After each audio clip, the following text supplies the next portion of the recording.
Members of committee, please take your seats. Morning, Councillor Malik.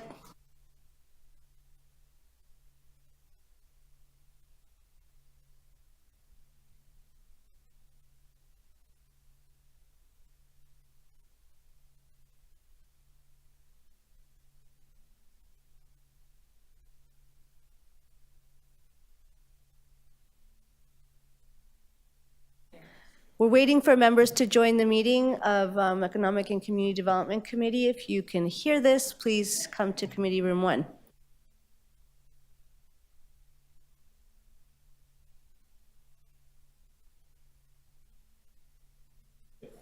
Nobody listens to me like that ever. Yeah, the morning I had, I was here on time. Okay. Good morning, everyone. My name is Councillor Alejandra Bravo, and I'm the chair of the Economic and Community Development Committee. We have quorum. I'm now calling meeting 9 to order. Welcome, everyone. Today's meeting is being held by video conference and in person at City Hall in Committee Room 1. This meeting is also being live streamed online at youtube.com/Toronto City Council Live. First, I want to start by acknowledging the land we're on.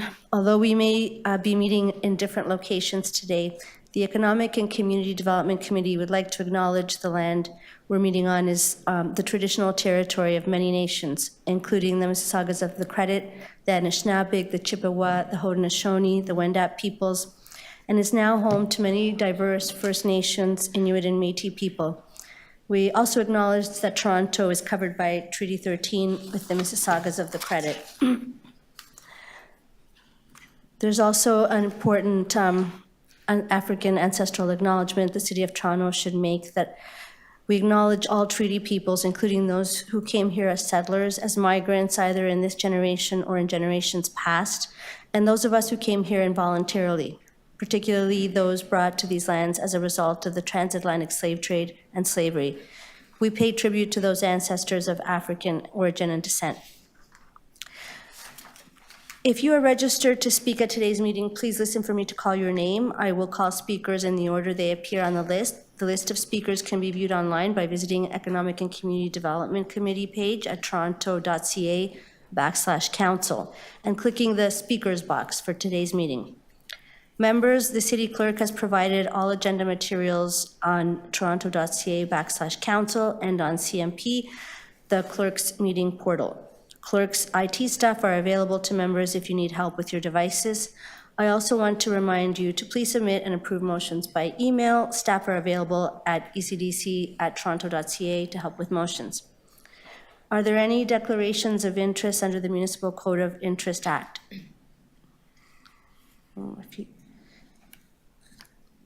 Seeing none, we're going to proceed. May I have a motion to confirm the minutes from our meeting on November 28, 2023? Thank you. Moved by Councillor Moyes. All those in favor? Carried. Let's proceed with the agenda review. For EC 9.1, Annual Greater Toronto Area Airports Authority GTAA update, we have a presentation, so I'm holding that. EC 9.2, Business Improvement Areas, BIA's 2024 Operating Budgets Report 1. You move that? I'm good. I have to move it. Yeah. Happy to move it. Moved by Vice Chair Carroll. All in favor? That carries. Item EC 9.3, changes to Business Improvement Area Boards of Management. Thank you. Moved by Councillor Moyes. All in favor? That carries. And now we're at EC 9.4, Homelessness Services Capital Infrastructure Strategy, Real Estate Strategy, and Lease Extensions. We have speakers, so that's being held. And EC 9.5, Implementation Review of the Noise Bylaw, and we have speakers for that item as well. Any new items? No? Great. With that, I'd like to invite our guests this morning. We have with us today Doug Allingham, Chair of Greater Toronto Airports Authority Board of Directors, Rajiv Viswayanathan, a board member, Greater Toronto Airports Authority Board of Directors, and Karen Mazurkwich, Vice President, Stakeholder Relations, Greater Toronto Airports Authority. They're going to be giving a presentation on the annual Greater Toronto Airports Authority update. Welcome to committee. Thank you so much, Councillor Bravo, and of course, Councillor Carroll and committee members. My name is Karen Mazurkwich. I am the Vice President of Stakeholder Relations and Communications for Toronto Pearson. Next to me is Doug Ellingham, Chair of the Toronto Pearson, and Rajiv Viswanathan, who is your Toronto nominee for the board.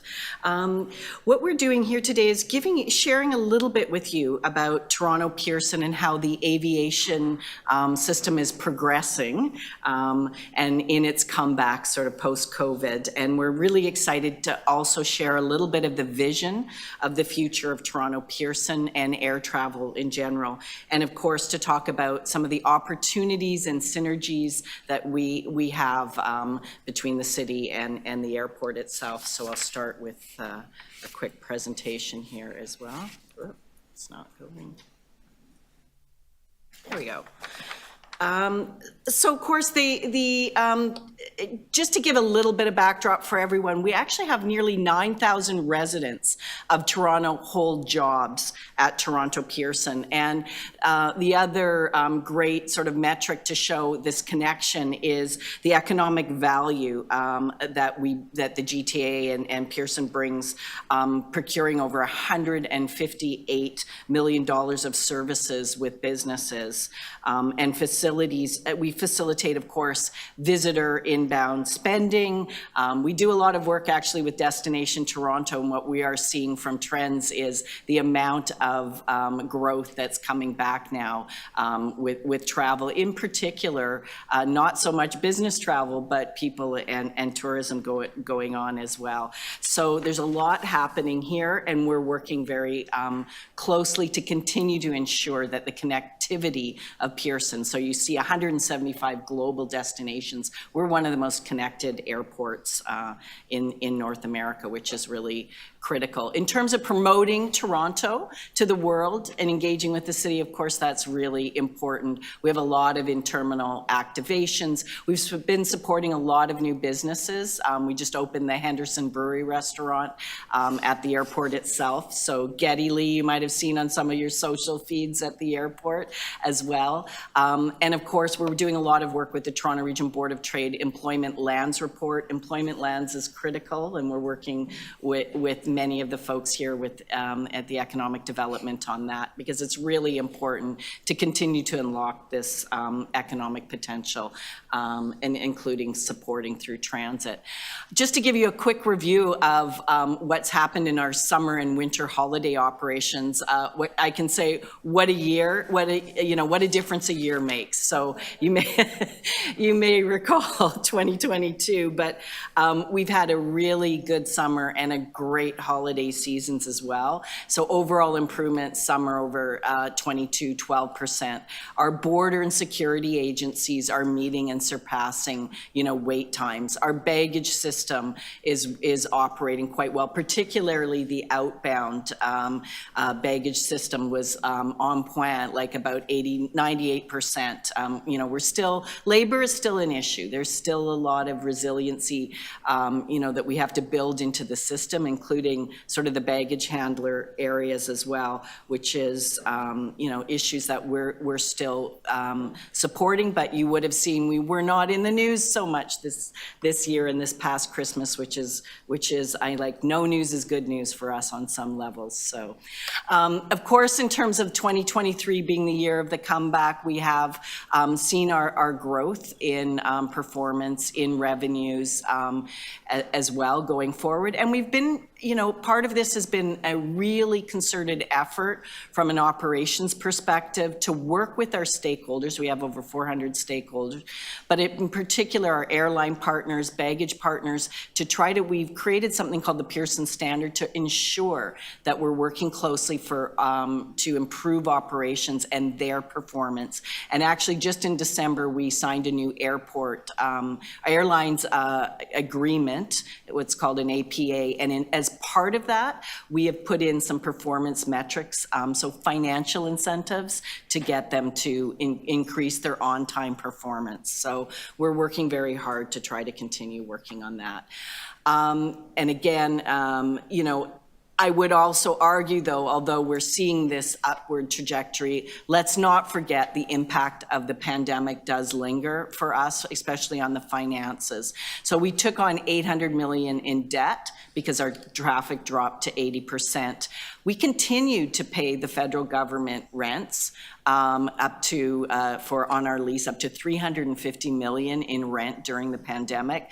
And just to give a little bit of context, while we were paying rent and didn't get any money federally, the US government gave US airports $40 billion in operating and capital, which they're putting back into their infrastructure, into the O'Hare, into a lot of the other airports. So it's really important for us now to think ahead in future and plan ahead, because it's very competitive out there, and we want to maintain our competitiveness because it does have an impact on economics here as well. So I wanted to chat to you very briefly about how we are transforming the airport going forward.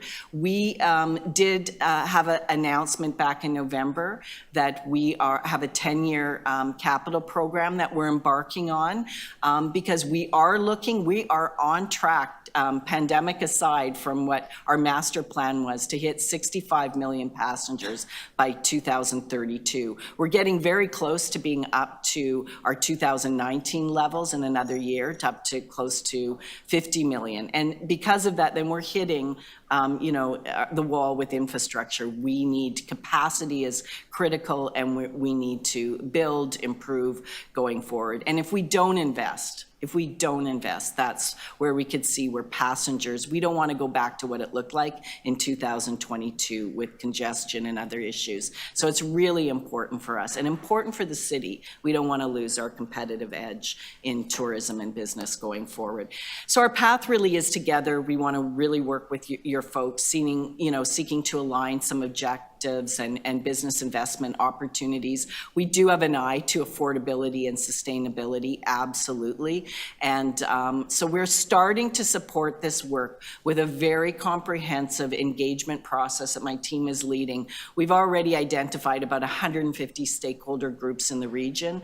Of course, the city and this committee are going to be critical for that engagement going forward, because what happens at Pearson really happens to us at the city.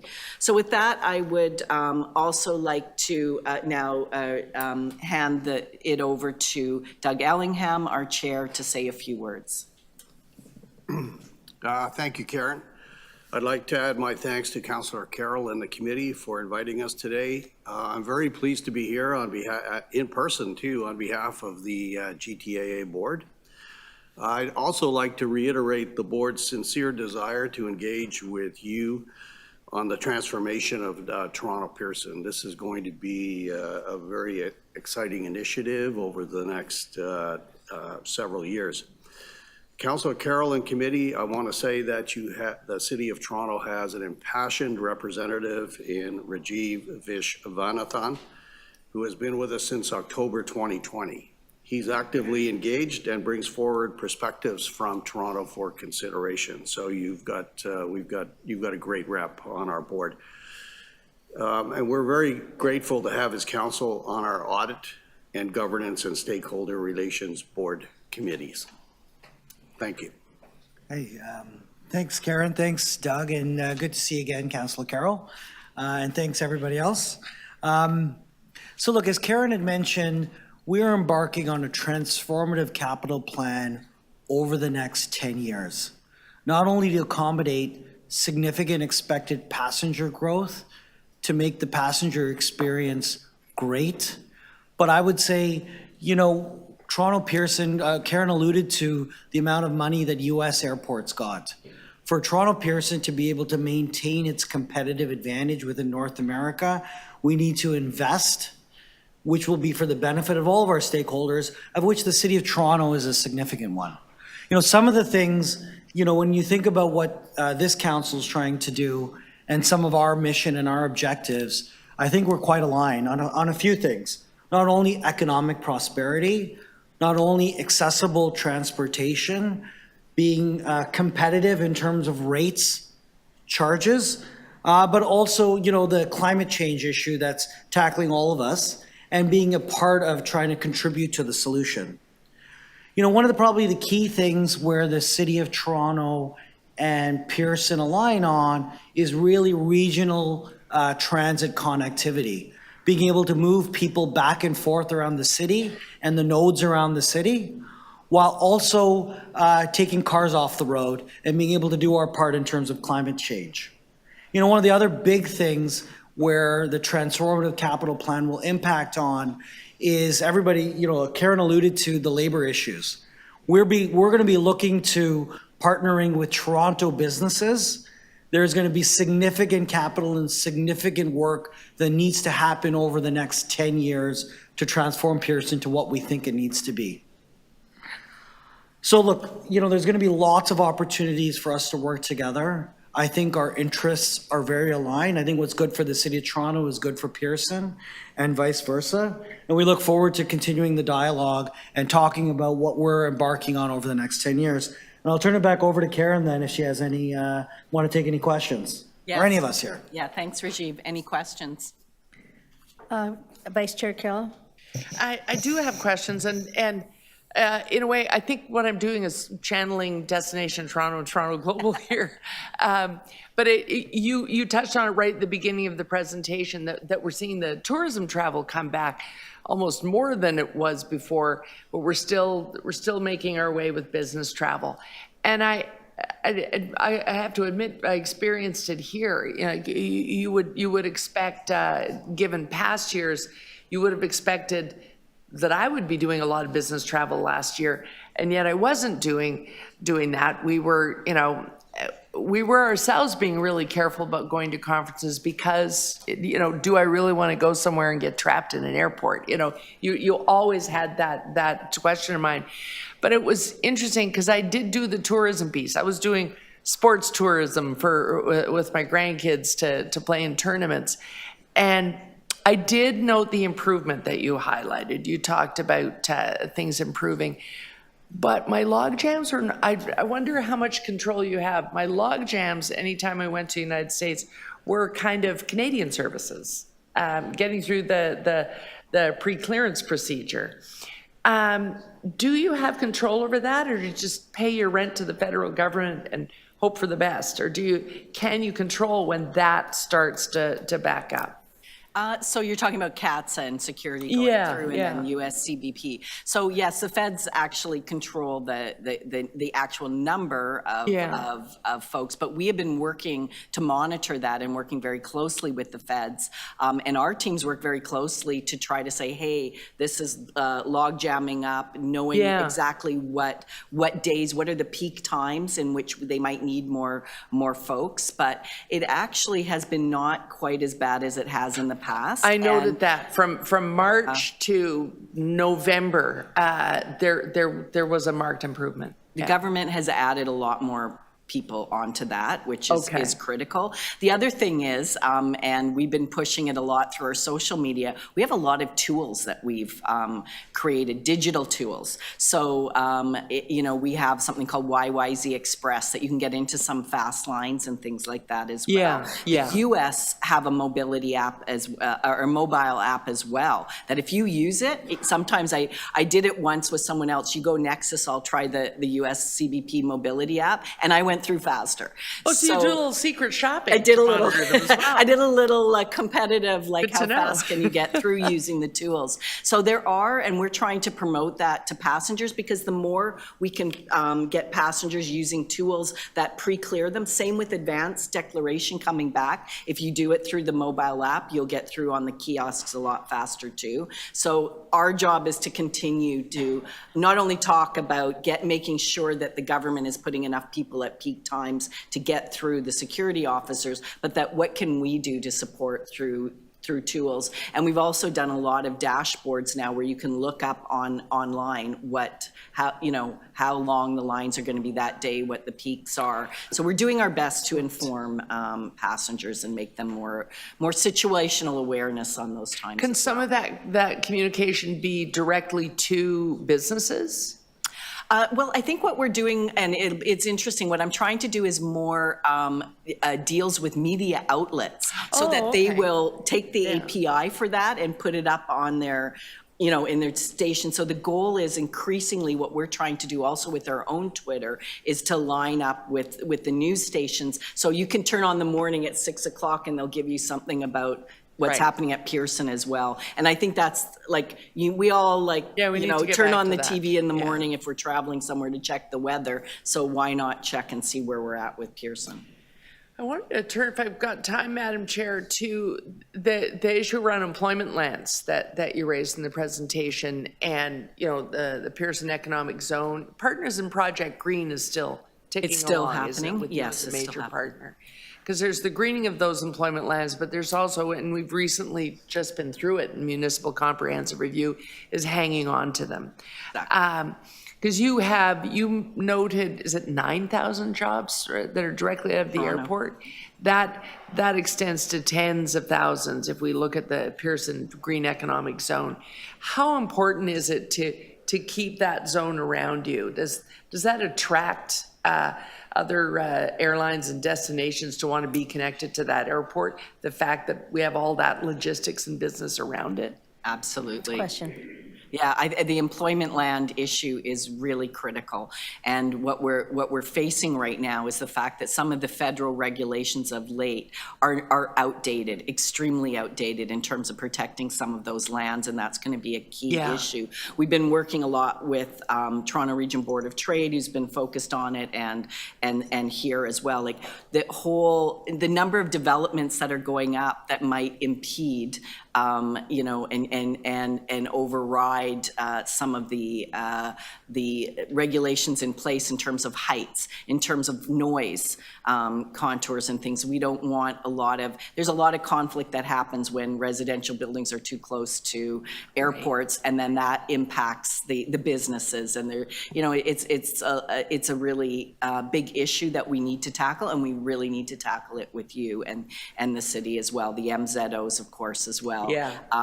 We've had a number of issues in which some MZOs have come up and one of them might have, seriously impacted our operations. So it's really important for us to keep our eye on the ball on employment lands around the airport. Thank you. Councillor Moise for questions. And to you, Madam Chair, thank you for coming out today. I actually was away during the holiday season, and I took Up Express for the first time. It was seamless to get to and from the airport. And I went through Miami, and I had to spend the night there and in the airport overnight on the floor. And so I was interested in your comments around transform Pearson to where it needs to be. That's your quote. And a few years ago, I went through South Korea, and I also had a connecting flight, which was 24 hours later. And there they had cots, they had showers. It was actually quite humane. It's very different from my experiences here in Canada and even in the US. So when you see you want to transform Pearson to where it needs to be, what does that mean? And what best practices would you suggest to make that happen and bring it into the modern age? Well, a lot of it is right now, the transformative capital plan is around infrastructure and refurbishing a lot of our facilities, It also means addressing the capacity issues if we're going up to 65 million. So we're talking about, so the transformative capital plan really is an infrastructure plan to actually be able to look at it, improving and providing better facilities, not only to deal with the numbers of passengers, but for some of the things that you're mentioning too. Can we get better washrooms? Can we, have better facilities, lounges? We're really far, still haven't developed out, the actual designs of what we want to do going forward, but absolutely addressing better facilities and addressing even sort of seamless travel, as we're saying, so that you can get through some of these lines faster and better. So, there's a whole host of things that we're attempting to do. And this will be a long, it'll be a process. I did talk about engaging about 150 stakeholder groups. We're actually going to go on a bit of a listening tour to hear exactly what people want from our airport, how they want to see things change. So that is going to be a big part of 2024 is working with cities, working with businesses, with Indigenous groups to try to plan for what the airport can and should be. Councillor Moyes, through the chair, just to follow up on what Karen said, we're spending a lot of time looking at other airports around the world, and there are a lot of new airports and new facilities around the world. So we are engaging with other airports, their consultants, their developers, and we're also embarking on a very large engagement program to talk to the travelers, to talk to residents, to talk to stakeholders about what's important for them as they travel, because the nature of airports has changed since COVID. It's very different. The expectations of the traveling public are very different, as you say. Perhaps it's showers, perhaps it's cots to be provided. So we're looking at all of those things in order to create the best airport of the future. And I'm not sure it was mentioned earlier, but I would want to say that Toronto Pearson is now the #1 international airport in North America. So for international travel, Pearson is #1. Well, it's definitely JFK? it's definitely the nicest, airport and people-wise as Canadians. But if you want any ideas, I'm happy to share them with you. Perfect. Thank you. Thank you for being here, first of all. And I was going to ask the question around employment lens that Councillor Carroll asked. And I really appreciate hearing your very clear declaration that we need this and we need to protect it. You talked about the challenges with workforce, which I think are significant across the Greater Toronto Area. And we have actually been hearing from some of the workers that work at the airport, particularly those people who can't afford to or don't want to or are too far to drive and rely on transit to get to work. And understand that Metrolinx recently announced that a one-way discounted fare between Union Station and Pearson under the Up Express Airport Employee Program is going to increase to $7.41 from $4.94. And I'm just wondering if you've heard about this, if what kind of impact from this change would you anticipate for the airport workforce? That in particular, I'd have to take away and come back with you on. So no, I didn't know that specifically. But of course, we're talking all the time with Metrolinx for future sort of builds, because we absolutely know getting workers to the airport is an issue that we need to address. And that's part of the transformative capital plan as well, is absolutely addressing that element, which is critical. But I will look and search into that a little more and circle back to you on that as well. Thank you very much. Any other questions? No? To speak, Councillor Carroll. I just wanted to thank the members for carving out the time for this presentation.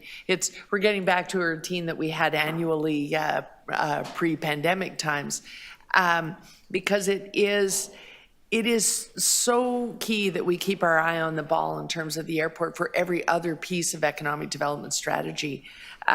Well, I really welcome Councillor Moyse's question about comparing it with other airports, the idea of can you sleep there, can you do that?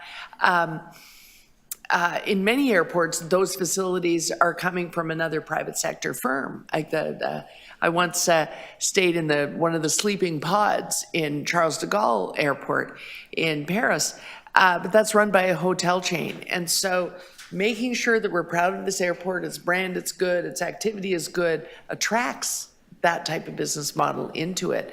And for a nominal fee, I was going to be, although I was very tempted to get on a train and go into town, and that I'll just be late, but I had a way of having a good sleep in the airport. And we'd love to get to the point where we have all those things, but for you to develop the partnerships, things have to be ticking over smoothly.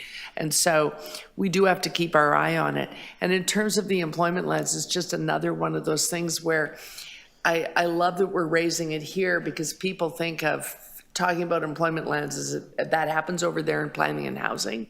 But particularly when we think of the Pearson area, which is both Toronto and Mississauga real estate, if we lose our placement there, we lose a lot of things. There is, through Partners in Project Green, the TRCA authority, there is groundbreaking work that has been going on there for years in the greening of businesses. And what a great laboratory in which to do it, because there are a surprising range of businesses in that area. And so they get to model things that find their way into the downtown core.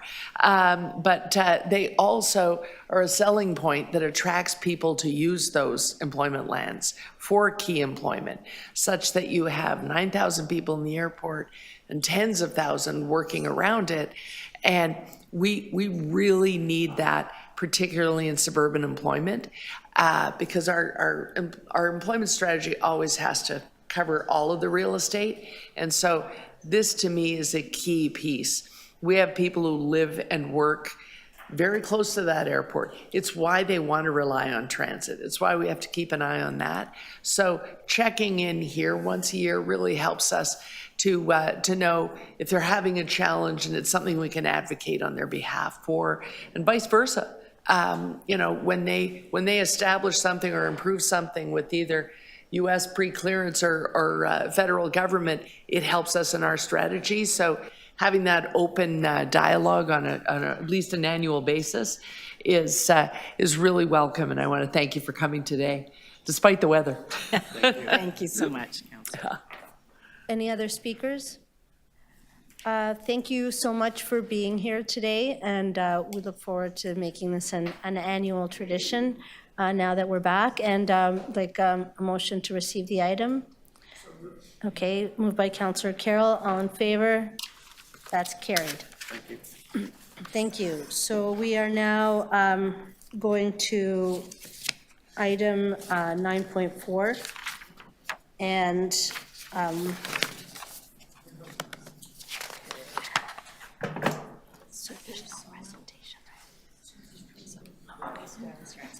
okay, no. So we have on EC 9.4, Homelessness Services Capital Infrastructure Strategy, Real Estate Strategy, and Lease Extensions. We have speakers here today, and I will be calling your name. When I call your name, you'll have 5 minutes to speak, and followed by councillor questions if there are any. The first speaker is Elaine DeLuca. Elaine DeLuca. She's online.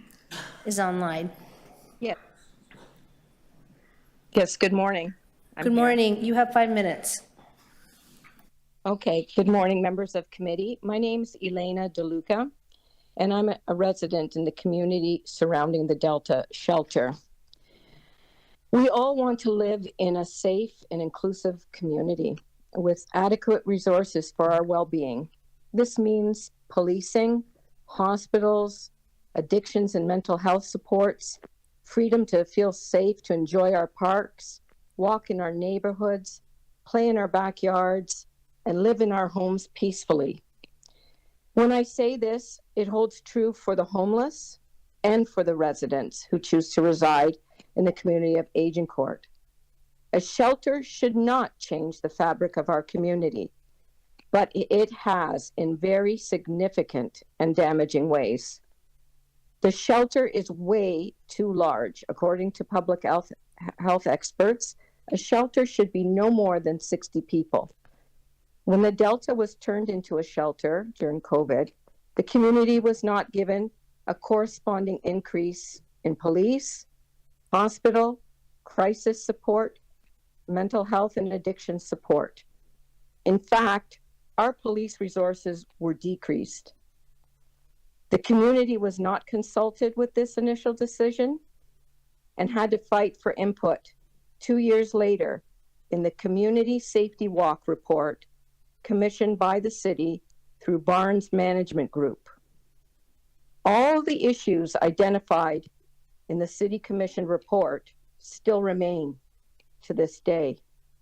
Nobody is listening. The result is a community with insufficient resources for all, making the homeless shelter unsafe, the residents unsafe, and local businesses unsafe. I was seeking medical help in emergency at Scarborough Grace Hospital last year, and I met another patient there, a woman who was from the shelter, who had tried to commit suicide. She told me she was there because she was raped in the shelter, and it was the 5th time. She told me her friend brought her to the hospital, and she went on to say that she wished her friend had left her to die. It broke my heart. I told her the world needs her, and we both cried. She was not dressed well for the weather, and I gave her my coat. I left there in tears, wondering, why so many times? Why no help? Who's going to help her? Is anyone listening? Where are her supports? What are the conditions in the shelter with so many living under one roof? There are people in the shelter who have mental health and addiction problems. We see them every day in our public areas, stores, parking lots at Agincourt Mall, Kennedy Commons, the restaurants, Agincourt Go, our parks, our schoolyard. I have called 211 for crisis support several times for people who appear in distress and have been told they cannot help.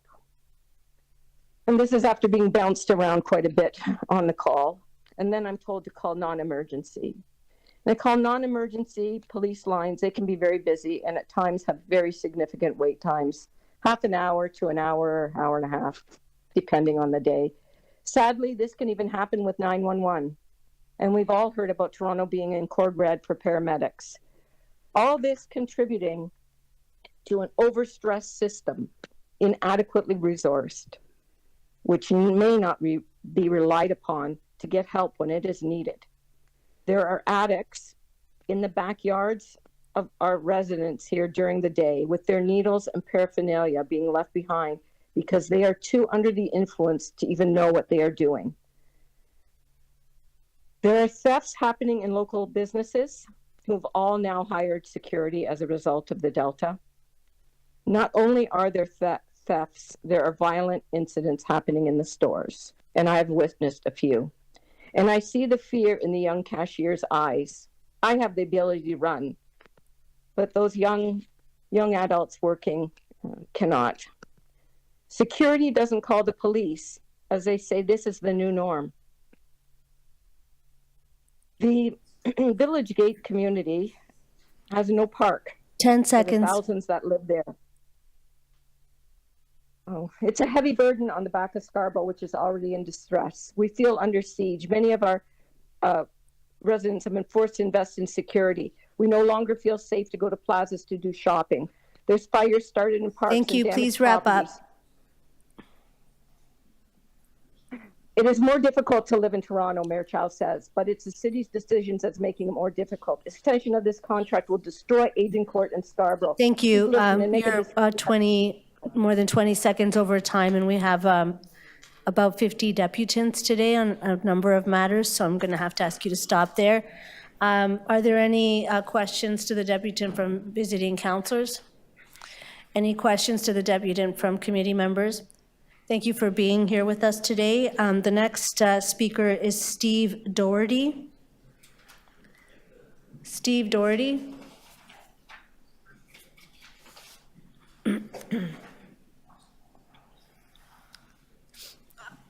Hi, sir. Welcome to committee. You have 5 minutes. Well, first of all, thank you very much to the committee for allowing me to speak today. I certainly appreciate it. Just to give you a brief overview, my name is Steve Doherty. I'm the Executive Director at Youth Without Shelter. We're a shelter for homeless youth located in North Etobicoke, and we've been in operation for over 36 years. Excuse me. We operate several programs. One is a regular emergency shelter that most of you would be familiar with, 33-bed capacity. We also run a one-of-a-kind stay-in-school program, and that's for, excuse me, that's for ages 16 to 24 who are attending high school, post-secondary, or recognized trades programs. Madam Speaker, I'm sorry to interrupt the speaker, and I tried really hard to be patient just yesterday. I would ask that my colleague not take phone calls in such close proximity to a member of the public trying to make a deputation. I wish now that I had asked for the same yesterday. Councillor Perruzza, would you please step away from the committee meeting when you're taking a call? And please turn your ringer off to not interrupt the deputant. Sorry, Councillor Perruzza. Councillor Perruzza, please don't take calls at the committee table. Could you step away from the committee table? Thank you very much. And please turn your ringer off. It interrupts the deputant. Sir, I apologize. Thank you, Madam Chair. I'm going to provide some grace over the last few seconds that you lost. Thank you, Vice Chair. Thank you very much. I appreciate that. Also, the other program that we have that we were able to obtain through the support of the City of Toronto is a Helix program located at 556 Bathurst Street. It's a 24-bed rooming house that we also use for 5 beds for our stay-in-school program that allows young people to cut more than half of the time off of their transit to downtown post-secondary education sites. We've also got several of our former residents living there because our deal with the city, we have 98 years left, I hope to be there for the entire piece, is that we must continue to provide for it to be affordable and deeply affordable housing. We wanted to walk the walk, not just talk the talk. So we appreciate the support of the city with that endeavor. One of the reasons I'm here today is, first of all, to invite all of you to come to Youth Without Shelter. Within 5 minutes, I certainly can't cover everything that we do. We would love you to come and have a tour of the shelter to find out what it is that we do and all of the programs that we operate. What I do want to focus on is our Stay in School program. Stay in School in the 2 years prior to the COVID lockdowns had a graduation rate of 82% and 87% respectively. The average for homeless youth in Canada to graduate from high school is just over 30%. Here's what we realized. These are strong, resilient kids. I say kids, we can say youth, they're kids. 16, 17, 18, 19 years old. If we eliminate the barriers in their way, their strength and resilience can come through, and they have a chance to be as successful as any other youth not facing homelessness. Where this moves into my deputation today is I know that we are planning for shelters in the future. What I would suggest is that we utilize our Stay in School model program to create a shelter purpose-built for 16, 17, and 18-year-olds. Here's the reason why. They're at a different developmental stage than others in the homeless sector. We have an opportunity with the right supports to break the cycle of homelessness and allow them to become successful, independent people. We can do this through what we do now: mental health and addiction support services, wraparound case management services, life skills and employment, housing and aftercare, In 1 year, our aftercare team, although we are not funded for people over the age of 24, had 182 unique individuals served. That's a team of 4 people. That's the numbers that most agencies have that support people in the community. We do it because it's the right thing to do, and we're also very good at it. We would like the opportunity to create a shelter that is reflective of the developmental stages of those young people and their needs. With our expertise, we believe that this could be successful. It will allow those young people to not enter into a cycle of homelessness, moving into the adult sector. The other piece that I wanted to reinforce today as well, to add in about our shelter.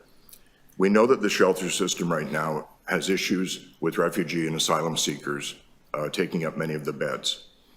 This is not simply only in the adult sector. I would like the committee to know that currently, of our 33 emergency beds, 65% are occupied by refugee and asylum seekers. This is obviously a pressure that we're looking for help. We certainly applaud the city's efforts in moving towards having that funded properly so that those people can also realize success, so that they can move into citizenship in this country with the opportunities that we have here. So I want to applaud City Council and the Mayor's office as well for the efforts that they are moving towards to have that properly funded. We need kids to move through the shelter system with the supports possible to reduce the need for future youth shelters. That's all, Madam Chair. Thank you. Are there any questions to the Deputant from visiting councillors? Members of committee? Councillor Carroll, 5 minutes.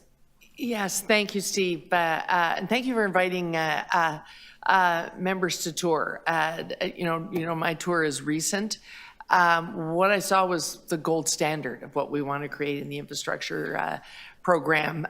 So it was a day well spent. But I wanted to ask about the issue of the asylum-seeking populations. At 65%, you're now saying no to people, local youth, saying, say leaving abusive home situations. You're having to say no if you've got that much capacity. We're saying no every day. We're saying no to approximately 80 to 100 youth a week. So you're looking at well over 4,000 young people we have to say no to.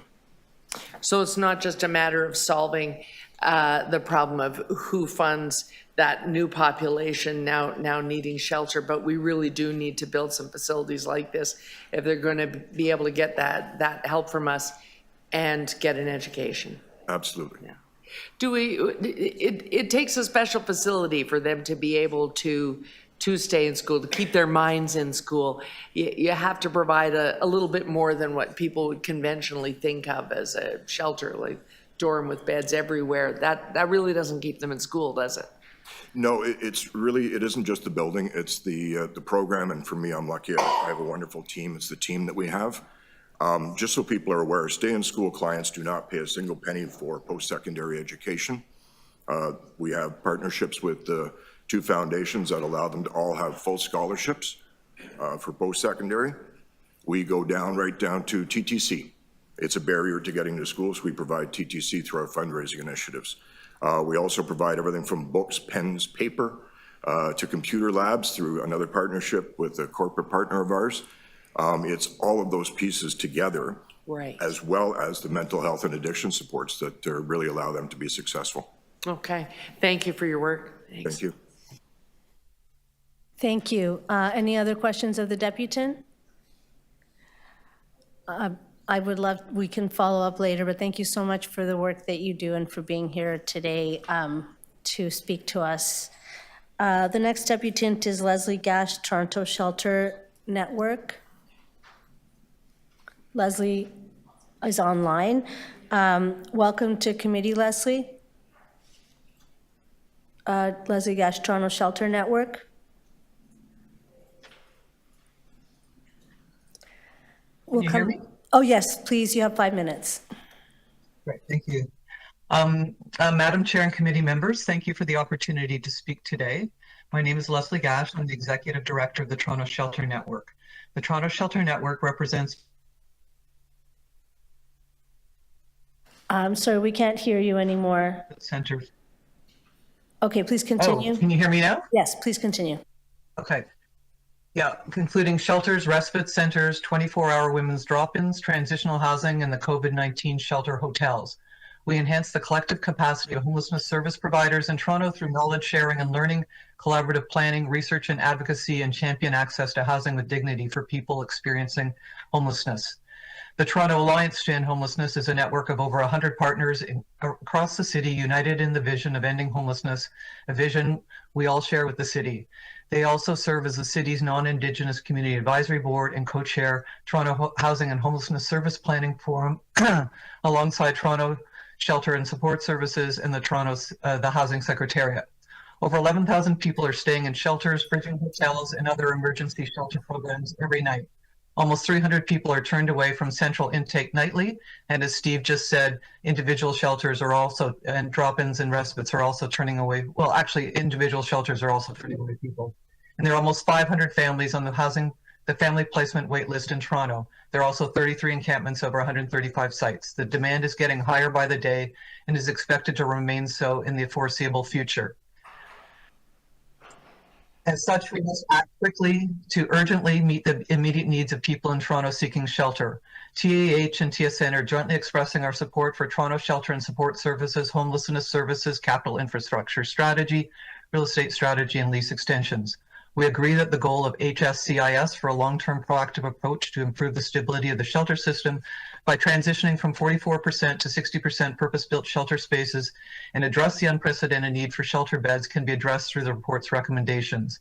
Expediting the redevelopment of city-owned sites and acquiring new sites for purpose-built shelters, including sites from school boards, other public agencies, and other orders of government, renewing existing leases and contracts until permanent sites are available to provide multi-year stability to shelter capacity, working with the Housing Secretariat on the Housing TO 2020-2030 action plan to ensure a full spectrum of shelter and housing options by developing rent geared to income and supportive housing to transition people out of the shelter system or divert them from entering. We also support other measures proposed to expedite the process of developing permanent housing solutions for people experiencing or at risk of homelessness, including approving pre-development costs and developing pre-qualified lists of project design and delivery suppliers. We also urge adopting recommendations to source opportunities outside of the downtown area in areas that lack homelessness services and to build smaller shelters for better integration into local communities. We know that the ultimate solution to homelessness is housing, and we also recognize the urgency of supporting people in the immediate term. In considering the best way to achieve both meeting immediate needs and also planning towards the future, we want to underscore the importance of designing any shelter space for future conversion into affordable and supportive housing. It is critical that city-owned real estate be maximized and the shelter system be housing-focused and include a range of supports and services such as harm reduction, primary health, and mental health services, as well as client-centered case management. These critical supports must be integrated into the operational design of all shelters to enhance dignity and safety and to meet the diverse needs of all Torontonians experiencing homelessness. While these initiatives will no doubt result in a more secure and better designed shelter system, we must continue to emphasize the funding and service disparities that currently exist, as was demonstrated in the HSCIS report of October 10th, 2023 that came to your committee and will potentially be further exacerbated by the strategy. Parity in funding must ensure homelessness services are consistent across the sector. We also urge the city to collaborate with the homelessness service providers, community partners such as TAH and TSN, and people with lived and living experience of homelessness in their planning and strategy to carry out the implementation of the HSCIS. It is the responsibility of the whole of Toronto to ensure that there are safe and adequate shelter spaces and supportive and affordable housing across the city. The recommendations in the support help to move us towards this goal. Thank you. Thank you so much. Leslie, are there any questions from visiting councillors? Questions from committee members? Councillor Carroll. Just that Leslie was fitting so much in to that deputation. Do we have it in writing? Is it attached here? It isn't, but I can send it. I would love it. It's nice to hear from you, but I really want all those details by the time we get to council. Nice work, Leslie. Any other questions of the deputant? Thank you so much for being with us today, Leslie. The next speaker is Diane Chester, Niagara Neighborhood for Community Safety.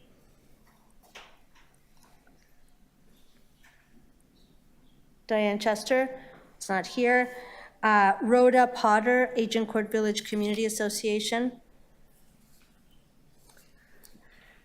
Welcome to the committee. You have 5 minutes.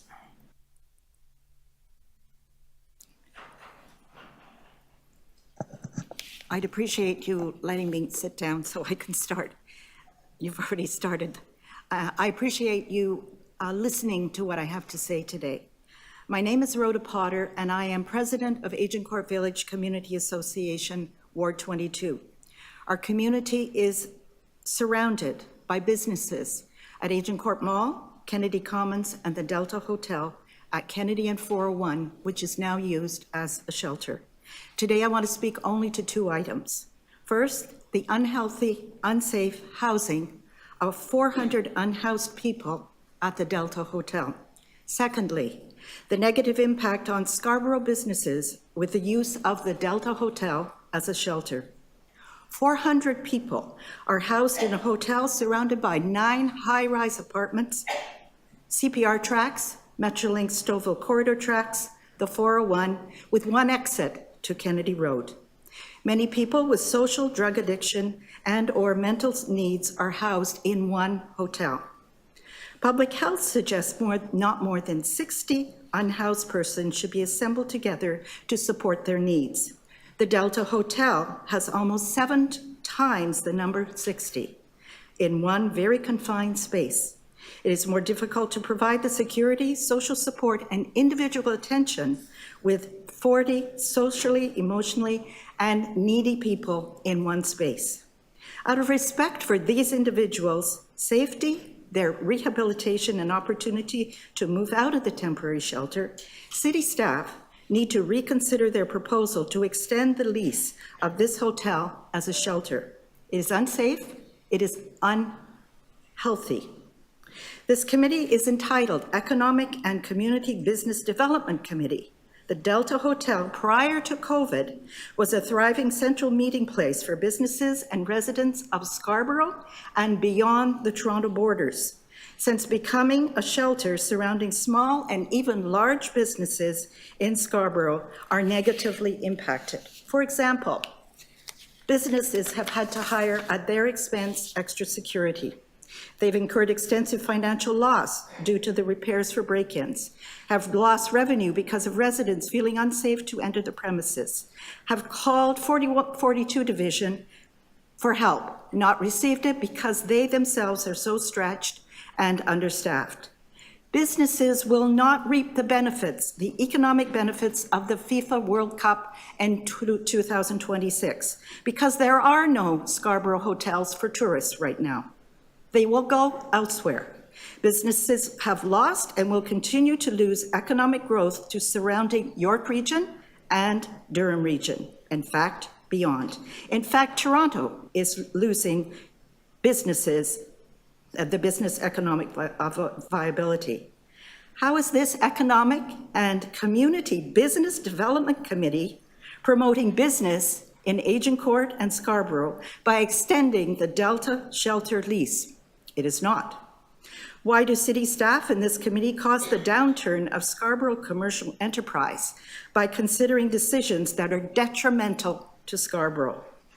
I wonder what the Economic and Cultural Development Committee thinks about the extension of this lease and the use of the Delta Hotel, a major central part of Scarborough being used as a shelter.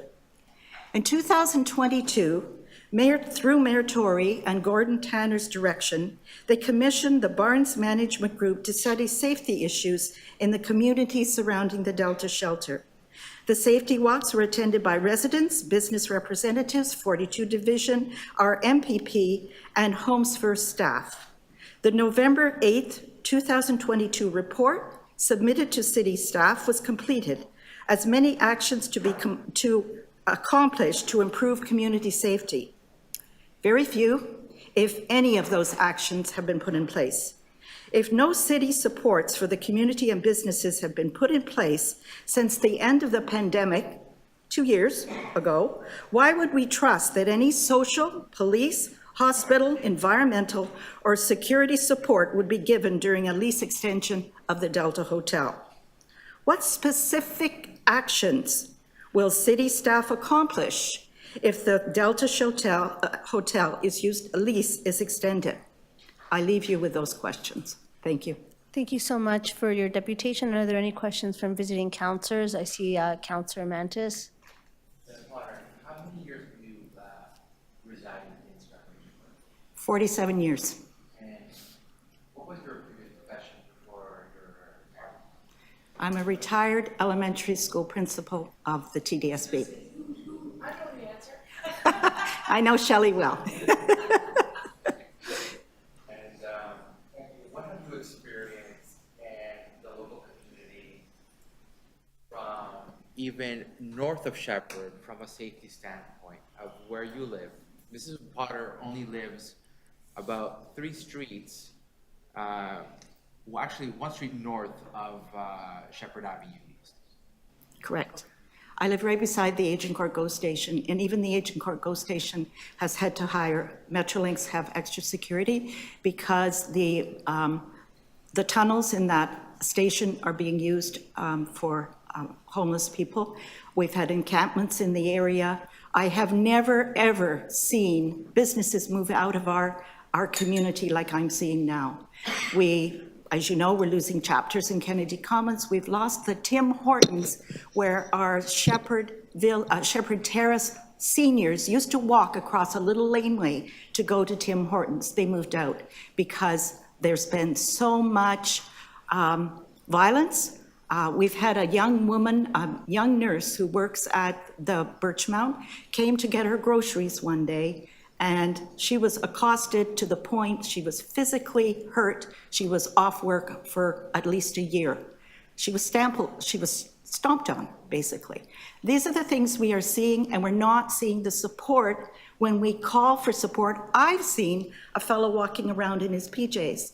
We're not saying that all of the people that are in the shelter are causing havoc in the community. We support Agent Court Services. We support the food banks. I'm on the CLC, the Community Liaison Committee for the Delta, which we had to push to get, because when that Delta happened in our neighborhood, nobody told us about it. Nobody connected with us to say, how can we help here? I feel really sorry for these young professionals and young families who've moved into the 9 condominiums that directly surround this hotel with one exit. They don't go to the park. They can't have their children play in whatever green space they do have. This is serious. And it's serious from a safety situation for the community, but it's also unsafe for the people that are living, 400 people in one hotel. They can't possibly be given the services they need. I spoke with the superintendent of 42 Division on Monday night. They can be there at the Delta 3 or 4 times a day. So it's no wonder when we call as a resident because we have a situation where we need them, they don't come. And in fact, Nick doesn't know this, but we may lose our grocery store out of Agent Court Mall. They are so upset. They can't get the support they need when they do have people that come to that grocery store. He's hired extra security, but he asked for 42 Division to come. They don't come because they're somewhere else. And that's when he has been threatened that he calls. That is the change I have seen in this community. It is a wonderful, supportive community, and we welcome the modular homes that have been put in on Glamorgan. We need more of them. But we also need to provide extra services for the community to support the homeless that we know we have in Toronto. Thank you. Thank you. Any, Councillor Cannaville, questions?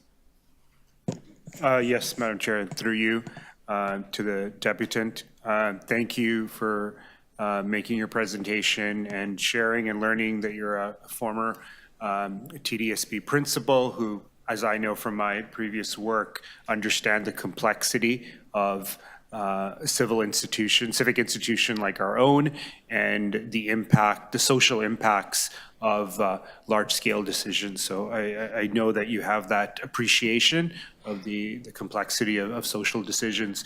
And at the heart of it is engendering trust with the local community and, of course, the greater community, because these impacts are felt throughout our community.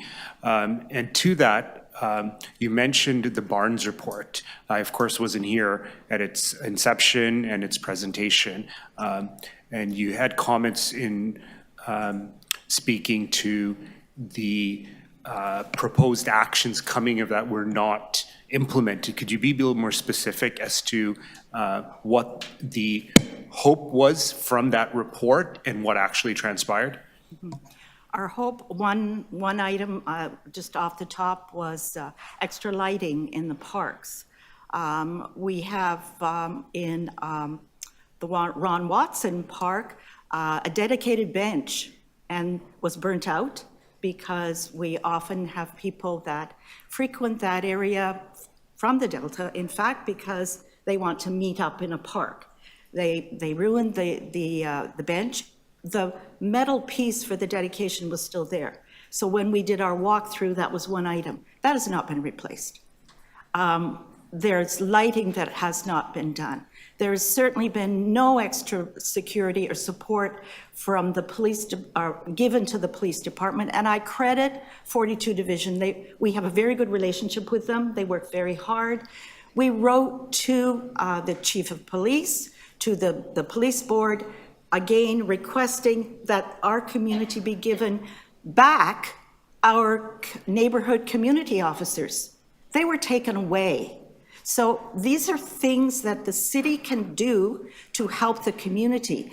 These businesses, you know, are struggling from COVID. They now have added expense of theft, of break-ins, plus the fact they don't have the business anymore because our community doesn't go there.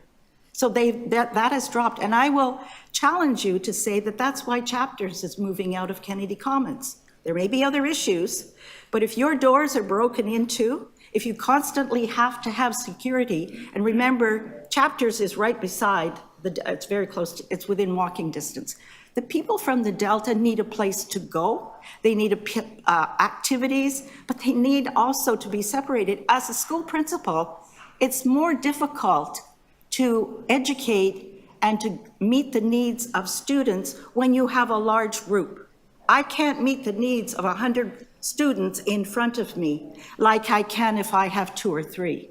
That's what's happening at the Delta. Thank you. Thank you, Ms. Potter. And when was the Barnes report? It was, the date on it is November the 8th, 2022. That's when the report was finished and submitted. And to date, from your observation experience, none of the recommendations were implemented? Are very few. Thank you. Those are all my questions. Any other questions of the deputant? Councillor Moise. Thank you. So looking at the list here, there's 17 shelter hotels in the city, across the city. I want to say 3 of those are in my ward, and they're all up for renewal, and I'm happy to renew them. And you know that we have a housing crisis across the city. So are you suggesting that perhaps we shouldn't renew any of these shelter hotels? What I'm, not at all. What I'm suggesting is that putting 400 needy people who need help in one location is not healthy for them or the community or the businesses. So is the option to put them on the streets or in our parks? No, absolutely not. What we're gonna go? requesting, as you as a committee and the city staff go back and relook at what you are proposing with this particular lease. You do realize that these are stopgap measures and they're not permanent solutions. We understand that, but we've been 2 years since COVID, and every CLC meeting we ask, What have you done for these people? How many have you housed? And what is your plan for decommissioning? Because the contract is up in August. We have received no plan, no information regarding that. Remember, I believe there are 1,200 people being housed in shelter hotels. Across the city. Across the city. 400 are in this one location. Are they Scarborough residents? No, this is the other thing. They've been moved in even from outside Toronto borders. And when the modular homes were built on Glamorgan, which we totally agree with, by the way, they're kitty corner to where the Delta Hotel is. And I asked, will some of the people from the Delta be able to move into those modular homes? I was told no. The people moving in are coming from the west end of Toronto. So even our Scarborough people who need help cannot receive what they need within their community. And you're moving people from an outside of Scarborough, which I agree, absolutely they need help too, but you're displacing them from another community and putting them into a different community. Maybe they went to schools. Maybe they have to change schools again. What we're saying is we really need to go back and re-look at specifically. My question to you, though, and I know a lot of residents from Scarborough right here in Toronto Centre in my ward, I can tell you that, but I'm asking you, if they're not in the Delta, where would you suggest we put these 400 plus people? What has happened if you look across Canada and in other situations, vacant buildings are being used. Some are vacant schools, some are vacant offices, and we have vacant buildings that the city owned within Scarborough or within Toronto that could be retrofit and perhaps even done in such a way that these clients could make their own meals, could clean, be responsible and feel good about themselves. I don't disagree, but these things do take time. And I think, if you listen to council, those are the steps we've been taking over the last several years. I'm sorry to say that in 2 years since COVID, we have not seen any transition of people into other housing. I won't say any, very few, probably I could count on 2 hands, very few into alternative housing from the Delta. So in other words, we're not looking seriously at this case, and extending the lease is a Band-Aid. Thank you. Thank you. I have just a couple of questions. So I hear very clearly that this is not an appropriate place for providing the best services for the residents from your view. Would you agree with the idea then, what you're asking is that we make the wind down of the larger hotels a priority? Because this plan is to actually get out of these leases. We would propose that when this lease is up in August, that hotel is decommissioned. And if there's nowhere for those people to go because we haven't built up the capacity elsewhere, would you agree that some grace, a few months, some months are needed to make sure that they're relocated? You have to realize that we feel you've had 2 years.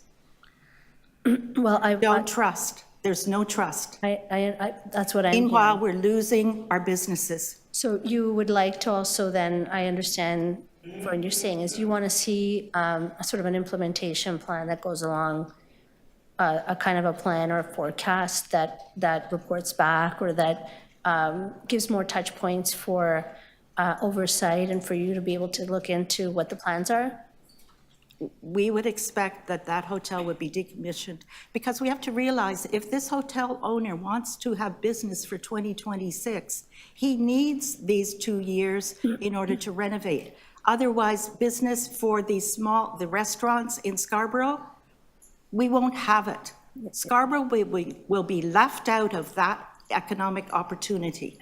So thank you. And just a small point, you are aware that Chapter's Indigo store that you mentioned was unionized, and that the workers there are indicating that the reason for its closure is actually the unwillingness of the company to have a unionized a location? I understand that. However, if I was going to downsize one of my sites, if the doors are being broken into, if I'm constantly having undercover and visual security people that I am paying for, and plus if my community is not using my store as much, what store do you think I would look at closing first? Thank you for being with us here today. The next speaker is Ron Parkinson, Scarborough United Neighborhoods. Ron Parkinson? Yes, hello. Thank you. Welcome, sir. You have 5 minutes. Thank you. I've lived in the city, Scarborough, for almost all my life, and I'm a member of the SUN, Scarborough United Neighborhoods. I want to thank you for including me to speak to the Economic and Community Development Committee regarding my concerns that of Scarborough Agincourt residents. I'm concerned with the confidential report which recommends extending the leases at the Delta Hotel as a temporary shelter for an additional 5 years. I sympathize with the plight of the homelessness, as Scarborough has accepted many shelters. The Delta Hotel shelter annual costs are approximately $36 million of taxpayers' money for 400 homeless people. And I'm confident the city has the potential to uncover many more alternatives, which are fiscally responsible solutions to help the homeless and provide them with a more permanent option than those temporary options like the Delta Hotel. The elimination of Scarborough's hotel and hospitality businesses, such as the Agincourt Delta Hotel, denies our Scarborough wards the opportunity to support tourism and or events, which directly and negatively impacts our local businesses, reduces opportunities for local jobs, and the ability to increase city revenues. Scarborough's social services, police, first responders, hospitals, and obviously food banks are being overwhelmed. All these situations, I believe, are unfair to all Scarborough residents. I feel the city has not invested enough into alternatives options or consideration for the health and safety of Scarborough Agincourt and the Scarborough residents. SUN supports the Ward 22 Scarborough Agincourt residents letter, which contains many compelling facts. We trust the committee, our mayor, and our city councilors will reconsider this as a key part of balancing the budget decision-making process with the proposed 10.5% tax increases scheduled in February 2024. Therefore, I and SUN cannot support this proposal, and thank you for the opportunity, Madam Chair, to share my voice respectfully. Thank you. Thank you very much, sir, for being here today. Are there any questions of the Deputy and Visiting Councilors, members of committee? Oh, Visiting Councilor Candeville. Through you, Madam Chair, thank you to the Deputant. As a representative of an organization representing all the neighborhoods or many neighborhoods in Scarborough, Mr. Parkinson, would you say the impacts being felt, whether it's the shelter at the Delta, the Metro, the Holiday Inn, the Travel Econolodge, are these impacts strictly along in those respective neighborhoods, or are they felt elsewhere? Yeah, that's a great question. And generally speaking, through the City of Toronto, we can see the same thing and the same feeling for neighborhoods across the city. The food banks are going huge now, and they're not growing down. People are frustrated. They want the shelters to be safe for them and for the residents and their children. That's the key message we're all looking at. We have a lack of jobs. People are looking for jobs, and we want to grow the economy to help the city with taxes and reduce our taxes. So this is a key thing that we're looking at is these hotels. We have not one hotel in Scarborough. I referee hockey. There are a lot of tournaments and special sporting events, and everyone that comes into the city ends up going to Markham where they spend their money or Pickering. So there's two parts of this thing. Is one about that, and one about the revenue. So it's very important that this hotel returns back so we can drive some economy for Scarborough as well. Thank you. Thank you. Thank you. Are there any other questions of the deputant? Seeing we have our next speaker is Michelle Cabral. Michelle Cabral is online. Michelle Cabral, welcome to the committee. Hi. Hi, you have 5 minutes. Hi, thank you so much. Thank you. Thank you so much for this opportunity to speak on behalf of my community. I am a community member of the Jane and Lawrence area. We have acquired a shelter just about 500 meters from my doorstep. We are at the Toronto Plaza Hotel. I will echo a lot of the concerns that have already been voiced during this meeting. I'm not here to tell you how bad the new residents that we have in our community are.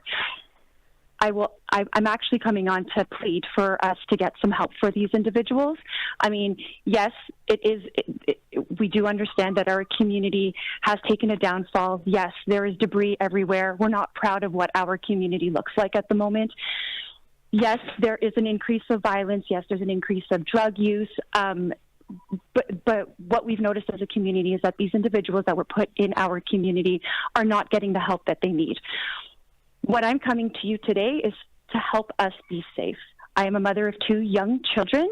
We have on the regular residents from the shelter sit at my doorstep, knocking on my door, trying to get in, trying to look for a warm meal or a place to take a bath, or they're just so inebriated they don't know where they are. It scares me. It scares my children. I'm not going to disagree with the idea that we do need to help them and we need to put them somewhere. But there has to be another way. What is our relocation strategy as a city? It has been touched upon that you've had a couple of years to figure this out, and yet there's no viable solution. The viable solution is just to continue status quo.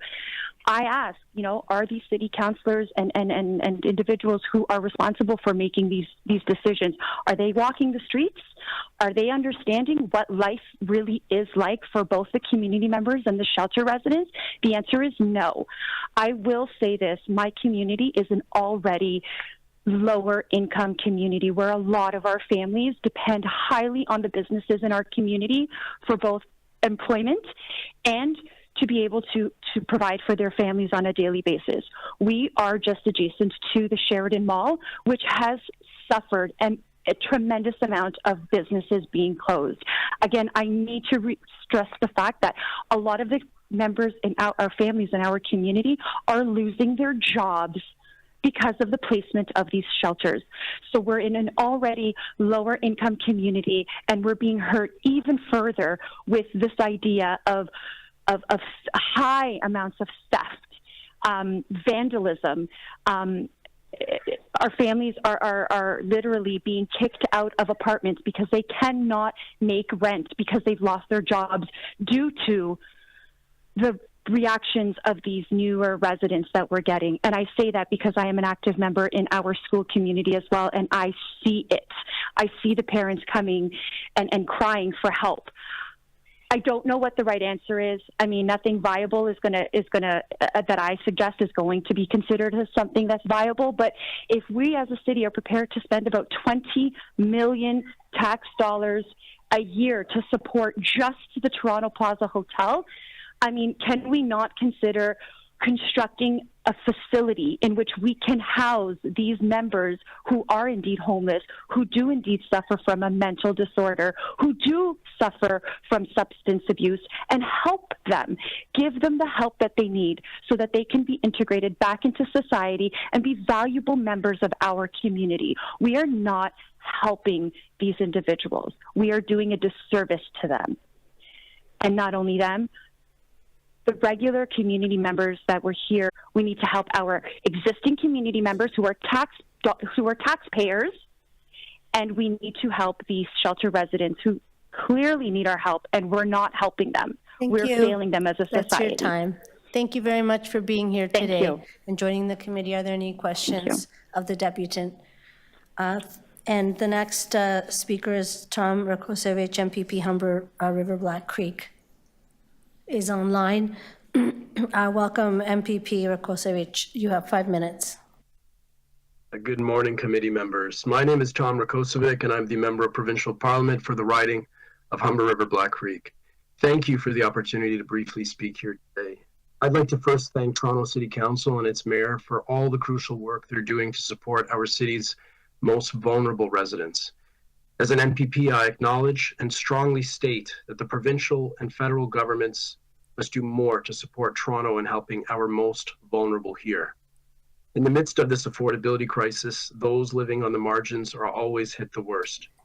And during these difficult times, more and more individuals and families are now living on the margins, with so many becoming unhoused.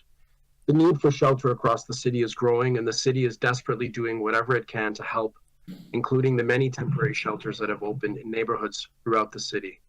We all want to ensure our most vulnerable are strongly supported and helped in safe places for both shelter residents, staff, and the surrounding neighborhoods where they interact daily with their new neighbors. In my community, there are a number of different shelters, including 3 temporary shelters managed by the city. I have heard virtually no concerns about 2 of the 3 temporary local shelters in my community, not from the residents within, their staff, but the residents in the neighborhoods where they reside. That has been welcome news. However, I continue to hear ongoing serious concerns for years now about the safety of the shelter residents, staff, and surrounding neighborhood of the temporary shelter located at 1675 Wilson Avenue, the Toronto Plaza Hotel. These safety concerns are numerous, including a fire in late November of last year that claimed a life and injured another. The shelters exist to give its residents a safe place to live and provide the necessary supports to help them. As such, I have serious concerns about the mutual safety of the shelter residents, its staff, and the surrounding concerns at the Toronto Plaza Hotel. I respectfully ask the city to urgently address these safety concerns affecting everyone. We can only truly help shelter residents by providing them homes that are safe for them, staff, and the neighborhood in which they are situated. In my community, this unfortunately appears to only be the case in 2 of the 3 shelter sites. Thank you. Thank you very much for being here. Any questions of the deputant? I have a couple of questions. Regarding the safety concerns, it's important to raise them here, and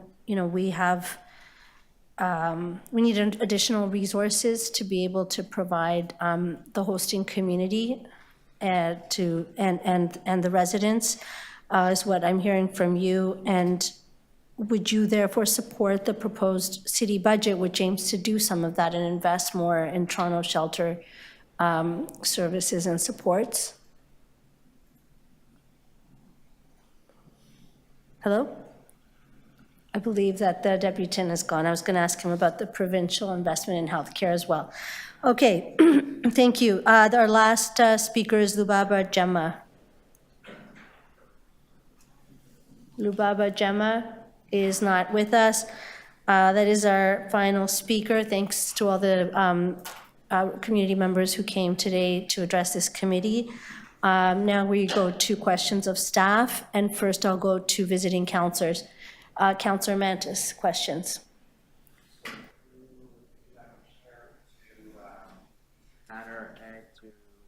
Mr. Matozzo, when did we start the first conversation about the decommissioning of the Delta Hotel? Thanks for the question, Councillor, through the chair to you. These hotels, 27 in total, were brought into service during the pandemic to achieve physical distancing in the shelter system and save lives of people experiencing homelessness.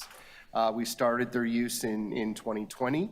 Over the course of the time since, we've closed 11 of those hotels. There are 17 remaining, including the one in your ward. And related to our plans to decommission, we did bring a plan through council in November. That's a long 10-year capital plan to build out the shelter system that will assist us in closing the remaining hotels. We've brought thousands of people back into the shelter system. We've moved beds closer together. We've achieved as much as we can within bringing people back into that base shelter system, but demand has increased, making it essential that these services continue until we build out that base shelter system.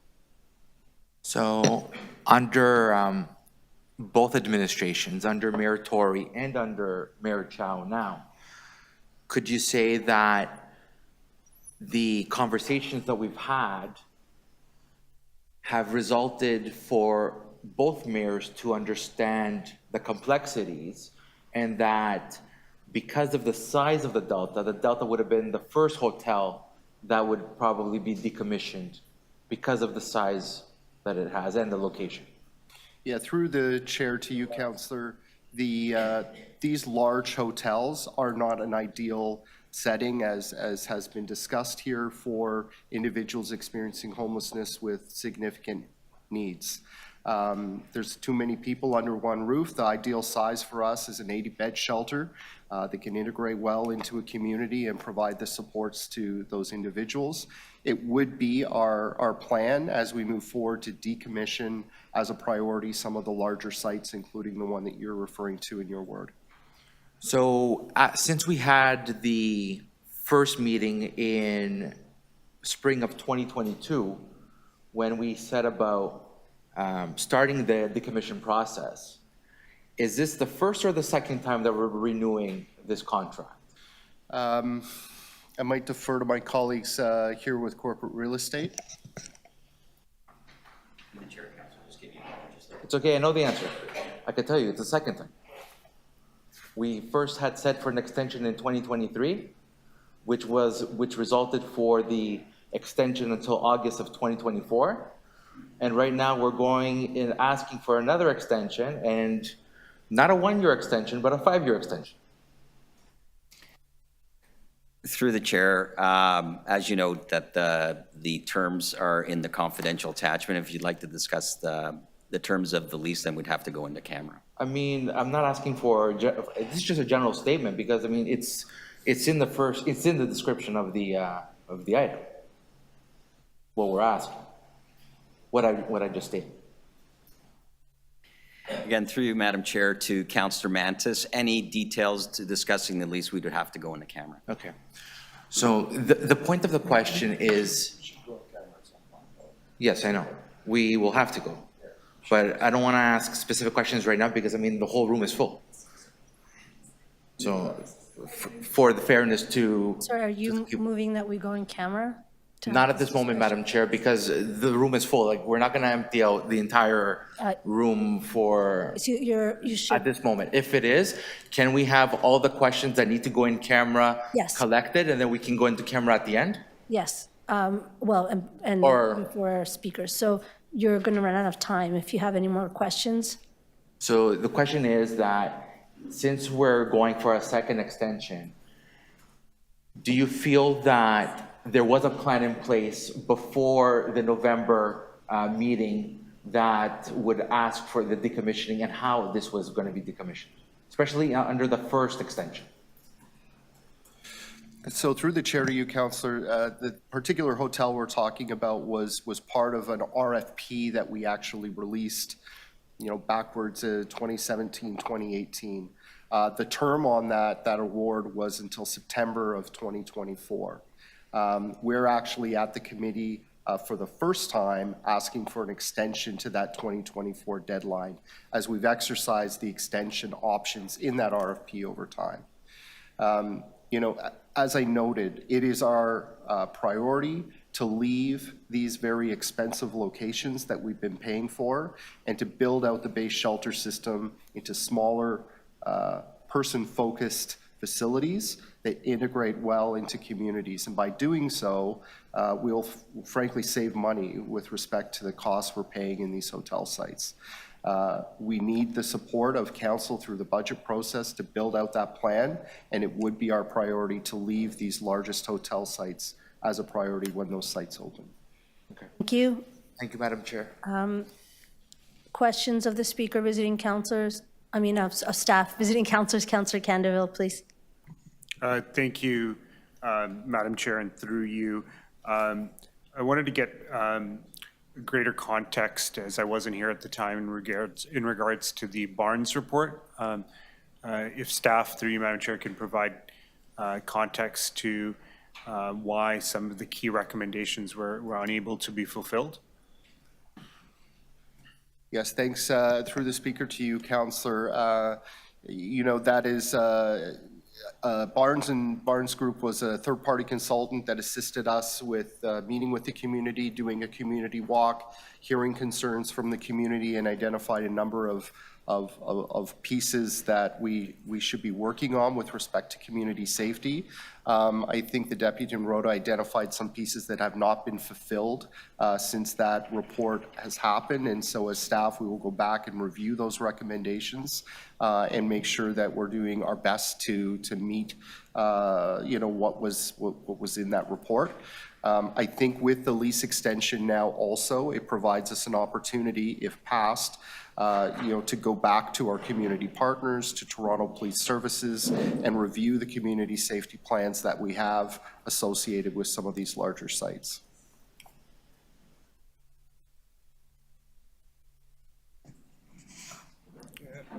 With the transition to, sorry, in respect to the earlier back and forth, I wanted some clarity with the original contract. There was mention of renewals as opposed to a new contract or a new lease. When was that signed, and was that at the end of every year? Because I think there was mention of at the end of 23 to 24. So if you can give me clarity on the details of that lease. Yeah, so this, you know, the original RFP, request for proposals, that we sent out for hotel operators across the city was issued, and I'd have to get you the exact date of that issuance, but was before the pandemic. And one of the respondents was the hotel proprietor that owns the program we're talking about at Kennedy and 401, among others. When the pandemic happened, we utilized that RFP document to open up space across many hotels that this owner has in the city. And that proposal went until September of 2024. We could have, if we had the opportunity, withdraw our services or withdraw from that hotel before 2024, but it carries us right now until September of 2024. The staff report that you have before you today is seeking council's authority to extend 17 of these hotel sites and move away from the request for proposal option, but to leased contracts managed by our corporate real estate Sorry to interrupt, partners. I'm just mindful of the time. So when did it start? 2021? I'd have to get back to you on the exact date, just so I'm just clear. roughly what year did the? 2020. 2020, and each year it was renewed, or was it a 4-year contract?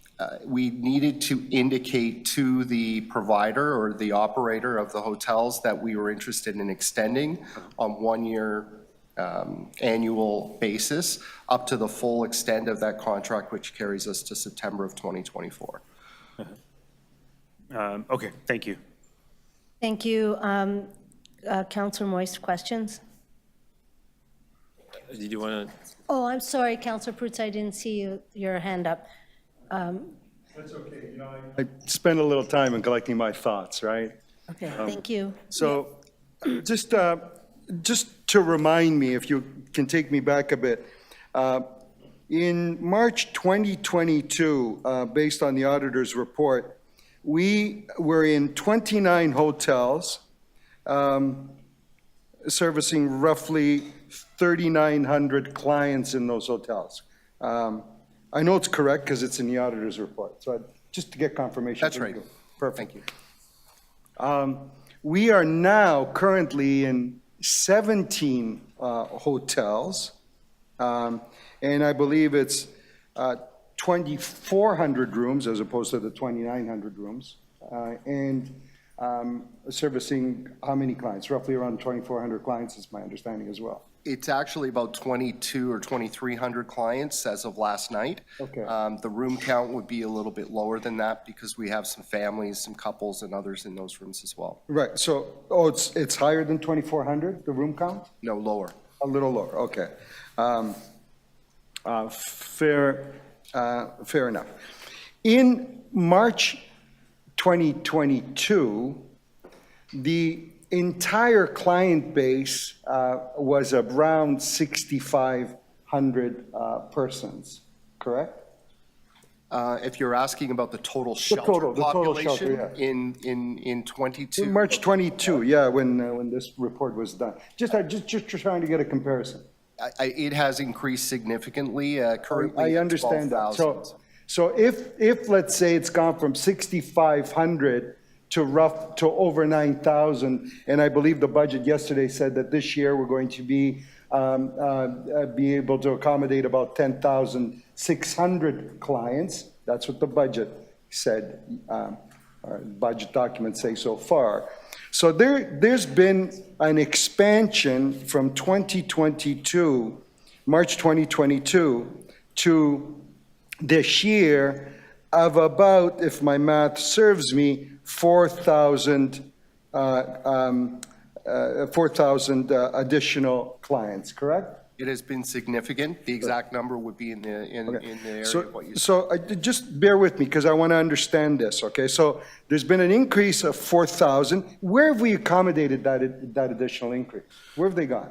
Well, we've maintained some of the shelter capacity we've had. We've moved to double occupancy. We've moved beds closer together in the shelter system to bring more people into our base shelters. So a whole range of different activities. All right. And you also were able to take the hotel numbers down from 29 hotels to 17 hotels, from 3,900 clients to, as you say, 2,200 now, and those and that population, those 1,400 clients, they were moved into something other than hotels, correct?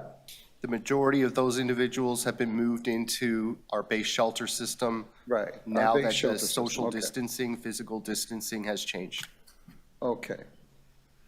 And roughly, how much does it cost us to create a base shelter system space? The cost through the Chair to You, Councillor, to build out a new shelter, it depends on the capacity of or the price of the land and the cost of construction. The 4,000 spaces you created, you were able to accommodate an additional 4,000 clients based on this math. Well, 4,000 plus the 1,200 reduction in the hotels. So 4,000, you've been able to create 5,200 spaces we didn't have in March 2022.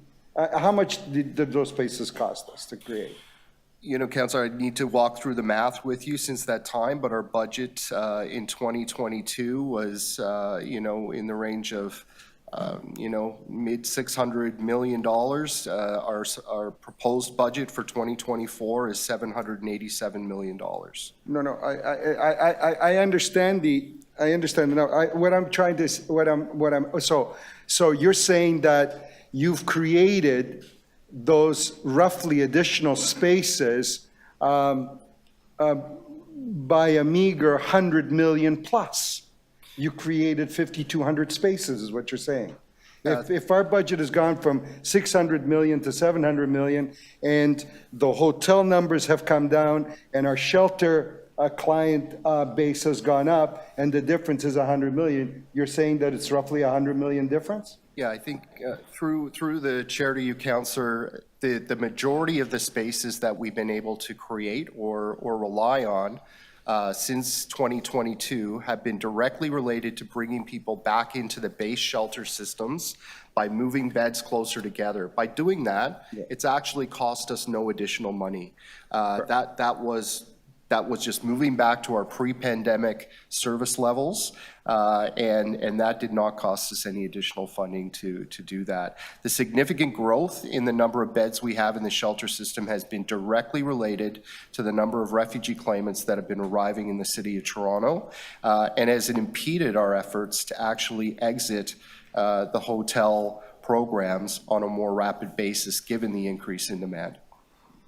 Thank you. Thank you, Councillor. Questions of staff, Councillor Moise. Thank you, and through Madam Chair. And some of my questions were asked by Councillor Perruzza, but there are a few others, though. So, through you, we had 29 shelter hotels, spaces. Now we're down to 17. Would you consider that to be a success? Through the chair to you, Councillor, I think that is a success. It's moving in the right direction, and it's been done so without discharging hundreds or thousands of people to the streets of the city. And again, I do agree. And you've also mentioned too, one of the reasons why you've had to sort of calibrate and extend some of these leases is because of the refugee situation. Is that correct? Through the chair to you, Councillor, certainly that is the greatest impact currently to the demand that we're seeing for shelter space in the city. And some of the deputants talked about some of the stresses they've had, more specifically around the Delta Hotel in Scarborough. The concerns that they brought up, is it any different to any concerns that, let's say, I have in my ward around hotel shelters, or maybe even in Etobicoke or elsewhere? Through the chair to you, Councillor, certainly we've experienced some of these similar reported issues at other locations in the city, including in your ward. And how do you address some of these issues? Do you work with the local police service, other social agencies, looking for partnerships, or do you just raise your hands up and just close the shelter hotel? No, certainly through the speaker to you, Councillor, I mean, you know, staff do their best to work to support a very complex group of people that are experiencing homelessness at times. We work closely with Toronto Police Services. We've deployed a significant security program, including security staff that are monitoring the coming and going of people at the hotel sites, as well as deploying community safety teams to neighborhoods so that these are highly visible people out on the street connecting with community members and trying to intervene in issues that they may see play out on the street. And it's also important to note that, you know, we're working closely with community liaison committees where we can to have ongoing dialogue with local community members, business members to address issues as they arise. And hypothetically, if we were to close one of these shelter hotels, do you feel that the residents of those hotels where would they go? In our parks, in our laneways, where would they go? Through the chair to you, Councillor, without a proper transition plan, we would be at risk of seeing these individuals be out on the street. I mean, currently we do not have the ability to meet the daily demand of people that are looking to access the shelter system. Adding more people to that without access to shelter beds would make the situation more dire. And do you think that indirectly it would, as taxpayers and citizens of Toronto, it would probably be more expensive in the sense that perhaps you see them in our hospitals and elsewhere? Through the chair to you, Councillor, certainly there are many costs that are incurred if folks don't have access to permanent housing, which is ultimately the long-term goal here, and that can translate into emergency room costs, healthcare costs, policing costs, and other costs, yes. Okay, thank you. Those are my questions. Thank you. Are there any other questions for staff? Yes, I have a couple of questions, Chair. Councillor Fletcher.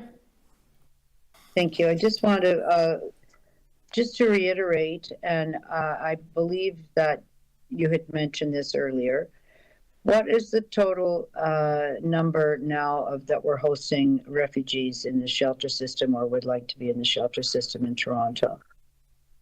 Thank you, Councillor, for the question. Through the chair to you, as of yesterday, we are supporting over 5,800 refugee claimants, and that includes those in the shelter system and in other bridging hotel rooms that are managed outside the shelter system. So 5,800 and counting. And I gather that we're still waiting to hear from the federal government whether or not we're getting support for that, which would ease the crunch that we're currently in everywhere in our shelter system. Would you agree with that? Yes, Councillor, that's correct. Thank you. And for these shelters that we're talking about, the hotels and everything, I believe that they're allocated across the city. They're not all concentrated in one place, but throughout the pandemic, there was a lot of requirement for the social distancing, as you've mentioned, to get new spots and so people could be 6 feet apart.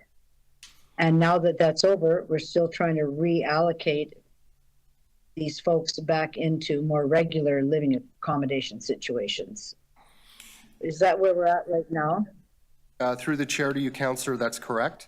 We have made progress, but we have more work to do, and our capital infrastructure capital plan that we brought through council in November is a roadmap to getting out of more of these shelter hotel programs.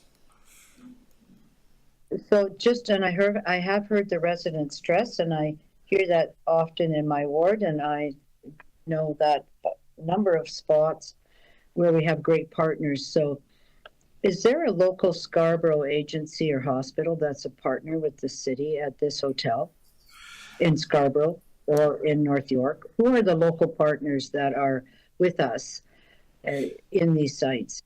Yeah, through the chair to you, Councillor, great question. So we're working with the Scarborough Health Network across Scarborough in terms of the various programs that we have on site at the Delta. Specifically, we have our partners at the Inner City Health Associates, Loft Community Services, the Neighborhood Group. There's a full primary care psychiatry program, harm reduction program at the location. But given the feedback today and that we've heard, we will go back and continue to strengthen those collaborations and partnerships where we can going forward. But just as far as those are health organizations, Mr. Tanner, I'm looking for, and Loft is not necessarily a Scarborough organization, but to actually, is there any Scarborough community organizations or North York community organizations outside of the health ones, which of course are so critically important? So the operator at this specific program is Homes First Society, and they're located across the city. I'd have to get you more information to see what other partners they have in the area, and happy to report that back. Yeah, thank you very much. I think that would be helpful to understand who the local partners are. And I'm not sure that I know there's concerns, and if there's been would you say the response has been robust enough, satisfactory enough, or still could use I'll just call it some deep community management at these sites with what's I've heard today from what's been going on?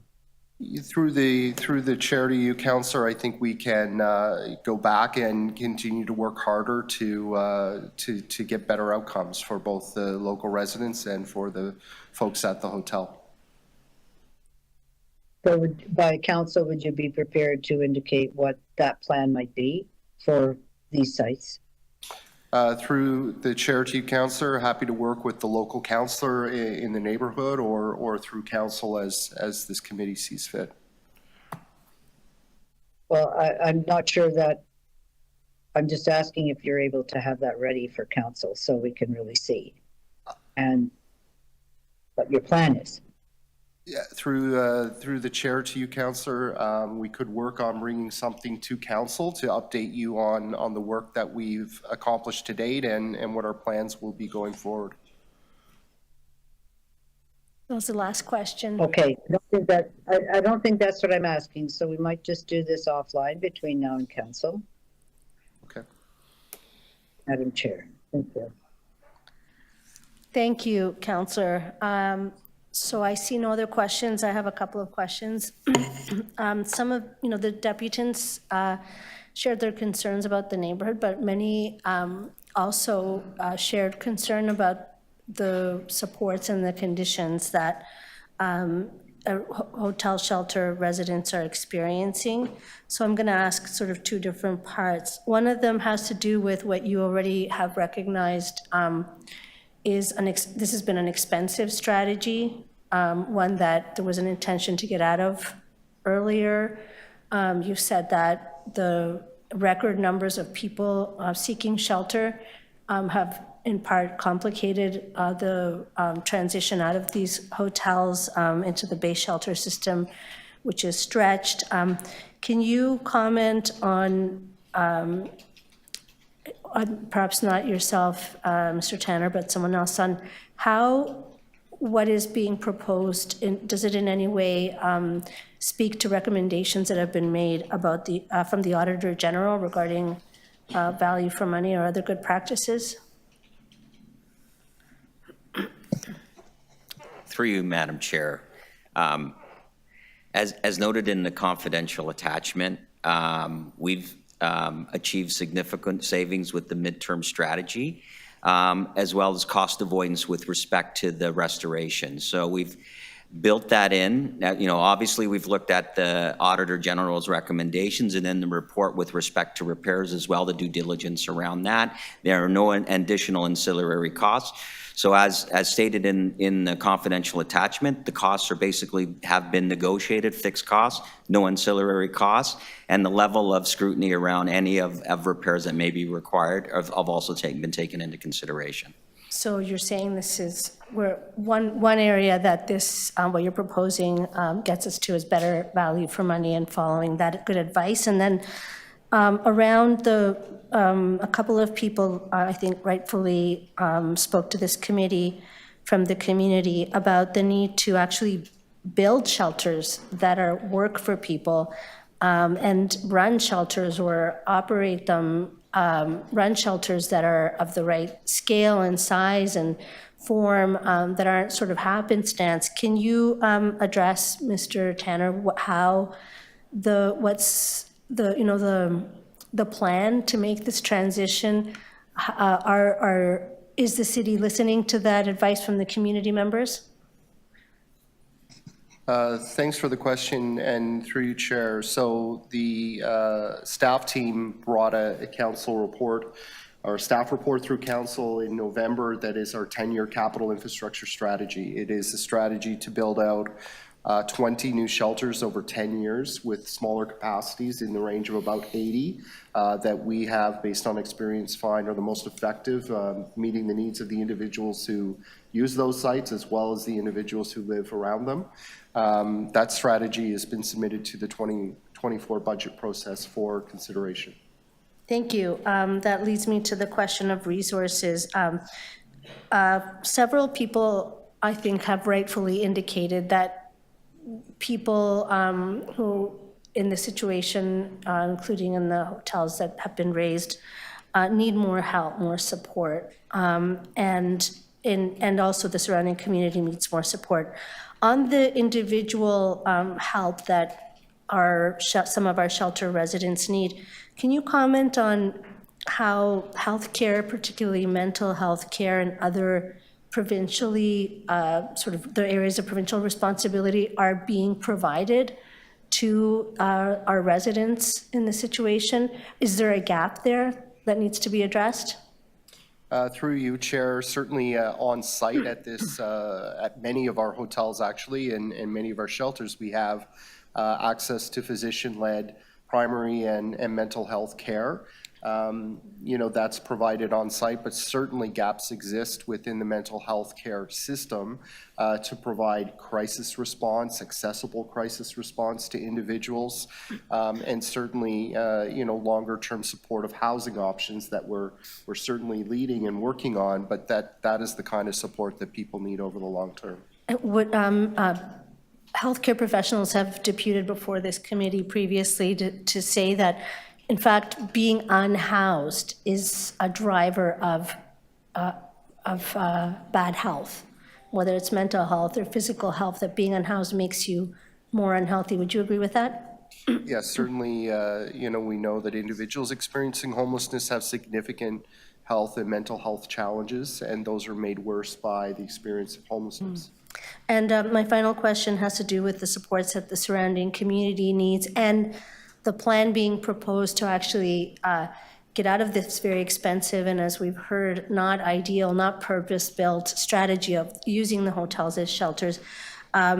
Is that something that, do we need to approve the city budget first to be able to really fulfill the obligations that we have to the hosting communities, and also to make sure that we're pivoting to a better shelter system? Through you, Chair, yes, that's right. We will await the outcome of the 2024 budget to determine our next steps. Thank you. Are there any further questions of staff? Seeing no more questions, let's go to speak. And I see the hand of visiting Councillor Mantis. Sorry, Speaker, Chair, what about in camera? Because we can't speak in camera. The councillors do not wish to go in camera any longer. Oh, I see. Okay, thank you. Thank you, Councillor Fletcher. Councillor Mantis, 5 minutes.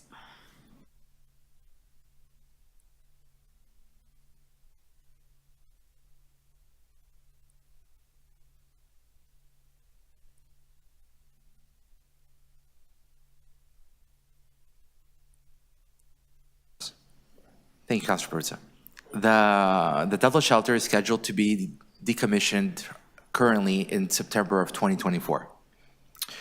In the spring of 2022, we had reached out to, my office and I have reached out to city staff, the operator, the owner of the hotel, and tried to first come together to discuss the transition and the decommissioning of the hotel.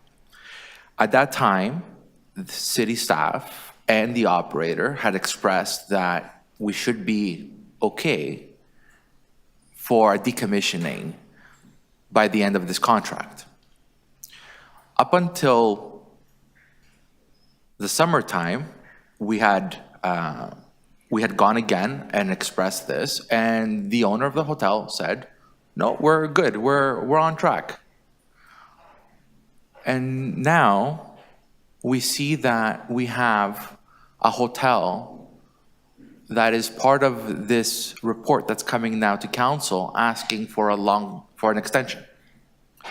And the question is, when you have spoken about decommissioning, because you know and you see that it's just too large. There's 400 people that are living in a confined space that don't have somewhere to go because it's a community that is, this area is very enclosed between Shepherd Avenue, the 401, a railroad track.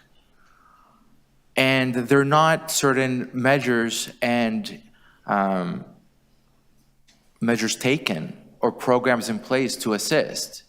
Why would we not have a plan earlier, before the November report that came to council, saying about the 10-year capital plan for building new shelters?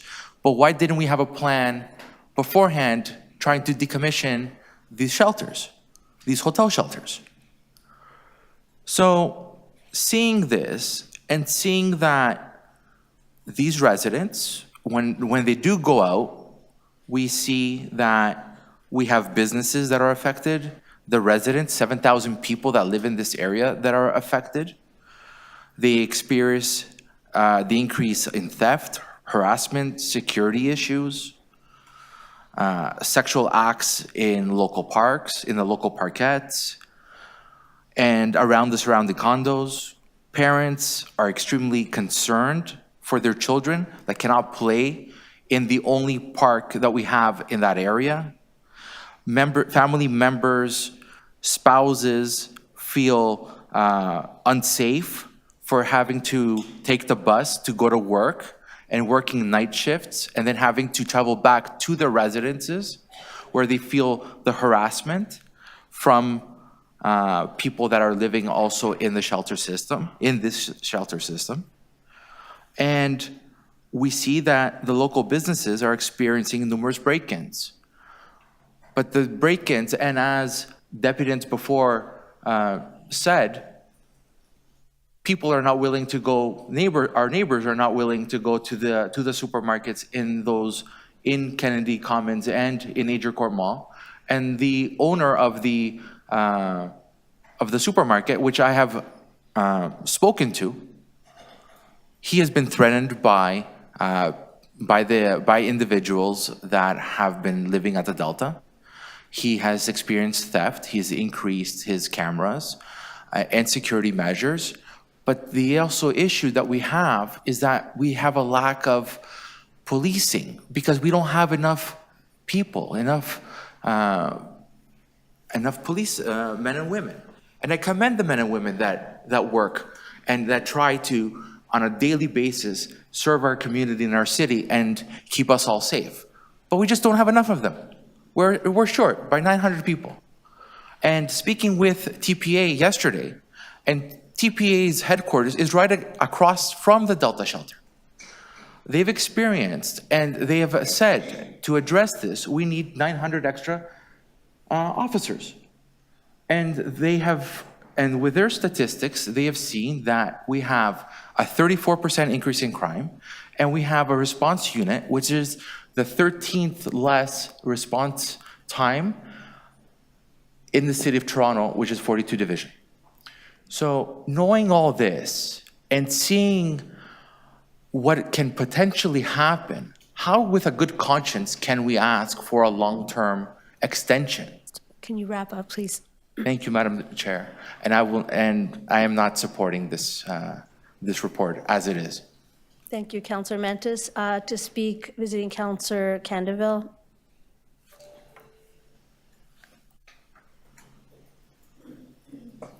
Sorry, I thought I saw Councillor Malix. You're on the committee. Oh, okay, gotcha. I think it's important to note some context.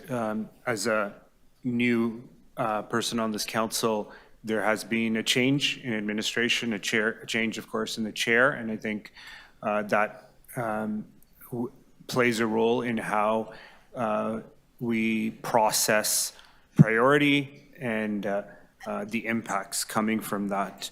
Having said that, we've had 4 years to address a location in particular that's had tremendous impact upon the local and greater community in Scarborough.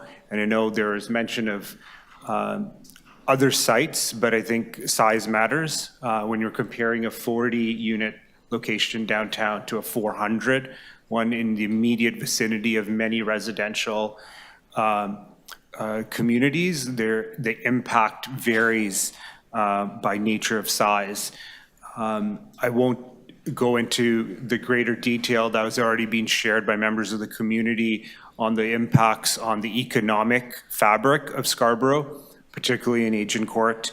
The stress that is placed on Scarborough General Hospital, Scarborough Grace Hospital, and these are hospitals where the data clearly indicates are underfunded, underserved by our provincial government. So I think these contextual pieces are relevant when we gauge the extent of impact. We know from 42 Division the impacts this is having, 3 to 4 times a day visits to the site.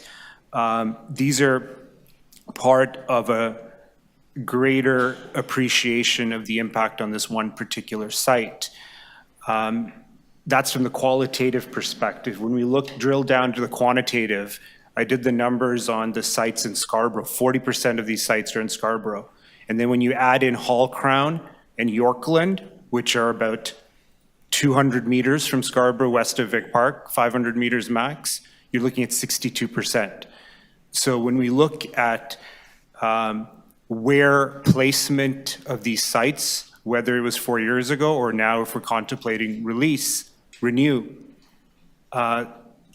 geography matters.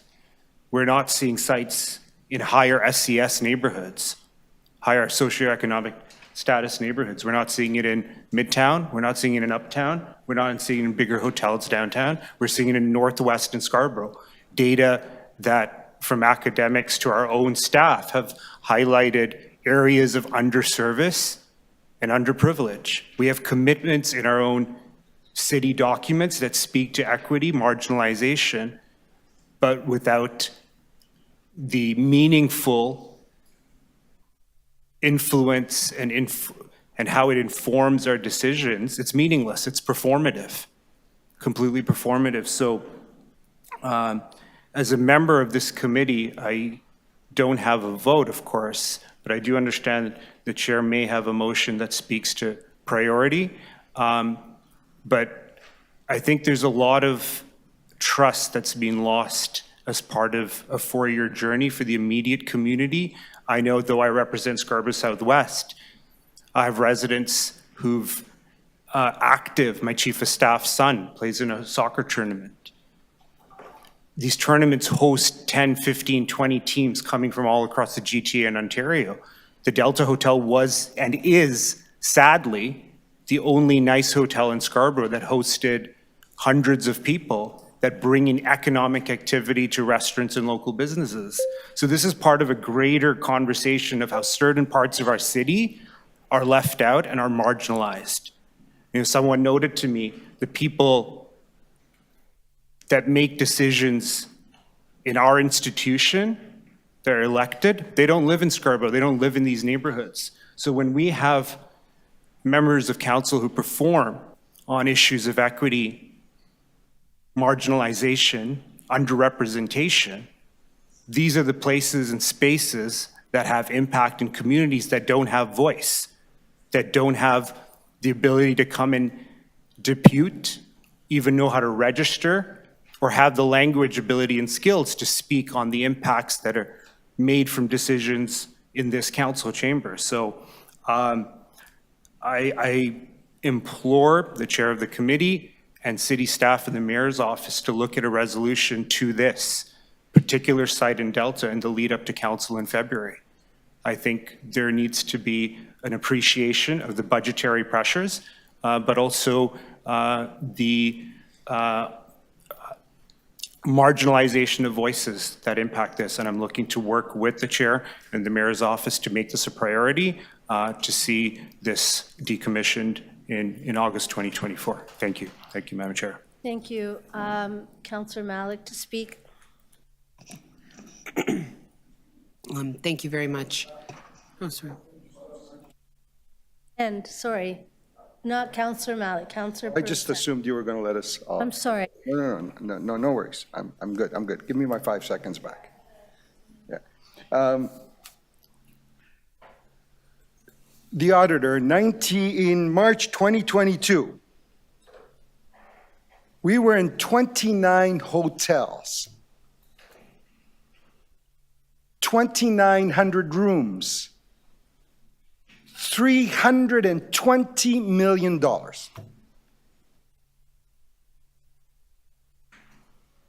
Take a second to absorb that. 2,900 rooms, $320 million. It hasn't gotten any better. This is the slow walk for us to financial ruin.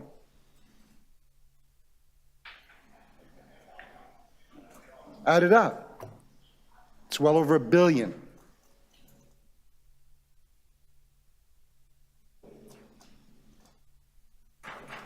Take another second to absorb that on where you are. So there's a suggestion here to continue this in 17 hotels. They've reduced a little bit.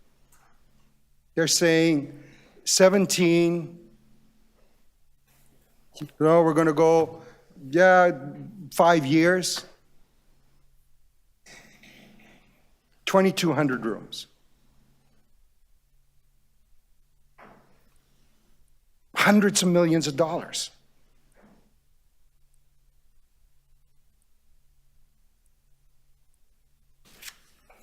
What has happened since March 2022, since the COVID restrictions were lowered? Our staff was put to the challenge. They met the challenge. They created 4,000 plus spaces outside the hotel system. They reduced the hotel numbers. Our demand went up. Housing's complicated. Shelter for the homeless, even more so. But they met the challenge. What we need to do is continue to challenge them. We need to provide leadership here. If it's not us, let the community do it, but somebody's got to do it. Absolutely. This can't continue. So imagine if you did this. I'm going to pick a number. It's well beyond that. Take the $100 million you're going to spend this year on the hotels. Cut it in half. Give them 6 months. Take $50 million, your leftover money, and give it to them and say, go out and create 2,200 spaces. Find those community partners, those churches, those agencies, those empty buildings, those empty spaces. Create 2,200 spaces, and they will. They absolutely will, because they're capable. You need to challenge them to do that.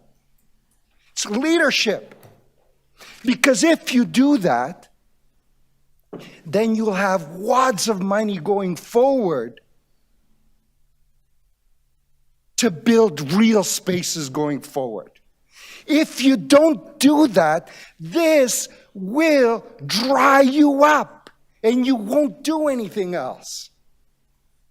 Leadership. That's what you need here. Shut it down. This is a colossal mistake. My 4-year-old son, just outside of Ponza. Right? Mediterranean Sea. 4 years old. Right? Beautiful. You can see the bottom. Very deep. Doesn't know how to swim. Jumps without a life jacket. My heart goes in my throat. He came up. He took the plunge. He came right back up. He's still with me. You don't always drown. Don't be afraid. They won't be out on the street. Absolutely not. And they won't be in your basement either. They are going to be put to the test, and they'll find those spaces. Shut the hotel system down now, because it's already bled us to the tune of $1 billion that you could have done so much more with, serving the most vulnerable people in this city. Thank you, Councillor Perruzza. To speak, Councillor Malik. All right, thank you very much. Thank you for all the questions and the deputations that we heard today, and for the passion and care that my colleagues have brought to the discussion on this item today. During the pandemic and amidst a deepening housing crisis at that time and even now, the city took action to try to address the situation as it was quickly unraveling. That's where we know and have to remember the decisions that we're making that are in front of us around the hotel shelters. That's where it began. It was to respond and meet and match the moment and what it required. And what we're seeing is that this housing crisis, as a pandemic, as we've come through that era, has not abated. And today we heard concerns from residents about shelters in their neighborhood, and these concerns are absolutely understandable, and they must continue to be addressed. That is our shared commitment as counselors, and that is our shared leadership.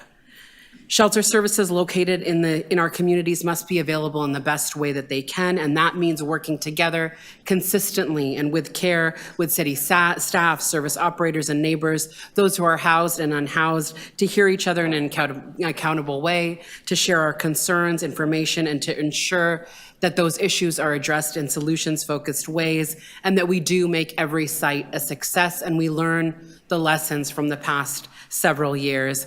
And the homelessness service capital infrastructure strategy before us today creates a plan that offers something that has been missing from the shelter system. And the comments that we've heard and the questions are really focusing in on what that quality is, and that is stability, and to do it in a smart and cost-effective and durable way. The 5-year leases outlined in the report not only provide stability for those who need a safe and warm place to be, it provides stability for operators, the on-site staff teams, to know that they will have a job to return to in the following year. But most of all, it provides stability for our communities, building stronger connections, bonds, and allows for existing communities to have a time frame and a timeline to understand where this is all going. This path forward also creates a more equitable system that looks to build shelter spaces across the city, not just in one particular area.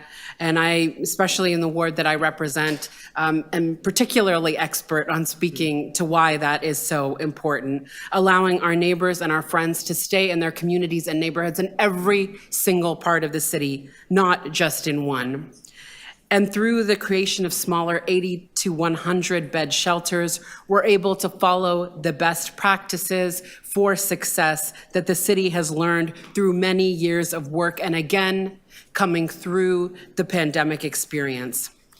Last year, a shelter hotel in my ward closed its doors, and residents were moved to temporary locations as new beds were not yet online. And that is and was a huge challenge. It is a difficult process for everyone involved, for residents who had called the site home, for the community around it during the pandemic, and for operators and staff and the community at large to understand the implications of what it meant to wind down a hotel shelter. We can and we must do better with our experiences and what we've learned, and this report provides that path forward. And through this plan, the city has the capability necessary to bring purpose-built, city-owned shelters online before another shelter hotel goes offline. This plan creates the way forward to treat operators, staff, neighbors, and community, and the clients that we're serving with the respect that they all deserve. I want to thank city staff for all their work in this regard. I want to thank our neighbors and our communities for sticking with us in a better way forward. And I call on my colleagues to join me in voting in favor of this report. This is some of the toughest and most necessary work that we have to do, and we have to get to a better place through everything that we've learned, through the experiences that we're going through, in order to ensure that we have a city that we can be proud of, and one that we can say that there is a safe and reliable space for every single one of us to be. Thank you very much. Thank you, Councillor. Councillor Moise to speak.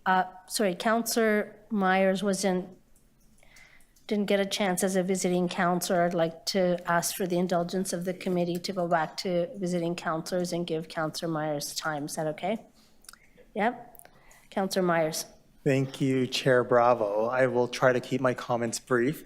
So I just wanted to add my voice to this as a Scarborough councillor. First, I do have 25 Milner Court in my ward, the Travel Lodge. I think it's an excellent facility. It's very well run. I never get any complaints from it. I've met with the residents, I've met with the staff, and I see that they're doing really good work. So I want to be clear that I don't have an issue with shelters in Scarborough, shelters in my ward. I think this is an example of a well-run shelter that does a lot of good for a lot of people. I will have to, though, add my voice to some of the concerns that I've heard on the Delta at 401 in Kennedy. This has been an ongoing problem for many people in Scarborough. I'll just give you one example. I was at the Community Police Liaison Committee yesterday for 42 Division for a monthly meeting. And afterwards, I had a conversation with the superintendent, and she just showed me the crime stats of before and after since the Delta has come in, and crime has increased exponentially since that has been brought in terms of the number of police calls that are having to respond to that. And when you add in other factors such as fire, paramedics, it's quite a lot. And unlike other parts of the cities, Scarborough North Scarborough really is underinvested in. So these do take away from the rest of the community, even though this is not in my ward. It does affect the level of service my residents can expect for their fire, for their paramedics, for their police, even for the hospital, because this does cause a lot of issues. I don't know what was said before I got here, but I understand that people are very frustrated, and it is quite justified. I have visited the Delta myself. I did not see a well-run facility. I saw a facility that the staff seemed like they were overwhelmed. They were very young. The security guards, most of them seemed like they were international students. It did not, when I was visiting the premises, it did not give me the sense that I was safe.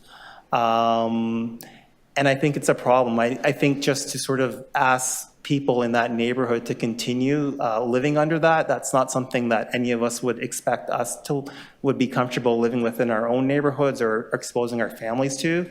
So I think we really do need to have a serious conversation about how we deal with this shelter in particular, as it's sort of like an outlier as to the rest of the shelters that I've visited. I visited not just Travel Lodge, but I've also visited the 4 Points out in Etobicoke, which is, again, another well-run shelter, well-organized, sense of safety, sense of community. Didn't get the sense that there were problems, but I did not get that sense when I visited Delta. So I really do think that there needs to be a hard and objective look at how this shelter is run and to really prioritize shutting the shelter down. Thank you. Thank you, Councillor Myers. Councillor Moyes to speak. Thank you, Madam Chair. And first of all, thank you to staff, really they're the ones on the ground doing the hard work and the heavy lifting. You know, sometimes we as councillors forget that as we sit in our ivory towers on the second floor. And again, going from 29 hotel shelters to 17 is quite an accomplishment, quite frankly. I don't know how you've done it, but you have done it. And 17 is, I think, is manageable. And looking at the list itself, I have 3 shelters on the list from the 17. And I'm happy to continue to do the heavy lifting, do my part, you know, as a member of this council. Historically, 61% of social services and shelters have been in Toronto Centre. You know, during the pandemic, one of the hotel shelters was actually right at Yonge and Dundas. What was it called again? I can't remember what it's called. The Bond Place Hotel. And so I was heavily criticized for that. You know, why is it there in the heart of the city? You know, Toronto being the downtown, being the economic engine of the province, and that, you know, we need to make sure businesses thrive, and you know, these sort of places should not be in that space. And I disagreed with that. I feel that we have to support people where they're at.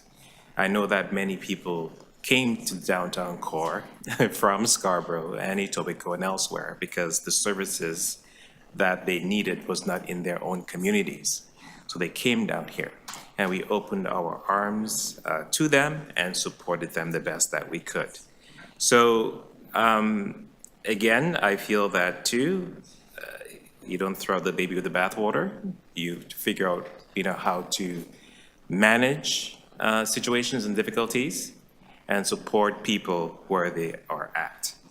So I, for one, yes, there are difficulties at the Delta in particular. I will not dispute that.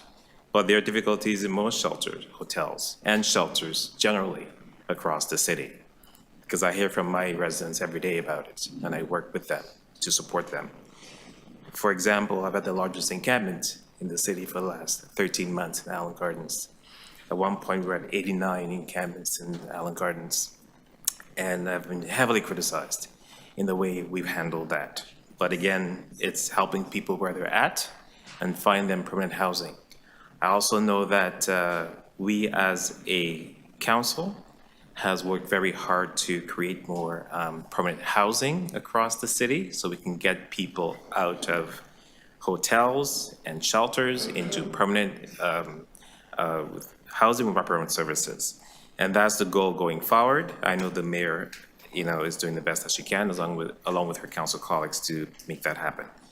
So, in closing, I am satisfied with where we're at and where we're heading. These are difficult issues, but these are people's lives we're talking about, right? It's not numbers out in the sky. These are actual people who need help, and we as a city is doing the right things to help those that are most marginalized and most at risk. So I will stop there for now. Thank you. Thank you. Councillor Carroll. Thank you, Madam Chair. And I apologize, Madam Chair, and to my colleagues and the people who came to speak to this item. I had to leave the room to talk about budget. And I would really be remiss if I wasn't connecting those dots right now. Because what I left the room to talk about was why we still need the 17 hotels. And we're not even being funded for the use of them. Councillor Prusa, please. I just love what she said. She's the budget chief. I don't actually like being interrupted by either applause or telephone calls. Anyway, we need that $250 million to build the shelters to help the people that we're receiving, and they are currently overwhelming the system. That's why, although we were able to change the accommodation in our conventional shelters, when the COVID guidelines were relaxed, we weren't able to shut all those hotels. That all of these residents thought would happen the minute that happened. They thought, as soon as we relax these COVID rules, these people can go back where they came from. And now here we are being overwhelmed.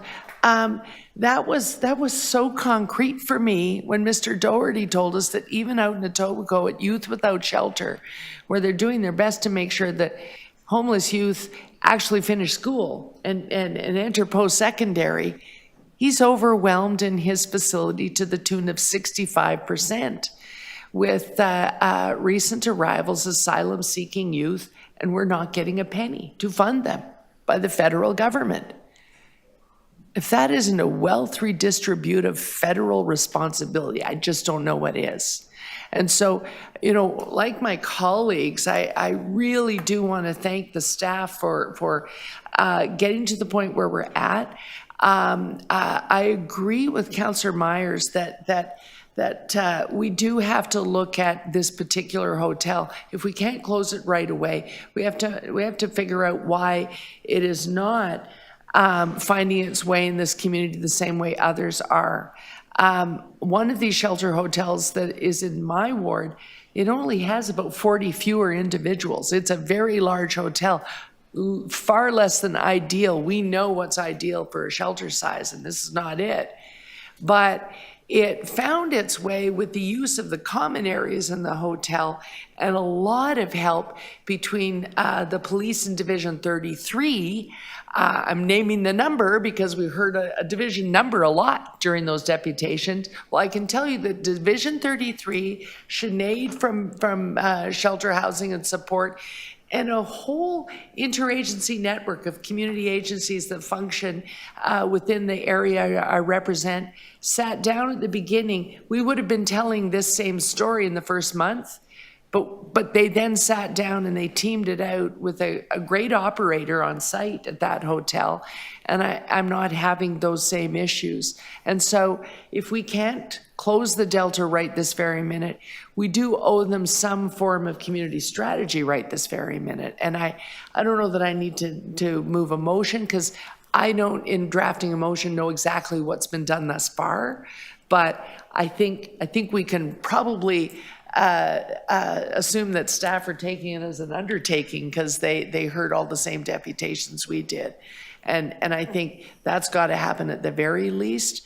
But this is exactly why the most important message we can give to people right now is that we can't keep taking an influx, trapping them in our shelter system, and expect to get better. We need the funding that will allow us to manage people in the way most appropriate, and then we can get on with our infrastructure strategy, which is what this is really about, building what we know to be the best designed purpose-built shelters to serve purposes that really do take people through the shelter system in short terms instead of long terms and out into productive lives. Thanks, Madam Chair. Thank you. Any other counselor to speak?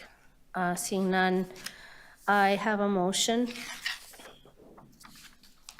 While we get that up, I think it's important to say that we hear you, and I want to thank all of the deputants that came in today and my council colleagues.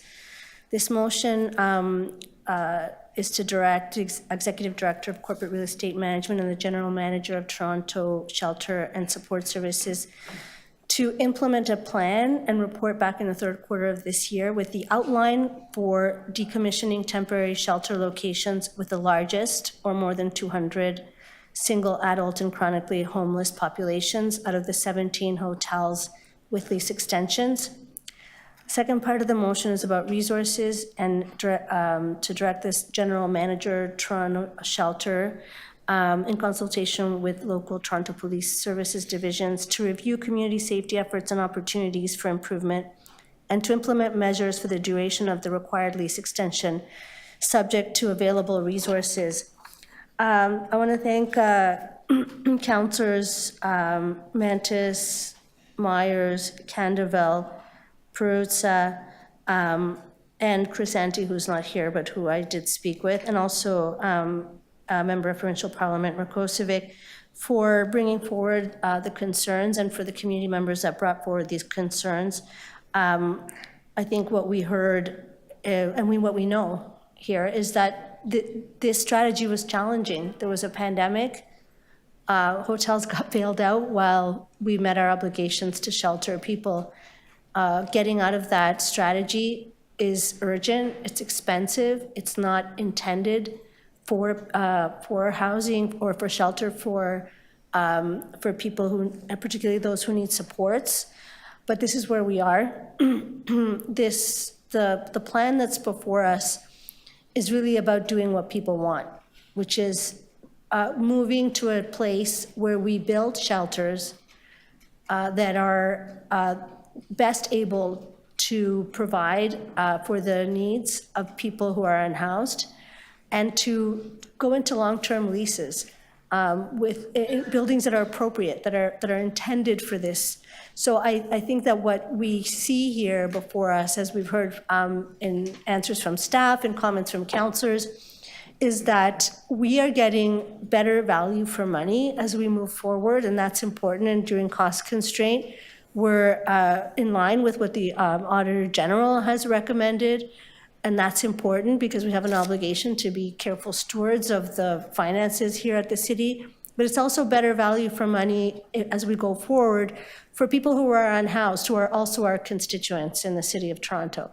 It means that we'll have more resources to be able to invest in the kinds of shelter that they need and the supports that they need. And also, more important than anything, is that we're going to start transitioning into permanent housing and building permanent housing. And that's absolutely essential. We can't overlook here that the federal and provincial governments' decisions, policy and funding decisions have led us here today. Whether it's getting out of building affordable housing in the 90s, whether it's making reductions, significant reductions to the kind of health services that people need, income supports that people need. There are people that work full-time who actually care for elderly people, who care for children, who are really needed as workers in the city, living in our shelter system. This is not a sustainable situation, and what we're facing here is a housing crisis which has turned housing into a commodity to be traded increasingly by very, very wealthy trusts and others. And so what we need is to have more dominion, more control, more command of how our future looks like in dealing with this. And that's why having city-owned shelters is important. They could become flexible and one day perhaps become housing. And that's the thing, is running a shelter system is really about trying to get out of the business of running a shelter system. I also want to say that the supports that communities need are urgent, and we hear that, and it's absolutely crucial, and we thank everyone for voicing their concerns. We will not be able to achieve the savings, the better results for people who are unhoused, or the actual supports that communities need as we transition and going forward, no matter where a shelter is, if we don't pass the budget. If we don't figure out a way to find the funds to actually pay for the cost of what it means in the city. And in closing, as I run out of time, we need the federal government to step forward, because a big part of the pressure that we're experiencing here is their abandonment and their failure to fund the needs of asylum seekers in this country. And that's creating a massive amount of pressure, and it's not fair to anyone. I want to thank my colleagues, and I hope you'll support the motion.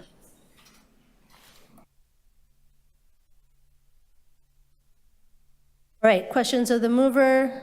Seeing none, we have a motion before us. Proceed to vote. All in favor? Opposed? That's carried. Thank you. And the item as amended, all in favor? That's adopted. Thank you. I think we're going to break now, and we will reconvene at 1:30 for item 9.5. Thank you.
starting.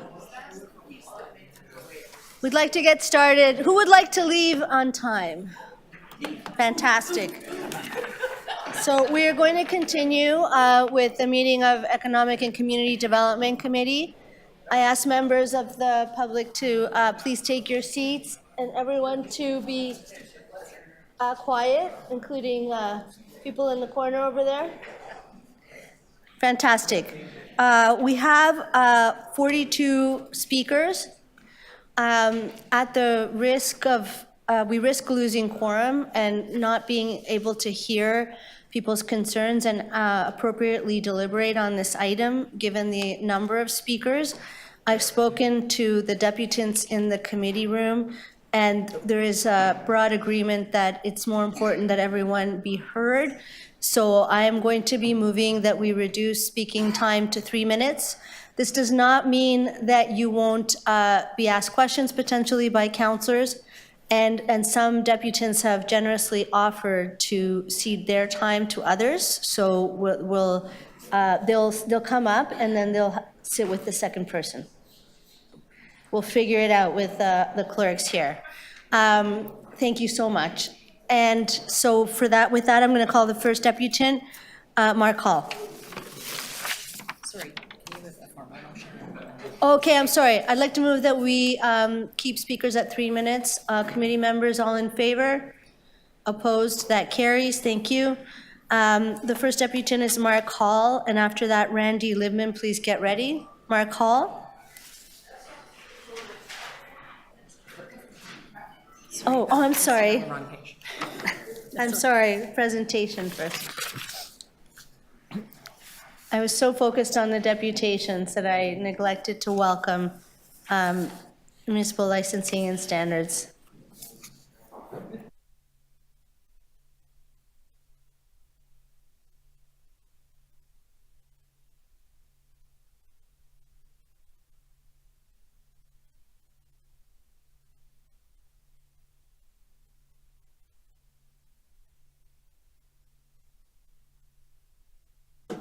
So thank you and good afternoon, and Chair Bravo, committee members, visiting councillors, actually not anymore, and deputants. Thank you for the opportunity to present on this matter. I'm joined by my colleague Mitch Thibault, who's the policy lead on this file. Our division enforces over 30 bylaws, and this is one of our most complex and challenging files. And a big thanks to my team for all their efforts on this and for all the participants, the deputants in all the consultations, and my partner divisions in health and economic development and solid waste. This report responds to 7 council directives from 2 reports, one in 2019 and one in 2022. The noise bylaw applies to all properties and individuals in the city, and it's really the objective is to balance the needs and interests of residents, businesses, visitors, and the overall community. Having said that, managing and regulating noise is a complex undertaking, and so the intent of our bylaw and the improvements that we brought today is to maintain a livable and peaceful atmosphere in Toronto. The scope of this is an implementation review. It is not a full overhaul of the bylaw. It is looking at something that was 5 years in the making, or 4 years in the making, and then reviewing it, and that's what we've done throughout here. Just to bring context, regulating noise is done at all 3 levels of government.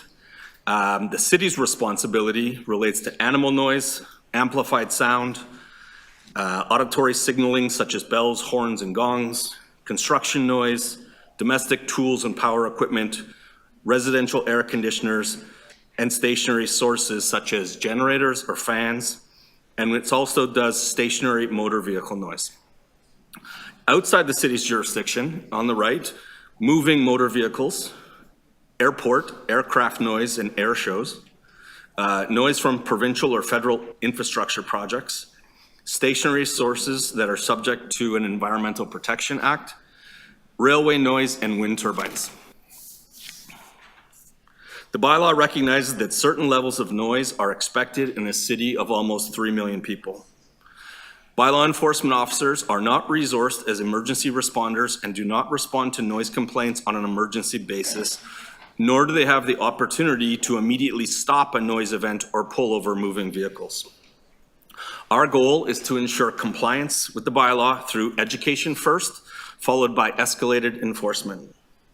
We work with different partners, the police, AGCO, fire, and we respond to problematic establishments with multiple bylaw issues, and we do joint initiatives based on data. In 2019, we made a number of changes, and the most important one was that we introduced quantitative noise level limits for amplified sound and motorcycle noise. We did not have decibel limits in the previous noise bylaw. We amended the time prohibition for construction noise and replaced concrete and crane work exemption with an abridged version of the exemption permit process. Prior to 2019, contractors and developers had the as of right to work through the evening on finishing concrete. And finally, we introduced a dedicated noise enforcement team with coverage to 2 a.m. It's made up of 28 staff, and just to clarify, we have one current vacancy, which on a team this big and on such a fluid position, that's pretty good, and we will be filling all vacancies throughout the spring. Since 2019, at the onset of COVID, you'll recall the province temporarily removed city's authority to regulate delivery and construction noise and also prohibited music above normal conversation. So this is from March 20 to October 21. It was important that goods were being moved, construction was happening, people were working, and that was critical, and that was a directive from the province. Enforcement resources during that time were redirected to focus on parks and businesses that were not to be permitted open and those who were permitted to be open. So that was our focus for 2 years. In July of 2022, we brought an interim report back to council and committee, and it was related to motor vehicle and power device noise. So we included further restrictions to the time period for noise from power devices, and then we introduced public education on leaf blowers. Today is the implementation review, which included broad public consultation. And of the approximate 18,000 noise service requests that we get per year, is just to give you the context that this is a significant issue. And our noise permit exemptions have increased 40% since 2022. This slide indicates peak times when noise service requests or complaints come in, and you'll notice the spikes in the top area. That's related to amplified sound, and those spikes are in the summer, so it's really seasonal. Our number two, so it's 50% of our complaints are related to amplified sound, followed by 26% construction noise, and then unreasonable and persistent noise at 11%. I don't think you'll be surprised that the top 3 wards for highest number of complaints are Councillor Malik, Councillor Sachs, and Councillor Moyes.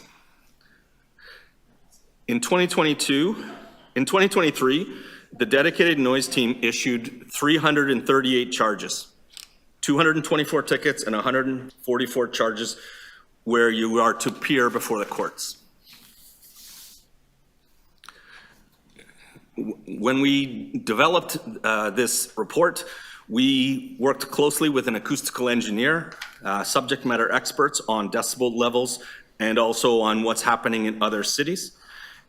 We also did opinion research with a third-party provider, and it's a very challenging issue, and it's so divided that 51% of the respondents considered noise levels in Toronto to be reasonable, while 49% feel there's a need for additional restrictions. We heard mostly about amplified sound, and again, residents in the music industry are sharing their concerns with us that more restrictive measures could affect the city's vibrancy and nightlife. We also received a number of emails throughout the consultation process, over 2,200, that spoke to support for live music and outdoor events to happen. So we also did targeted stakeholder engagement with the construction industry, the Music Advisory Committee, the Toronto Police, the Ontario Waste Management Association, and ResCon, which is the construction group part of BUILD, the development organization. The proposed enhancements that are included in this report include lowering the nighttime indoor limits for amplified sound, also providing flexibility to our officers that it's not just from the point of reception. There are other options where they can measure the noise. We've introduced a motor vehicle noise limit to align with motorcycles. That was not in the previous version. And we've also heard from our stakeholders that vibration has been an issue, and we've incorporated that into our definitions where appropriate. We've maintained the waste collection exemption that Council approved in 2022, and we've also clarified definitions and provisions to improve compliance and enforcement.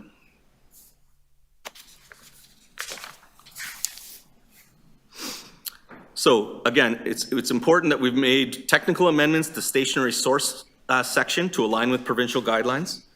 We've changed the exemption permits to modernize them and focus on permits that have the most impact. There will be 3 levels of noise exemptions. In the past, there was just 1.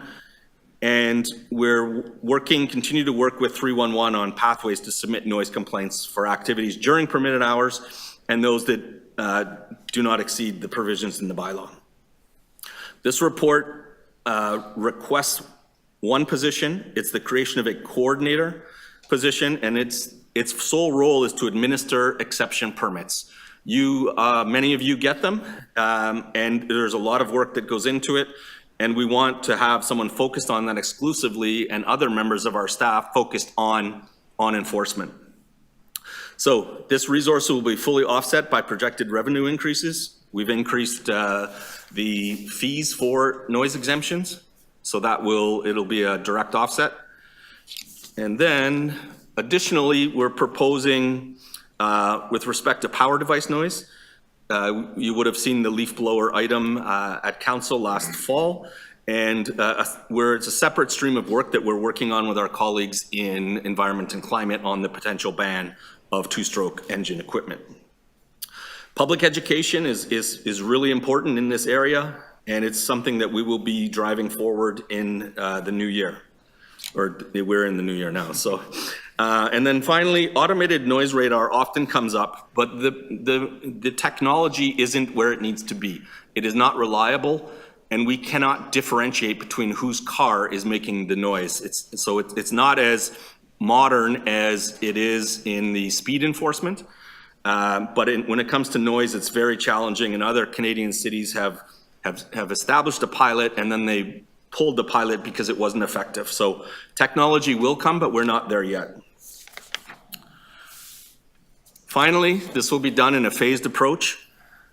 Phase 1 will be by June 1st, and we propose the ineffective date for bylaw amendments related to definition and prohibition changes.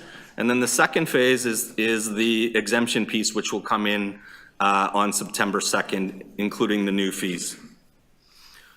Our objective is to have these changes in place prior to the licensing and zoning for bars, restaurants, and entertainment venues that was adopted by council last month.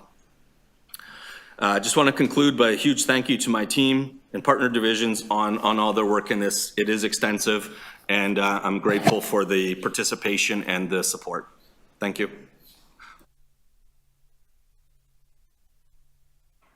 Thank you very much for that presentation, and we look forward to being able to ask questions following deputations. So I'm going to remind people that you have 3 minutes to speak, given the fact that we have 42 people who've registered. I will be calling 3 names so that if you're up next, you'll get ready. And a couple of you are coming up to speak and we'll be sharing your time, and that's okay. So we're going to start with Kathy McDonald, then Barnali Chowdhury, and then Gail Beebe.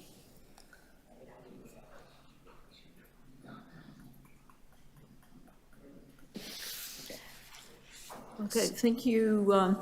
Sorry. if this is her time, you can bring her when you go. Give my time over? No, you can't cede your time, but you can stay and share your time, okay? Go ahead, please, you have 3. Increased noise. The consultations in the fall have raised many issues. The new No More Noise organization is really helping engage residents to address these. The Toronto Noise Coalition submission provides a lot of information and recommendations in its report. A lot of it is for the need for further work. I'm just going to skip all the lists of issues that need to be covered and hopefully could add those later with somebody else's submission. So the 1-week deadline for preparing submissions for this very complicated report is really totally inadequate. And many of us have been struggling very hard to try and present an appropriate response. And we've been sharing information and trying to see what our priorities should be. So this first stage of my comments will end with a recommendation that given that there's going to be more ongoing work with this noise bylaw over the next years as our city changes, we need to have an ongoing process that will provide a way that residents' ideas can be considered, and that of course, the input of the businesses that are affected have to be considered. And the process we use for the Toronto Noise Coalition worked well, but we need something broader going forward, and maybe a noise advisory committee that is continuous and meets as needed when issues arise, so we don't have a great pile up like we do today. Thank you. Thank you so much for your deputation. Are there any questions of the deputant? Seeing none, I hope that Bernali Chowdhury is online. No? Oh, I'm sorry, Councillor Sachs. Questions of the deputant? You have to come back, please. Sorry. Yes, thank you. Yes, Councillor Sachs. Go ahead, Councillor Sachs. You have Hello, Kathy. Kathy, could you please tell us more about the committee that you have in mind and how you think it would help? Yeah, okay. It's based on my experiences as a member of the Toronto Noise Coalition, where we met on a regular basis with city staff and the noisemakers industry on different topics and different issues, where we could sit down and discuss ideas and for making noise regulations enforcement better. So how do you, that was a limited period developing the 2019 bylaw, but moving forward, there are going to be many opportunities where there are issues that need to be discussed. You know, coming out of this report recommends further work on a number of topics, and this would be a way of ensuring going forward that there is that a thorough pre-consultation and discussion, and that so residents can provide effective advice.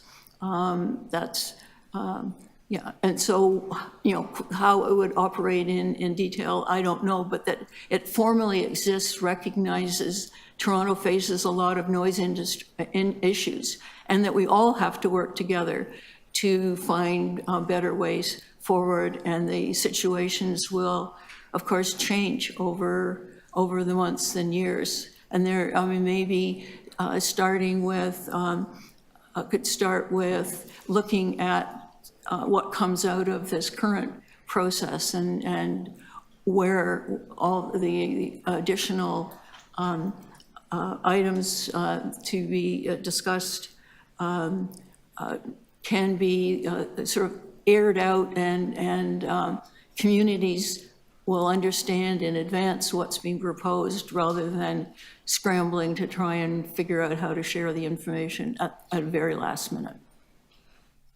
Yeah, Kathy, I think it's a great idea. I would encourage you to work with Ingrid and others and to propose to us in writing an outline of the committee and get expressions of interest from the potential participants. Make it as easy for us as you can. Yes, okay. Thanks very much. Thank you. Thank you. And the next person is Barnali Chowdhury. Online. Barnali's not with us. Gail Beebe's online. Gail, welcome to committee. You have 3 minutes. Gail Beebe? Okay, we can come back. Oh, I'm so sorry. You have a presentation. Welcome, and you have 3 minutes.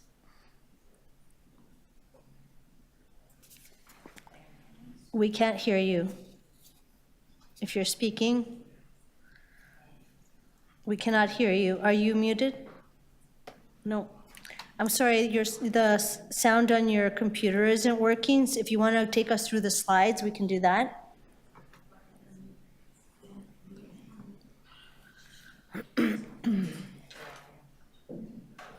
Speaking. Okay, power equipment, No, we can hear you now. Is this Gail Beebe? Yeah. Okay, please proceed.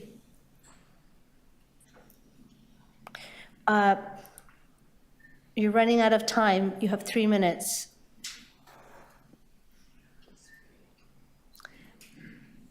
Okay, thank you. We can see the slide, so that's helpful.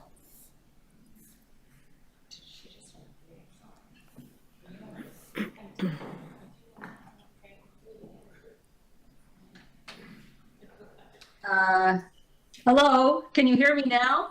We can. I'm going to give you an extra 30. Please proceed. Okay, so you just get, health impacts of noise have not been addressed in this report. Cardiovascular disease, cognitive impairment, sleep disturbance. These are other potential effects. Toronto ambient noise exceeds limits set to prevent health effects. How bad is that noise? 63 dBA, that's your own Minister of Medical Officer of Health report in 2017. You notice that 55 is the recommended by the World Health Organization. Will the noise bylaws change noise levels enough to protect our health? We don't know. It's really not discussed. No health impacts in the bylaw changes. Power equipment regulations, we need power equipment source regulations, such as the ANSI standard for leaf blowers used in Vancouver. We need time of use and sound level limits for regulating noise activities measured at source or source property line. Enforcement without intrusion into complainant's property and residence is why we need source limits. Don't penalize the victim for the noise polluter's crime. Noise complaint reporting process is not working. We don't know how to respond. 311 process is lengthy, not user-friendly. We support an overhaul of the current noise reporting process. Adequate and timely monitoring and enforcement is critical. Proposed public education has got to be, includes consultation. I didn't think that the leaf blower videos put out last summer were effective at all. So these are my conclusions. The noise bylaw changes as proposed are inadequate. Health impacts are not addressed. We need power equipment noise limits. We need to set noise limits at source or the source property line. We need better monitoring and enforcement, and we need effective public communication. And I would support what Kathy has said about a consultative group. And I have no idea how much time I have left, but that's my presentation. Thank you very much. You're right on time. Are there any questions of the deputant? Great. Thank you for being here. The next speakers are Sally Gustin, followed by Steve Georgiev, and then Harold Smith. Sally, welcome to committee. Thank you. Thank you, Madam Chair, committee members, and fellow speakers. I'm Sally Gustin from the Young Corridor Condominium Association. So it's an association of condos north of 401 along Yonge Street, and it's for the board of directors. We're a resource in best practices in condo management. But we also raise concerns on behalf of the thousands of condo dwellers that live in that area to the appropriate levels of government. So this is a vibrant, dynamic area with lots of shopping, excellent public transit, and we know that cities by nature are noisy. However, racing vehicles, many of them modified, is an issue in the Yonge Corridor, more prevalent in summer, often taking place during the night. We know that the sound bounces off tall buildings. There's increasing evidence that this has negative effects on people's health, and it's also that these irresponsible drivers present a pedestrian safety concern in the area of the Yonge Corridor. So these are some testimonials. I had to take great care to knock these down from long paragraphs, but these are testimonials from people who live in the Yonge Corridor, people talking about chronic pain, they can't get sleep, how they can't open their windows at night because it's too noisy. How the hurried motorists present a safety problem for seniors. And so it's a big issue in the area. So what do we want you to do about it? This is what we're asking. We know that big cities all over the world are facing the same problem. And the bylaw amendments obviously don't go far enough. So we want you to keep investigating what other big cities do.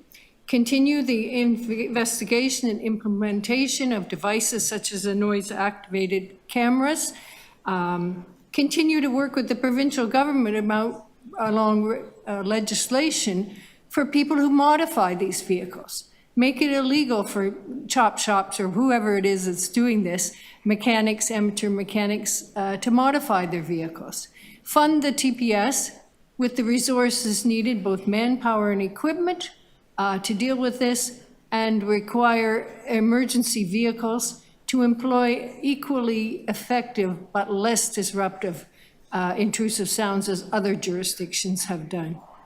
So that's basically my presentation, and thank you for hearing from the Yonge Corridor Condominium Association. Thank you. Questions of the Deputy Councillor Carroll. It's just a really quick one. Because I know from the route, my ward to the east, the speed racing clubs, but I'm not as familiar when you get into that Yonge Corridor. Is it evenly distributed between the ring roads and Yonge Street, or do they have a favorite route? Well, the main roads that have this issue are Yonge Street, of course, is very wide north of the 401. Yeah. So Yonge Street, Beecroft, Doris, and along Shepherd and Finch. But certainly Yonge, Beecroft, Doris are the three major routes. So we have a couple of places, and I'm not trying to put you on the spot because you really can't speak for everybody in such a neighborhood, but we have a couple of places along each of those routes where additional traffic lights have been proposed because of traffic accidents that have happened here and there, and they've been opposed. And that may be one of the design strategies that we could use to make that a less attractive speedway. Would it be worth a revisit? Because it's several years ago that we looked at those lights, but we now have this new modified vehicle problem. Would it be something that we could at least have consultation in that area on? Well, I think certainly slowing down the traffic helps. However, these cars have been modified for the purpose of making noise, and so their objective is to make noise. Hey, look at me. I've got this fancy car. So I think they're going to make noise, even if there's a stoplight there. They just rev at the stoplight. And another thing is the backfiring. I know it's not real backfiring because they've changed, we don't have leaded gas anymore, but this artificial backfiring of vehicles, it's a big issue as well. Yeah, we have it over on Bayview. Okay, thank you. That's helpful. Thank you.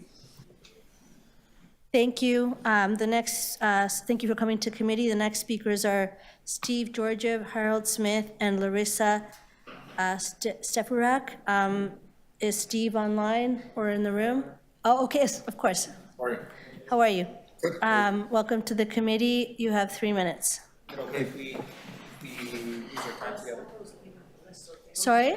If we share our time? You're going to Well, it's share gonna be 3 minutes? we'll be done No. faster than 6 minutes. No, you have to do it separately because we agreed everybody 3 minutes. Yeah, we, thank you. Hello, thank you for giving me the time today. I mean, most of you guys are familiar with who I am and kind of the fact that I represent most of the operators on the hospitality side. First and foremost, thank you to MLS for doing a great job with this noise bylaw review. So I'll just get right to the point so everybody's familiar where we are. It's important to separate amplified sound from a business than from a resident to a resident. And I think if you guys look at the complaints that came in over the last 3 years, especially because of COVID and especially because we were closed for 500 something days, majority of the noise problems are resident to resident noise, side to side. So that's very important that somehow we figure out a way how to separate from a business to a resident versus a resident to a resident, because we're all getting thrown into that group and we're getting penalized on the hospitality side because the majority of the problems are coming from resident to resident. And I'm strictly speaking about amplified sound, obviously not cars or anything else like this. Even during one of our last meetings, I know most of you guys were here, even the Noise Coalition came up there and said nightclubs were 1% of the noise problems in there. So it's very important that we separate that. So I'm just going to put one thing up here. So there's a proposal on the inside of where the point of reception is, that we reduce the noise limit from 45 to 43. Oh, sorry, from 45 to 42 decibels. I just want you guys to understand what this is happening. So. The music office was against reducing the noise level. The sound engineering firm that was also advised against it. And I just want you guys to see, this is a brand new dishwasher that I bought in my house. It's sitting at 44 decibels. So that means technically, according to your guys' new proposal of the bylaw, if I was standing beside my dishwasher, the ambient noise in the room would be higher than what you guys are expecting a business to make. This is the ultra silent model. I can provide the link if you guys want to purchase it somewhere. I think that this entire thing says everything that I need to say to you guys. It is absolutely completely unreasonable to think that you're going to operate at 42 decibels when the ultra silent dishwasher model is sitting at 44 decibels. So the noise reduction, we were already working with very reduced levels and below any other city below any other city's noise kind of bylaws, and now we're asking for a reduction again. So if this reduction happens, number 2 of the point 2 of the noise bylaw should be amended to also say with the door closed, because right now it doesn't say. So the measurement officer can come into the person's home, measure from the inside with the door open, and it doesn't fix absolutely anything. So if we're actually trying to solve real problems here, and not put the hospitality. Thank you. Yeah. Please wrap up. That's your time. Yeah, I mean, really, this is it. And just the general ambient noise in Toronto is 65 decibels. And someone can ask you questions. If you can. Are there any questions of the deputant? Councillor Carroll? Yeah, I'm gonna ask the same question of staff, because this came up for me. I was saying to staff over the holidays, my dishwasher crapped out, and we hadn't had this report before us yet. So, but I was looking at it. It's months since looking at the thing. Why do those numbers? Why are they reminiscent of something for me? What does DBA stand for? I had to look it up because I was in a different world. I was in my home world. And, oh my God! Of course I know what DBAs are, but it was in these numbers, and that was the first time I thought, wait a second, are there different ways of measuring this number? Because that is a dishwasher number. Sure. I also have to figure out how to pay for it, but that's another story for another day. But are there different ways of measuring it? Because if that's the level of a dishwasher, then what we're asking you to comply with is about the level of conversation. Well, actually, the level of conversation sits around 60 decibels. Okay, so we have some work to do on figuring that piece out. I'm going to have that one here for you if you'd like. Here.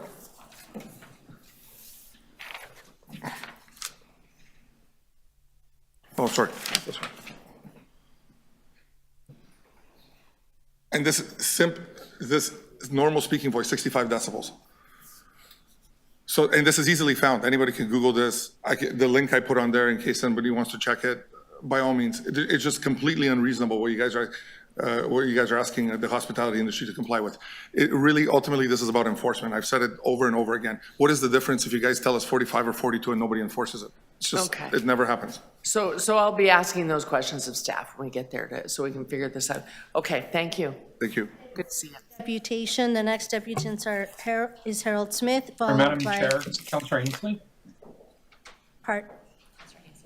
Oh, sorry, Counselor, I didn't see you there.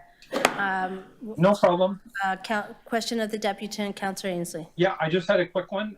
Steve, it's Councillor Ainsley. I'd still like to go for the tour that you offered after last Economic Development Committee meeting. I was just wondering if you could send your contact information to my office so we could do the walk around the neighborhood. Yeah, I would love that. I did call you and I did leave a message on the phone number you provided me, by the way. Oh, okay. So, right. but I will get some. I will get your email and I will send you an email so we can connect separately. Perfect. Excellent. Thank you. Thank you. Thank you, Madam Chair. Thank you, Counselor. So the next deputant is Harold Smith, and please, Larissa Stefarak and Harris Rosen, get ready to depute. Welcome, Harold Smith. You have 3 minutes. Thank you, Chair Bravo. I live in North Toronto.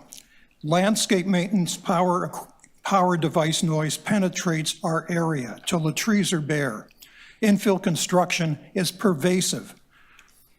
Unwanted sounds overstress and harm our hearts, minds, nervous system, and children. The ED report ignores the health and economic costs of noise, doing little to address these concerns. Like cancer or COVID, noise pollution is a public health issue, not a business development one. Toronto's noise regulatory regime allows a wealth transfer from our healthcare, productivity, and well-being to noisy businesses. Its weak enforcement and reporting system infuriate residents and engender cynicism. Despite Toronto Public Health warning noise is harmful and health impacts of environmental noise in Toronto, the report allows power devices and construction to broadcast unlimited noise amidst the vulnerable. This is dangerous public policy, particularly as our public health system has crashed. Toronto should adopt Vancouver's 65 dBA leaf blower noise limit and meet ANSI Category 1S for Valcoustic's recommendation. However, noise should be measured at source as it's less intrusive and more expedient than point of reception. Toronto must require construction noise mitigations for all building sites as per New York City. If New York can remain a vibrant city with construction noise mitigation, so can Toronto. It just takes courage and leadership to make Toronto quieter and more livable. Workplace BC's Health and Safety Manual for Landscape and Lawn Maintenance Companies states, quote, leaf blowers have been banned in some jurisdictions like West Vancouver because of their high noise levels. Get this, rakes and brooms may be faster and more effective, quote. The paper Annoyance Towards Landscaping Equipment Noise in Canada ranked landscape devices third in annoyance after road traffic and construction. Public consultations highlighted leaf blower and construction noise as major irritants. Some recommended mitigation, like sound absorption panels for construction management. People supported stronger real-time and proactive enforcement. Some wanted noise measured at source instead of point of reception. Some suggested noise levels be reduced in line with WHO suggested levels. The ED report excluded all the above. So, treat noise as a menace, strengthen regulations, request funds to achieve real-time enforcement, and have a robust public education program. Don't hide it on the website where only people like me look at it. Thank you very much. Thank you so much for your deputation. Questions of the deputant? Okay, great. The next deputant is Larissa Steparak, followed by Harris Rosen and Eric Weiner. Oh, just sorry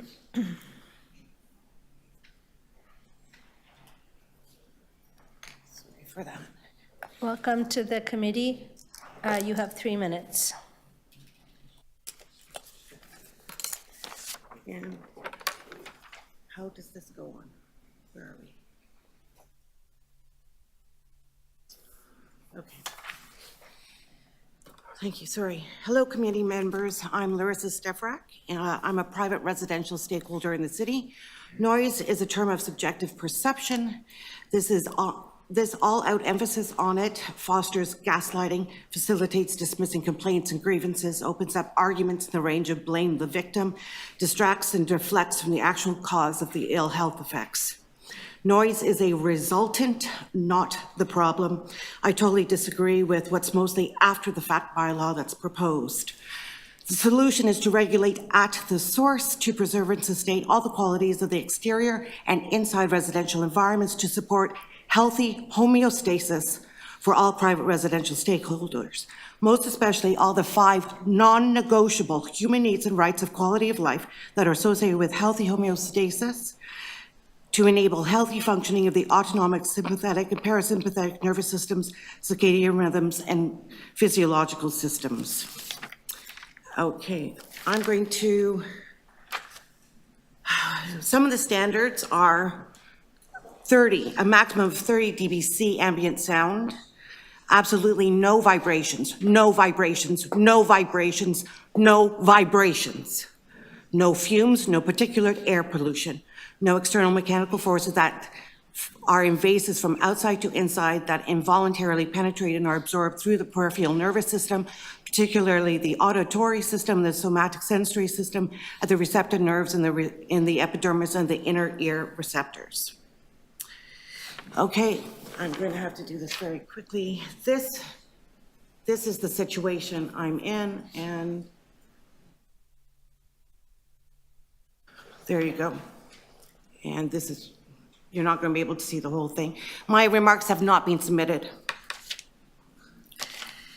So, controls by the owner of the private stationary mechanical equipment are a one-time capital expenditure, a necessary investment for the private owners to capitalize on the location without continuously stealing from private neighbors' assets, without continually stealing from the priceless commodity of all private residential stakeholders, their good health. Mechanical waste energies are physical forces that have objective, measurable, and physical attributes. They obey the laws of physics. You need to have volume and frequency and the vibratory magnitude. Okay.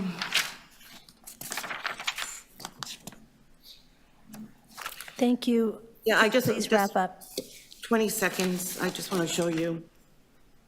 This here is my home and my property.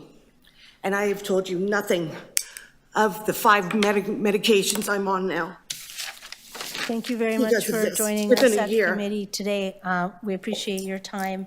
Are there any questions of the deputy? No, don't worry. Seeing Look at none. the pictures. I'm nothing. Harris Rosen is next, followed by Eric Weiner, and then Alex Thompson.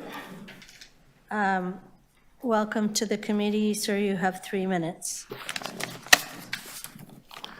All right, thanks for the opportunity. So my presentation is called Collateral Damage of the Implementation Review. The development of culture is paramount to a growing city. The problem is that multi-billion-dollar businesses are permitted to continue being uncompliant and exist because they support culture. So the executive director's report acknowledged the detrimental effects and impacts on health. The noise exemption permits are significantly higher than the outdoor limits from 7 a.m. to 11 p.m. Every increase of the dB is 10%. Just read it there. My time's limited. 85 dBA or 105 dBc when measured from the lot line is going to cause irreparable health risks and damage in proximity. Yale University says trouble happens for hearing loss between 80 and 90. The executive director's report said $323,881 costs to upgrade and implement. They're going to be giving a lot of these extensions to pay for it on a cost recovery basis. The 5912.9B gives operators who consistently create or permit unreasonable and persistent sounds can apply or may be required to pay to obtain an exemption permit to maintain and exacerbate detrimental effects. Our bedroom is 4.1 to 5 meters from the Velvet Underground lot line. Background file 5172, that's where I got that from. MLNS has measured prohibited sound from the Velvet Underground 30 occasions. 61.74 dBA, 83.8 dBc is the average. Valcoustic's recommended indoor night level is 35 dBA. Valcoustic's general rule of thumb is the sound is 10 dB less indoors. 23 of the measures were less than a meter for our bedroom. The 85 dBA is actually applied to factories. The Canadian Center for Occupational Health on an 8-hour day. They're putting that in the residential areas. And they have noise control measures, that steps that are legally must be taken. The recent zoning draft proposal revised for action exempts the Velvet Underground from noise mitigation. Defined as class 2 in the draft proposal, the action exempts the venue from expanded activity designation. So before it was operating hours, open past 11 to within any 7-day period, operating past 12 for majority of days. That's the only time that time shows up. We're collateral damage 100%. Do not embolden or permit the uncompliant to misuse culture to benefit and harm others for profit. Amend the bylaw to show Toronto is a just and caring city for all. Just like my councillor, the deputy mayor, wants the city to be in her latest newsletter mail-out. Thank you. Thank you for your time. Questions of the deputant? Thank you for coming here today. The next speaker is Eric Weiner. No questions? And then Alex Thompson. Sir, your time is up. Alex Thompson and then Kathleen McLaughlin, get ready. Eric Weiner, welcome to committee. You have 3 minutes. Hello there. So greetings, city councilors.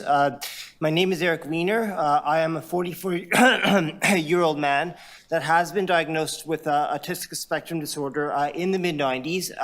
So as such, I have always been sensitive to loud and excessive noises, but I've done my best to adapt and I have reasonable expectations.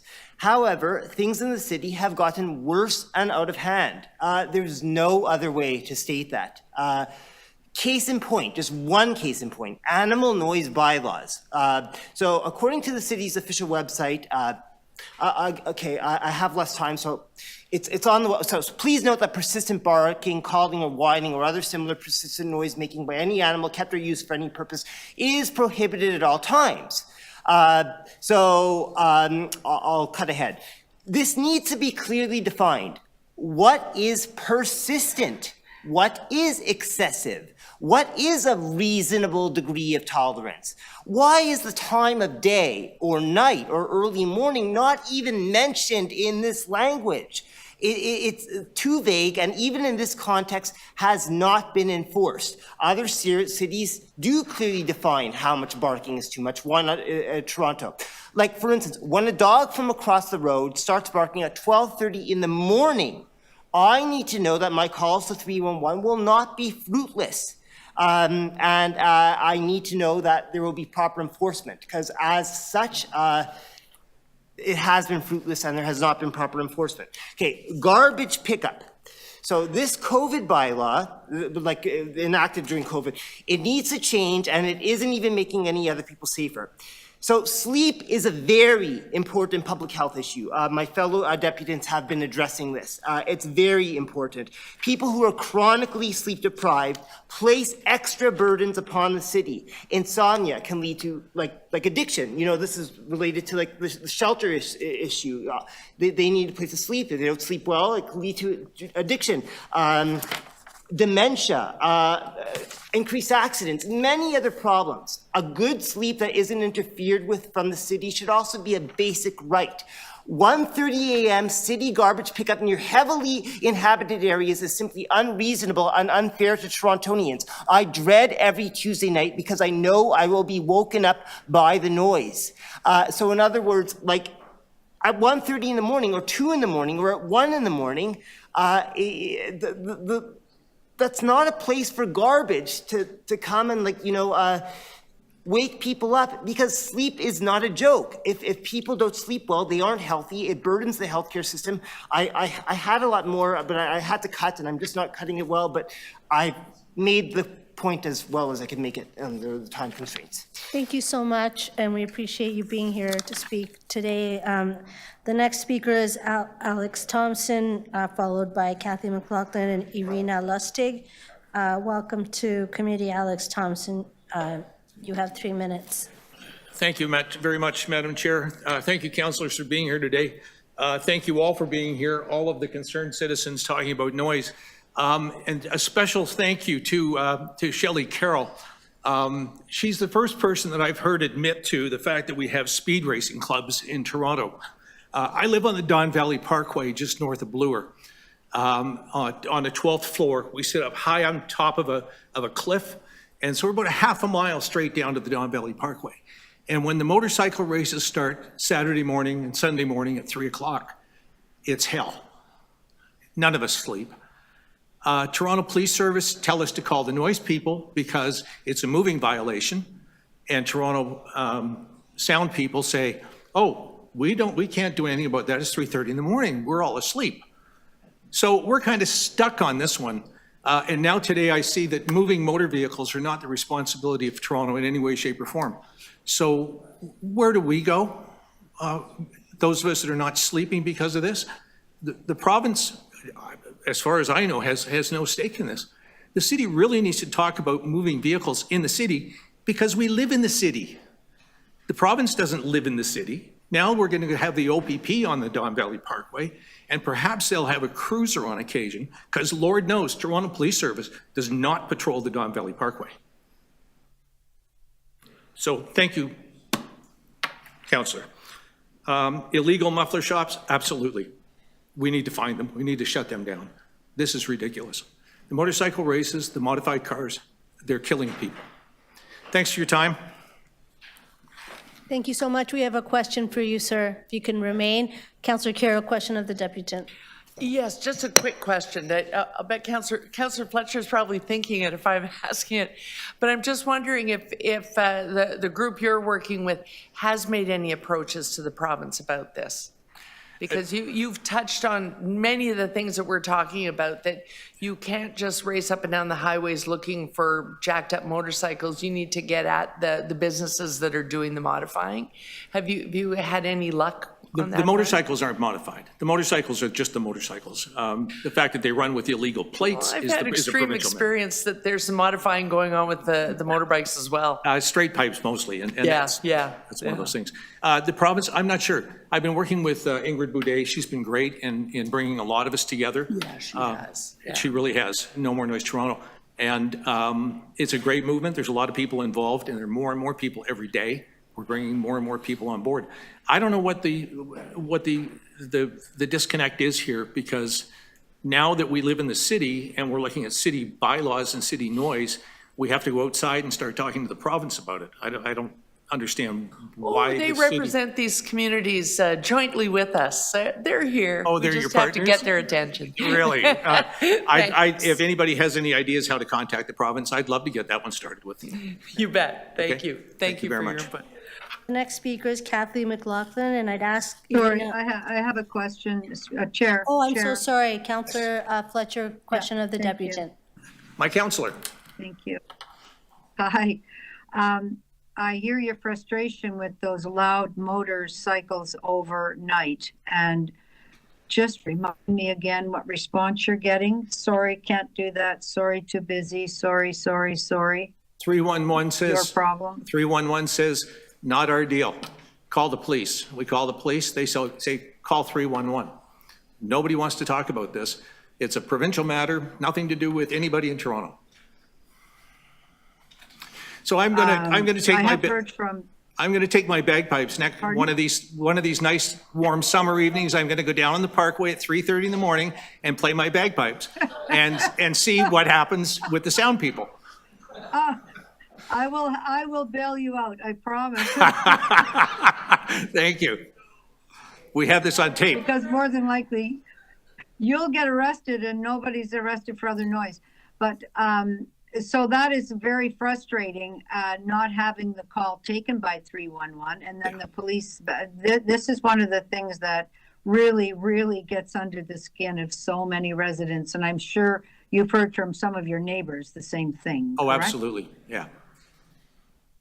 So we have to try to fix that, at least, even if we just have to have a log of what's going on and understand the scope of the problem, even if we can't send somebody out at that time. What do you think some of the solutions are for that? Would it be to have somebody watching the Don Valley? Should we put red light cameras there? Because mostly people are speeding when they're making all that noise. Would you agree with that? Oh, absolutely, absolutely. I mean, Toronto is set up beautifully for these guys that want to race at 3:30 in the morning.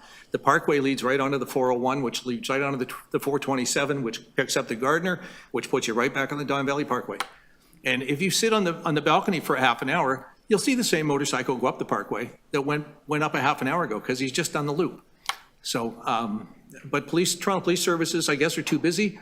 We don't have enough coverage at night.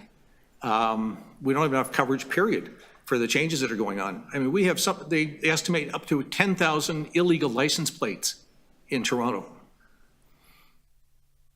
The Ministry of Transport just fired 3 of their people for doing this, and there are more out there. So we can't, even cameras aren't going to help us if we can't tell because it's an illegal license plate. Well, thank you for sharing, because you've shared with me, now you've shared with everybody. I appreciate it. Super, thank you. Thank you. Kathy McLaughlin, and I'd ask Irina Lustig and Mark Hall to get ready to depute. Welcome to committee. You have 3 minutes. Hello, my name is Kathy McLaughlin. Thank you to the committee for hearing us today, and many thanks to Ingrid Boudet, who's started this charge. I've lived near Bayview Bloor cutoff of the DVP in a condo for 25 years. Our building has spectacular views, and we've always used the balcony as an extra room during the milder months of the year. 4 years ago, at the beginning of COVID, we started noticing very loud backfiring and revving of motorcycles and cars in the evening and overnight, initially in the Broadview parking lot of the local Dairy Queen, and then spreading onto the DVP, Bayview and Broadview avenues and other roadways. Clearly vanity noise. We've had, thanks to Ingrid Boudet, we've had sound level measurements completed off our balcony that clearly show the loud noise levels. Initially, I called the police to report the excess noise, and I was told to call 311. 311 was not particularly helpful, sometimes just telling me to call the police, who told me to call 311.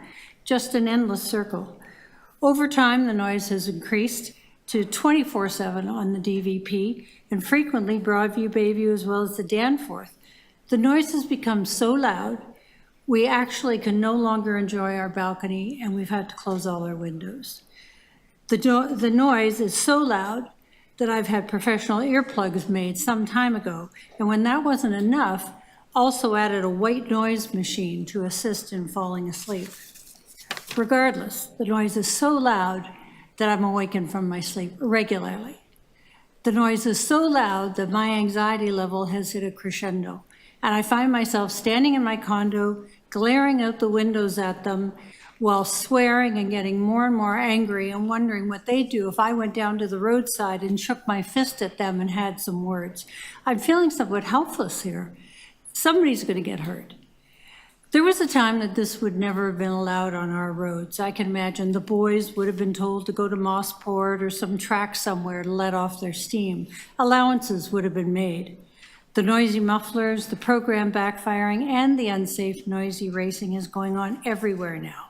We recently watched bikers doing wheelies on the busy QEW highway while racing in and out between lanes of cars, like totally unsafe, and it's everywhere. I have a visual issue in that I am low vision, and when walking, I'm not always aware of these vehicles beside me or coming up behind me until they rev or backfire and make me jump. These machines and the guys who drive them are designed to intimidate, and they do. The guys just laugh. It's very unsafe, and my anxiety level is maxed out. That's my personal story. If I can share my time with anyone, we have the same suggestions to the committee as what could be done about these. Okay, well, no one has indicated that, and I have to follow the chair's rules, so I'm sure they will be highlighted within the organization. Are there any questions of this deputy? Seeing none, thank you so much. Is Irina Lustig here or online? Oh, she's online. Okay, I will. Are you there, Irina? Ms. Lustig? Oh, can you hear me? Yes, we can hear you. Can you hear me? I can hear you. We'll Okay, start great. your time now. Thank you. Hello, committee members. My name is Irina Lustig, and I am a full-time compliance manager at Fidelity and a mother of 2 teenagers. I reside in a house at Eglinton and Chaplin Crescent, and I would like to address the following concerns. First, I was appalled to learn that the exemption for waste collection was proposed, voted, and granted without any public consultations, survey of adjacent residents, or any economic or health studies. Why did the Economic and Community Development Committee and the Council decide that thousands of people in Toronto have to endure the constant disruption to their sleep? Second, during the last public consultations conducted by the CT staff, the majority of participants agreed that the exemption for private waste collection should be removed in order to prohibit to collect garbage between 11 p.m. and 7 a.m. on weekdays and between 11 p.m. and 9 a.m. on weekends and statutory holidays. Surprisingly, there are no recommendations regarding the exemption in the report from Municipal Licensing and Standards. Was it an oversight or a special agenda from the city staff? I'm asking this item to be added to the report, reflecting the concerns voiced at the review of the noise bylaw meetings. Just remove the exemption. On a personal level, I reside just a couple of houses north of Eglinton behind the laneway that is at the back of numerous active businesses such as restaurants, grocery, and upholstery shops. All of the mentioned businesses have big metal waste bins that are collected in the laneway on a weekly basis on different days and hours, primary in the early hours in the morning, 4 or 5 a.m. weekdays or weekends. Living in the proximity to back lanes of businesses has become a living nightmare and a nuisance for me and my family. Not a night goes by without being awakened by a truck and a metal dumpster being thrown on the ground, all happening between 2 and 5 in the morning. After my sleep gets disrupted, it's impossible to get a full night's rest. The exemption is a direct violation of our rights of enjoyment of our properties. The constant interruption of the sleep affects the mental health on unprecedented levels. I will spare you with the study references on how sleep deprivation affects people's mental health and is a cause of early onset of Alzheimer's. But I can assure you from my personal experience, it's having a big impact on me and my family. The lack of sleep has led me to develop anxiety and fatigue that affects my work and everyday enjoyment of my life. I am depressed about my living situation, even though I live in what used to be one of the best neighborhoods of Toronto. Residents and businesses can coexist in a harmonic way with smart planning and effective bylaws. Don't fix something that is not broken in the first place. Waste companies' trucks have no business roaming in the middle of the night in the residential areas. Look to the past to see what has worked, listen to your constituents, assess the present, and plan to make Toronto a better city for all of us to live, work, and enjoy. Thank you. Thank you so much. You're just about perfect timing. Thank you, Irina. Are there any questions of this deputant? Seeing none, I have Mark Hall next. Mark Hall's online. Mr. Hall? Mark? Hello, can you hear me? Oh, there you are. We can. I'll start your time now. Welcome. You have 3 minutes. Thank you for giving me this opportunity to be heard. I have lived in Toronto for over 20 years, with almost 11 years in the same North York neighborhood. I used to tell people how great it is to live in Toronto, but I can no longer say that. Our neighborhood now sounds like a racetrack, thanks to the illegally modified cars. Cars that can be heard for over 600 meters away, or tuned to backfire like machine guns, race past our apartments at all hours of the day and night, and it has become the norm. Headaches, irritability, loss of sleep, and inability to concentrate has become my norm. Keep in mind, I live on the 19th floor, so what's it like for those on the ground level? I've submitted hundreds of complaints to 311 within the past 4 months. These drivers want attention, so let's please give it to them. Please be firm with the province about increasing the fines of these cars. A $100 fine to someone with a BMW or Lamborghini is not a deterrent. And please help ensure that these laws are enforced, even if it means having some police officers sit by the road using their ears as noise radars. The car noise has increased significantly in the past 2 years, and I dread what this coming summer will sound like. My mother used to say that when the city wants to get something done, they will get it done. Please prove that she's right. Wouldn't it be wonderful to say that Toronto is the leader in the world at combating noise pollution? That would be music to my ears. Thank you very much, everybody. Thank you, Mark. Are there any questions of the deputy? Mark, are you still on the line? Okay. I am, yes. There you are, great. I have, Councillor Moyse would like to ask you a question, and then I have one quick question. Thank you, Mark, for coming in today. So, my ward is, Toronto Centre, right downtown, and this has always been an issue along Yonge Street for as long as I can remember.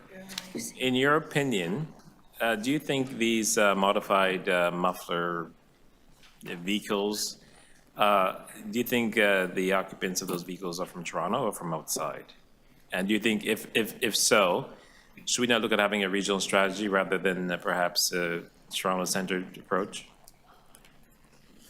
It's probably both. I live near Bathurst Street, and I'm sure a lot of vehicles come up from outside the city. But also, I live near several apartment buildings, and I can hear them leaving the building parking lots on a regular basis throughout the day and night. So I'm pretty sure there's a lot that actually live on my street. So. Okay, thank you.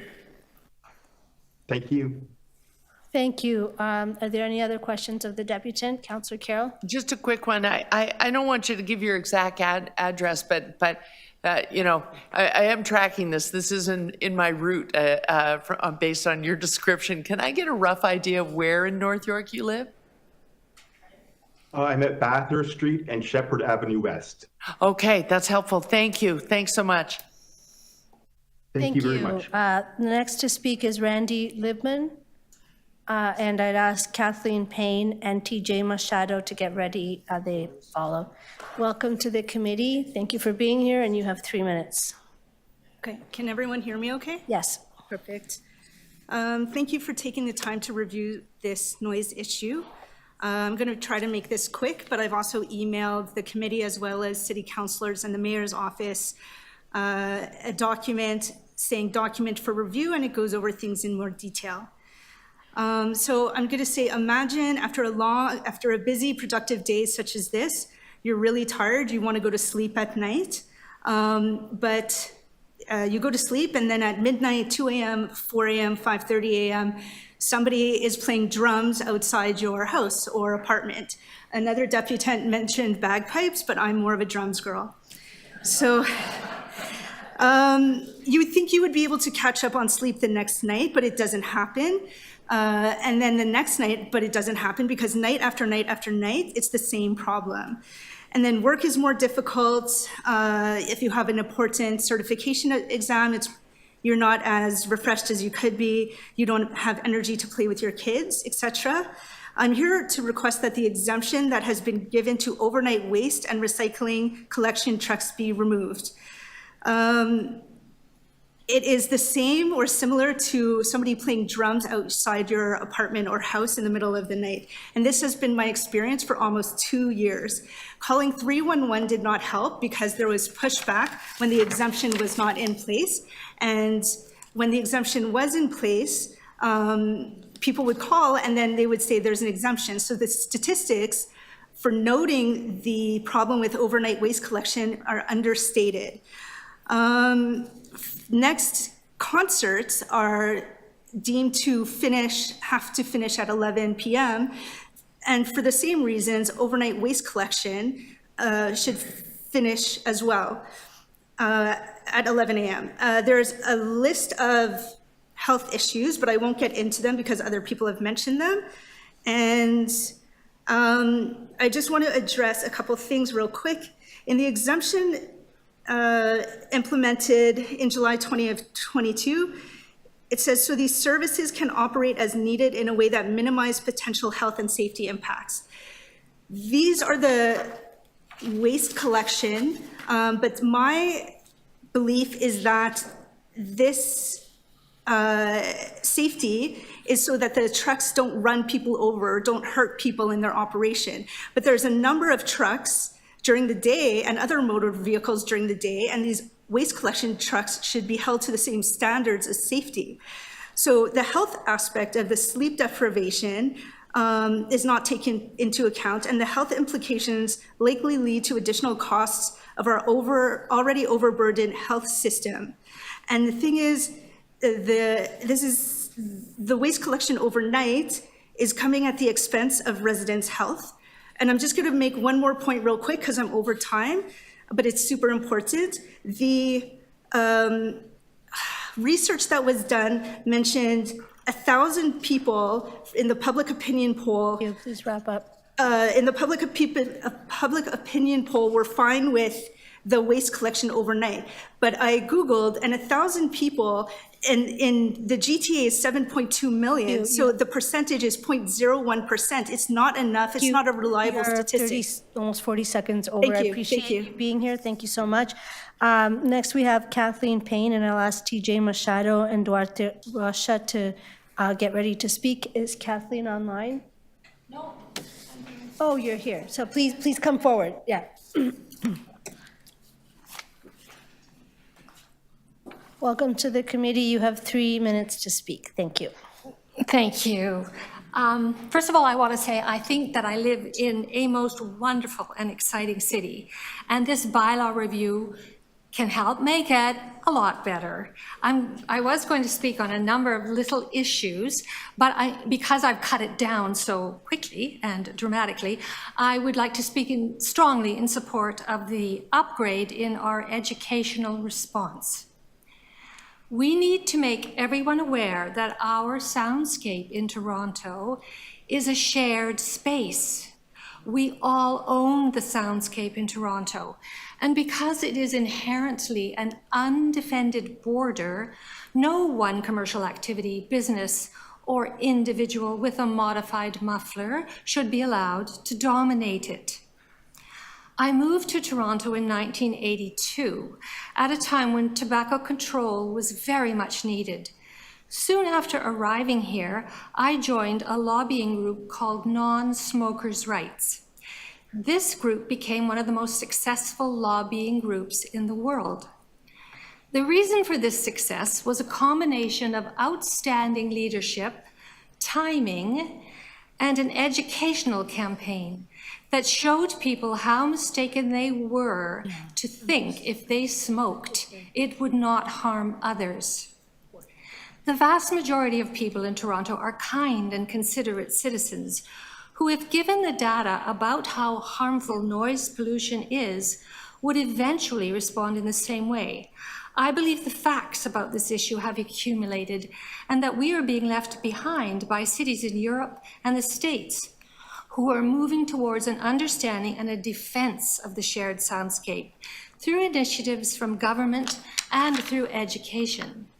So by all means, if we are still at the piece by piece, issue by issue stage, then let's act upon as many of the pieces as possible with this bylaw update.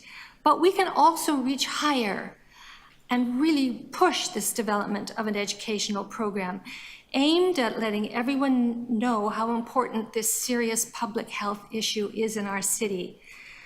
For you hardworking councillors, I can't help but note that such a program would enhance many new and existing programs, such as Transform TO, Better Public Spaces, Vision Zero, and especially Public Health. Thanks so much for giving me the opportunity to make some noise about the need to be quiet. My parting word is shh.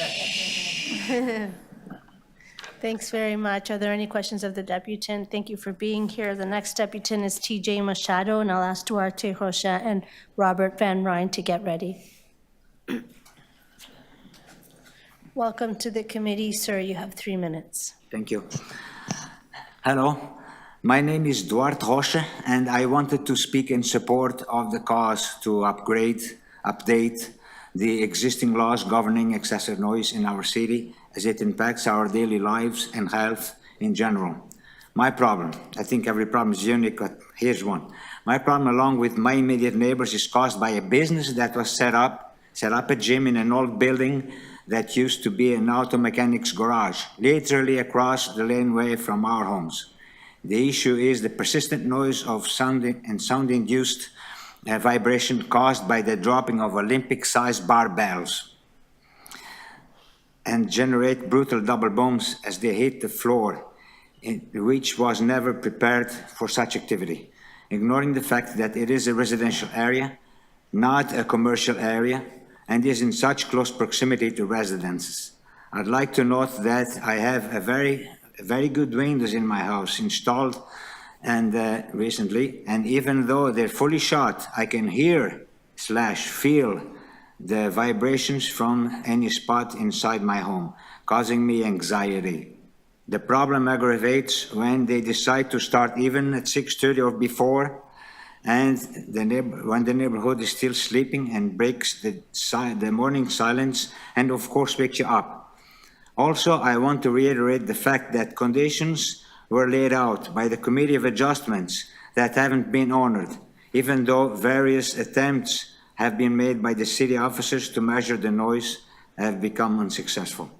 I've lived in this address, in which is very close to Dundas Street since 1982, and the noise from the streetcars, emergency vehicles, etc., never bothered me this way. This is a 14 hours, 7 days a week nuisance, and I feel anxiety and anticipation symptoms now. If I may emphasize a couple of points here, the noise interferes with your right to be quiet and reasonable enjoyment of your property. Noise levels interferes with the impairs of rights and property owners in a residential setting. I don't want to go on, but this is basically it. I'd like to acknowledge Councillor Chris Moyes and my councillor, Ms. Malik. I'm from Ward 10, and given the fact that it has to do with public health and the overwhelming evidence of harmful effects, so I did want to, and as well as everyone in the panel, thank you. I hope that measures, the implementation could bring a more fair way for people to coexist. Thank you. Thank you so much for your time, sir.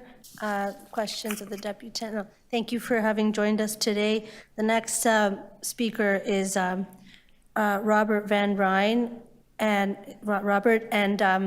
to the following two speakers will be Arpin Das and Bob Murphy, so please get ready. Welcome to the committee, and you have 3 minutes.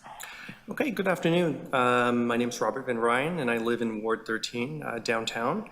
I'd like to address the escalating noise caused by loud and modified cars. I know I sound like a broken record here.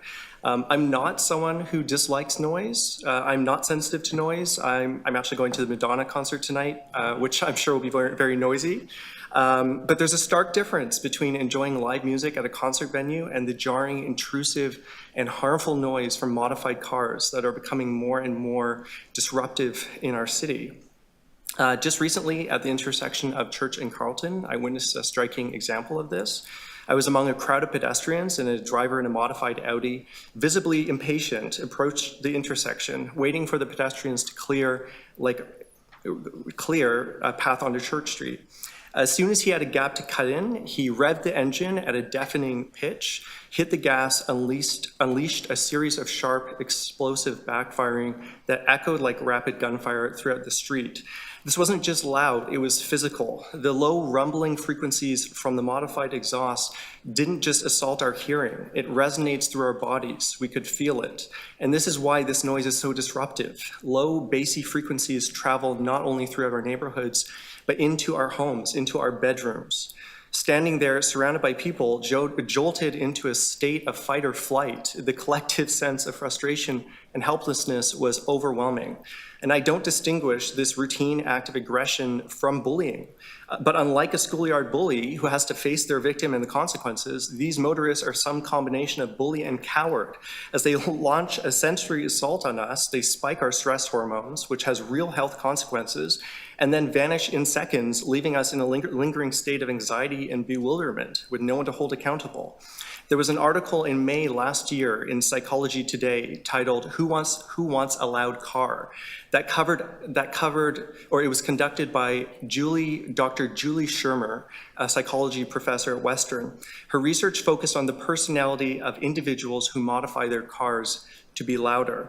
Initially, Dr. Shermer hypothesized that narcissism might drive this desire for loud cars, as it's often associated with an excessive desire for attention. The study revealed, to her surprise, that it's not actually narcissism, but rather traits of everyday sadism and psychopathy that are strong predictors of this behavior. As Dr. Shermer states, the results are concerning in that they suggest individuals who make their vehicles loud may be doing so to deliberately hurt others by disturbing them, and that these individuals may be motivated by the negative state that they cause others. So please, I ask that this issue be taken seriously and take tangible steps at making our city quieter and a more peaceful environment. We need noise radar. We need to shut down these chop shops. And yeah. Thank you so much for your deputation. Are there any questions of the deputant? Nope. Thank you for being here with us today. Next, we have Arpan Das, and Arpan Das online. Yes, and I'll just let Bob Murphy and Gail Hanna know that you're next. Welcome, Arpan Das, to committee. You have 3 minutes.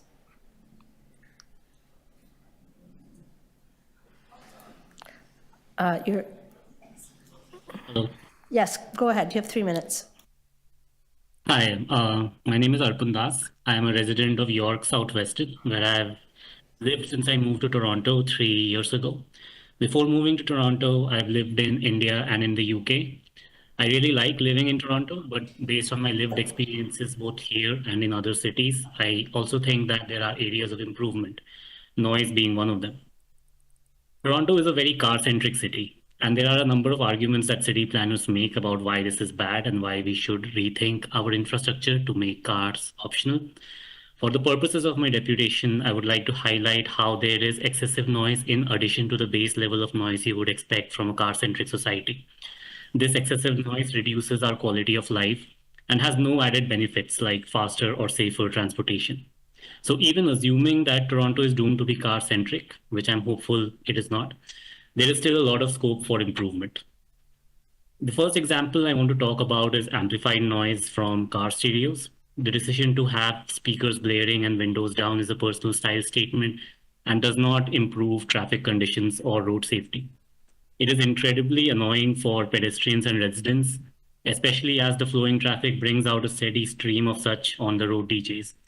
The most egregious example I've seen in my neck of the woods is a car where the rear passenger windows were swapped out permanently with large speakers facing outwards. The way the bylaws are written, it is impossible to make a noise complaint against a driver who goes about exceeding amplified sound limits. The second example I want to talk about is our cars and motorbikes with modified mufflers. Once again, the decision to modify a vehicle to make it more noisy doesn't do anything to improve traffic, and it actually decreases road safety. It's great that the proposed bylaw is introducing decibel limits, but 92 dBA is still way too high. The threshold set in the EU based on Regulation 540/2014 is of 68 dBA for cars and 82 dBA for commercial trucks.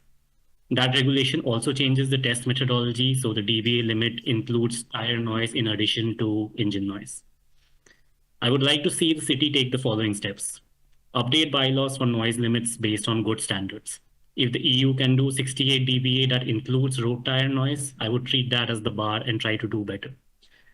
Focus on prevention first, automated monitoring second, and complaints by residents third.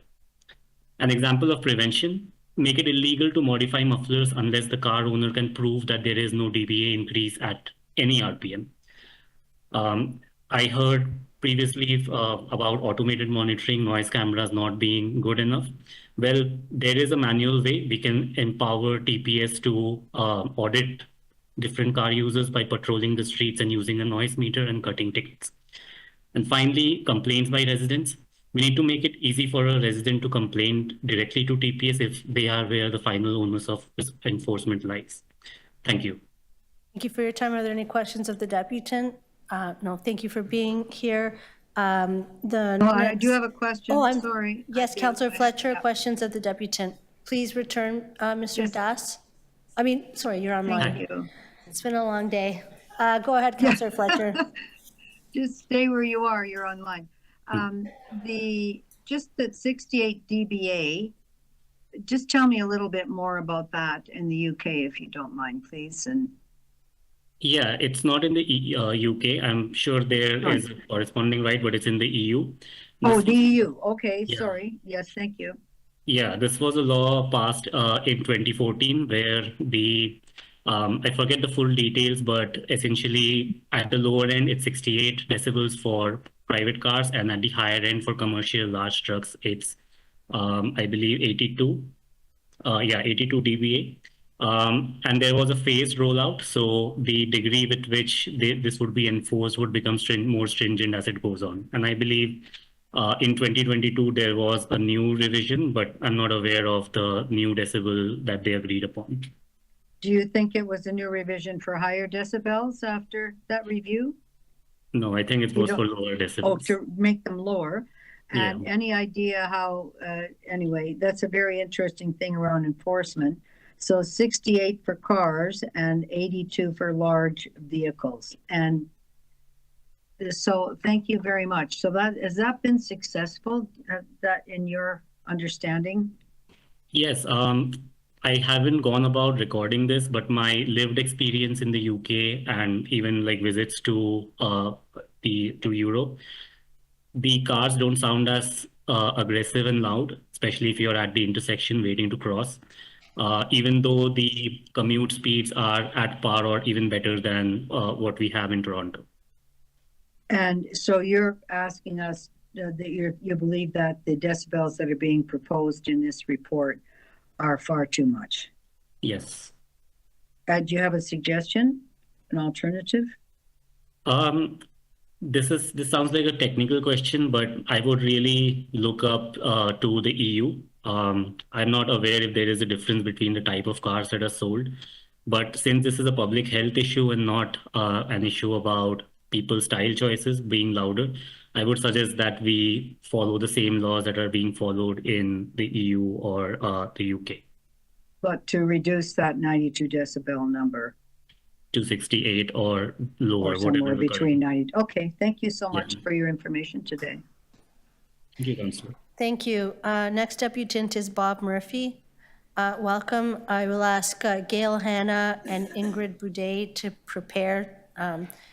Welcome to committee. You have 3 minutes. Yes, thank you. Good afternoon, everyone. My name is Bob Murphy, and I reside in Ward 5 in York Southwestern. We have an issue in York Southwestern, and I've talked to the superintendent of the police department. I've talked to our city councilor. I've talked to everybody. I've attended town meetings. We have 2 addresses that have continuous weekend, what we call parking lot parties. The same 2 locations every weekend. The music that we hear, I live in a small 3-story rental unit. We have small rise units and mid-size apartments in this area.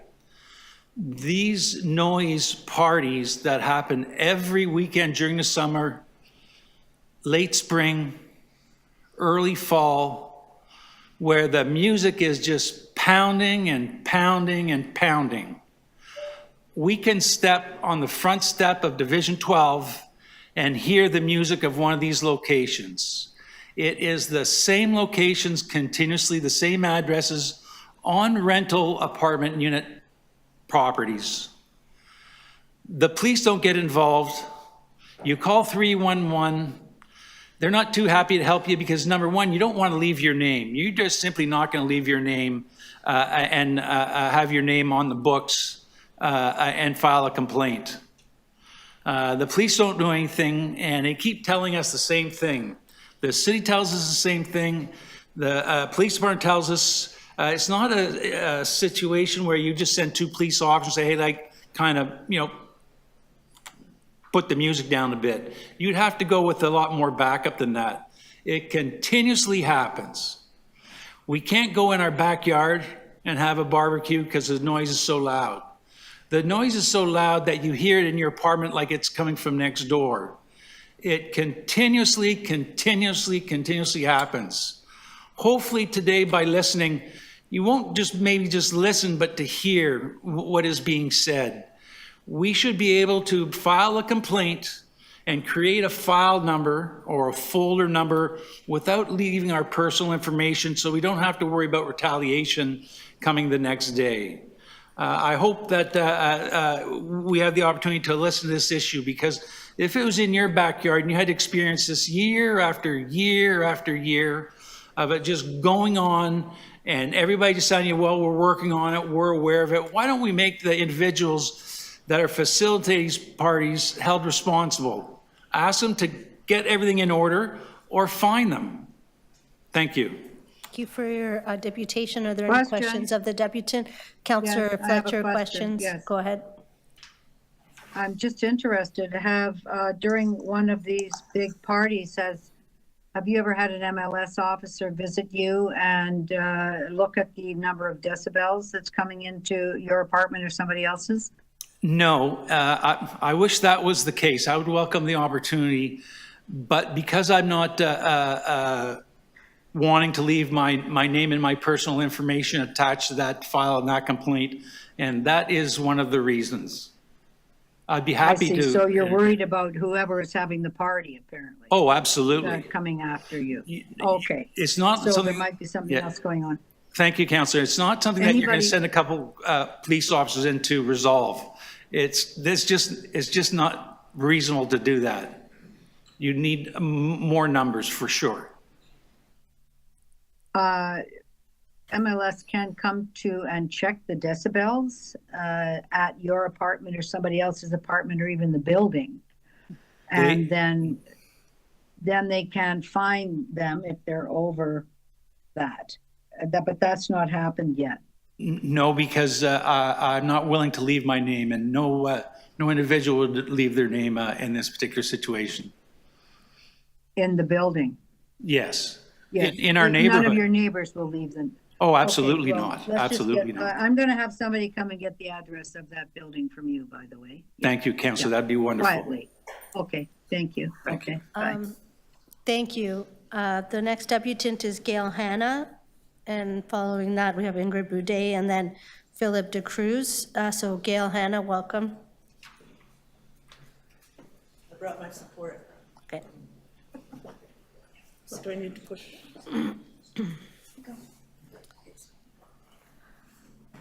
Welcome. You have 3 minutes. 3 minutes? Yep. Okay, so my name's Gail Hanna. I live in the Humber Bay Shores area. So on any given day, I experience 10 to 15, 85 decibel to 110 decibel sudden, loud, unexpected blasts from cars and motorcycle engines, which leaves me unable to use my balcony and to sit out. It's horrible. It can have a disastrous effect on both businesses and people. I was in my dental office that's situated on the corner across from my condo, and the revving engines at 2 stop signs on either side of the office We're blasting incredible amounts of sound. Imagine hearing that while the dentist has got a drill in your mouth and she's startled. And the clinician tells me it's a very frequent disruption in their office. What happens to the human body when this unexpected sudden noise hits? It's called the alarm response, fight or flight response. It's a primal response held over from when we lived in the jungle or on the savannas and had to flee to survive. Our bodies flooded with chemicals like adrenaline.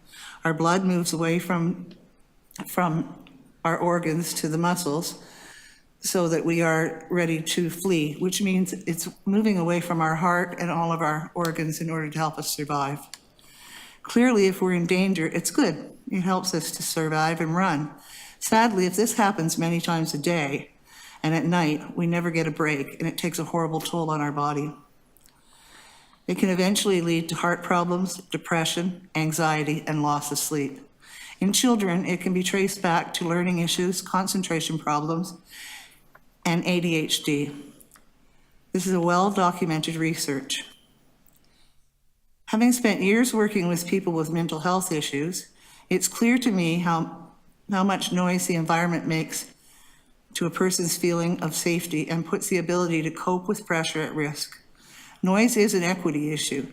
Those that I was helping were already suffering, and now they're forced to live in very loud places, like the unhoused, where they live in the loudest places in the city and can't get away from it. The personal results are my anxiety levels have increased, I find it difficult to go out, and I suffer with depression, affecting my ability to engage fully in life. I rarely have a full night's sleep. I rarely sit on my balcony, which was the sole reason for purchasing the condo where I purchased it. The lake views and beautiful calm that it brings have been removed from me, and it's not a pleasant, restful place for me anymore. It was supposed to be where I spent my retirement, being able to walk in the green spaces and sitting on my balcony reading a book. Please wrap up. I have just a little more. You just have the 3 minutes, maybe 10 more seconds.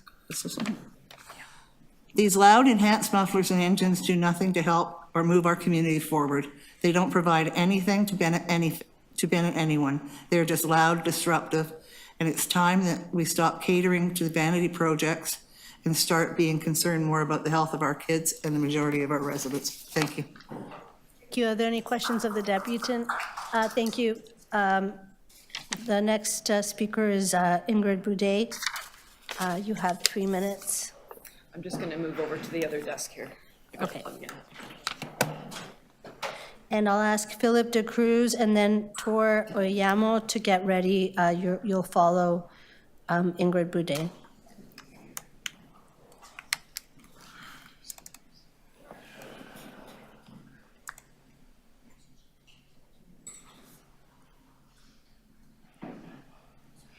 Okay, well, I've been waiting for a long time to get here, so this feels really good. Thank you so much for giving me the time and for listening to what we have to say. I know the staff has done a lot of work on this, and I know that it's a complex issue, and so thank you for that. So, you've heard who I am. I've been measuring sound for over 2 years with meters from homes to create a data-centered approach around understanding and managing noise. I founded this group 1.5 years ago after I learned that I'm not the only one who's experiencing significant health effects from noise. So I'm going to start from the top. The preamble has to change.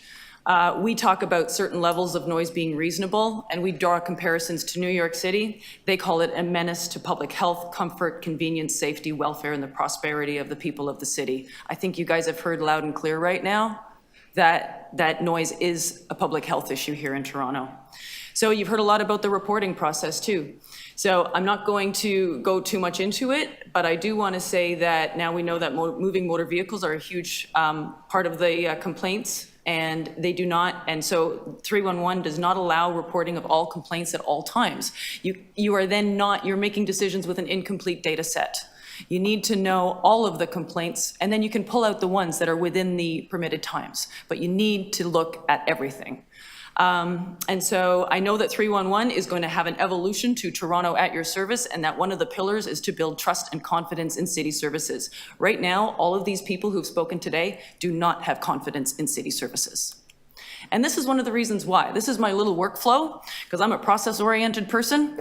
And so here it is, from left to right. You're woken up by a loud or racing vehicle. In attempt 1, you try to contact 311, and they say, thanks for your data point, but you need to call the police, and then they close your ticket. This does not give me confidence. If you haven't tried contacting TPS before, you may try again and contact the police through their website or call. They want a picture, a license plate, and a description. I don't have that. It's 1 a.m. and I'm in bed. We end up frustrated, angry, and tired. Why are we told to call the city if the city can't do anything about moving vehicles? The complaint should go directly to TPS to also improve accountability. We don't know what is happening now with moving vehicles. Where does this go? So this has caused tremendous frustration, suffering, and apathy in your constituents. So I'm going to skip through this. I have a not 311 noise report because of that other process, and the most common complaint out of this is 90% of them are from vehicles, and 50% of those indicate that it's a loud muffler. We have over 9,000 data points. This is a buffer analysis. And in 2021, over 655,000 people live within 750 meters of a highway, and 1.2 million people live within 100 meters of an arterial road. From my week-long measurements, I've learned that arterial roads are actually worse than highways for peak noise events. Arterial roads can have upwards of 142 noise spikes in 24 hours that are greater than 10 decibels above their average. And highways have 43 spikes greater than 10 decibels in 24 hours. So this is over 66% of Toronto's populations that is suffering from constant noise spikes from vehicles, sirens, and horns, and modified mufflers. So remember, a noise complaint is not a service request. It's actually a cry for help. Thank you. Thank you for your, I'm going to ask members of. And we need noise cameras. Members of the public, it is not allowed that we clap, so if you want to show your enthusiasm, you can wave your hands. Are there questions of the deputant? Councillor Carroll. Thank you. It gets to the slide you didn't have time to deliver, because I know you've done extensive research on noise cameras. It may be time, but I know it's almost certainly resources. I don't think our research is as in-depth of yours. Tell us about noise camera actual implementation to enforce bylaws in other cities. Thank you, Councillor Carroll. So right now, noise cameras are used in many locations, and there are more coming. Santa Fe, Miami, New York, Chicago, Paris, Mallorca, Israel, South New Wales, Australia, and Paris. The technology has been used in New York for about the last 3 years. They have 8 or 9 cameras, and they just approved a purchase of 25 more, 5 in each borough. And the technology, I have contacted the manufacturer of those noise cameras in New York, and that's Soundview. And on Thursday, I have a lunch and learn where people can join and they can talk to the manufacturer of the New York noise cameras, because there seems to be a lot of noise about these cameras. So let's get to it. Let's talk about it. And Councillor Moyes, you were mentioning about a regional program. Cars move. So let's get noise cameras in different areas. Let's start working together between the different jurisdictions, because amplified sound is in one place, but these moving vehicles, they can come from Brampton, Barrie, whatever, and I think a lot of them do come into downtown and make their noise here. So sorry, I sidetracked, but that was noise cameras, and I hope that people can come and learn about that, because I think that's where we need to go. The police can't be everywhere. Okay. And do staff know about this? Have City of Toronto staff and GTAA types of staff been invited? Well, I'm just finalizing the event details, and it will be on my website coming shortly, and on my Eventbrite page called Creating Better Cities by Reducing Noise. So I will absolutely send it out to councillors, and welcome to have your staff attend. I've got 100 people on my Zoom license, so let's see what we can do. Oh, well, and the reason I ask is because sometimes they may not attend that event, but then they know that supplier is in town and may arrange their own meeting. Okay, thank you. That is also a possibility. So the gentleman is coming through the eastern townships, and he said, Ingrid, if I can come up to Toronto and speak to some people, I'd be happy to. So Councillor Carroll, I'd be happy to set up a meeting. Okay, thank you. Absolutely. Thank you. Questions, Councillor Moyes? I have a question.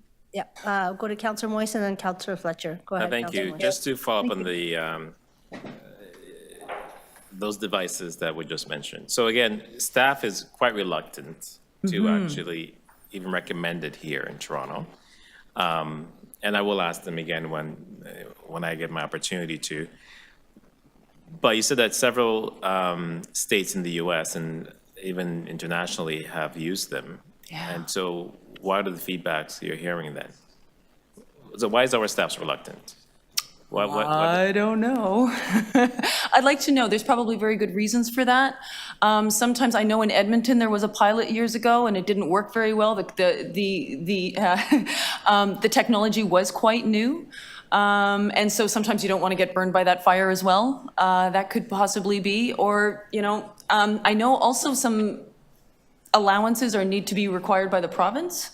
And they have been requested, and I'm seeing nodding of heads. So I think we also need to push the province to come along. And if there's anything that No More Noise Toronto can do to help that, we'd like to, because I think it has to be that multi-layered approach. Because I'm seeing nodding of heads, so I think they want to, so I'm not sure. Okay, well, we'll ask them. Thanks. Yes.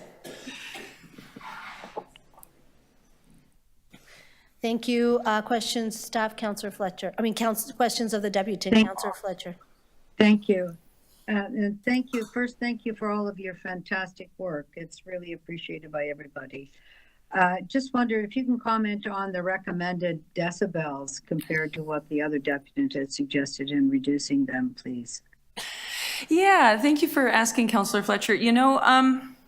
I am not an acoustic engineer or technician, but I look at what other cities are doing. Apparently, the New York cameras, are triggered at 85 decibels. I was talking with another camera manufacturer. It's called Not Allowed, and he's out of Albuquerque, New Mexico. And in Santa Fe, they're triggered at 70 decibels. So I think it is very much up to the jurisdiction to decide what is reasonable. A normal car that is just operating as a normal car is 70 decibels. Maybe that's a good place to start for noise cameras. But I also think that Toronto needs to look at establishing an overall decibel level limit of what's acceptable for nighttime, daytime, and evening. Something that we can shoot towards. Just as a thought, TO night 45. Because 45 decibels is the decibel level that we should be sleeping at, according to the World Health Organization. Kind of like Vision Zero. Thank you. And those big statements. Could you comment on garbage trucks collecting at night? Yes, I've heard lots of things about garbage trucks at night, and I've recorded garbage trucks with my decibel level meter at 107 decibels at 1 a.m. from people's balconies. So it's never a nice sound.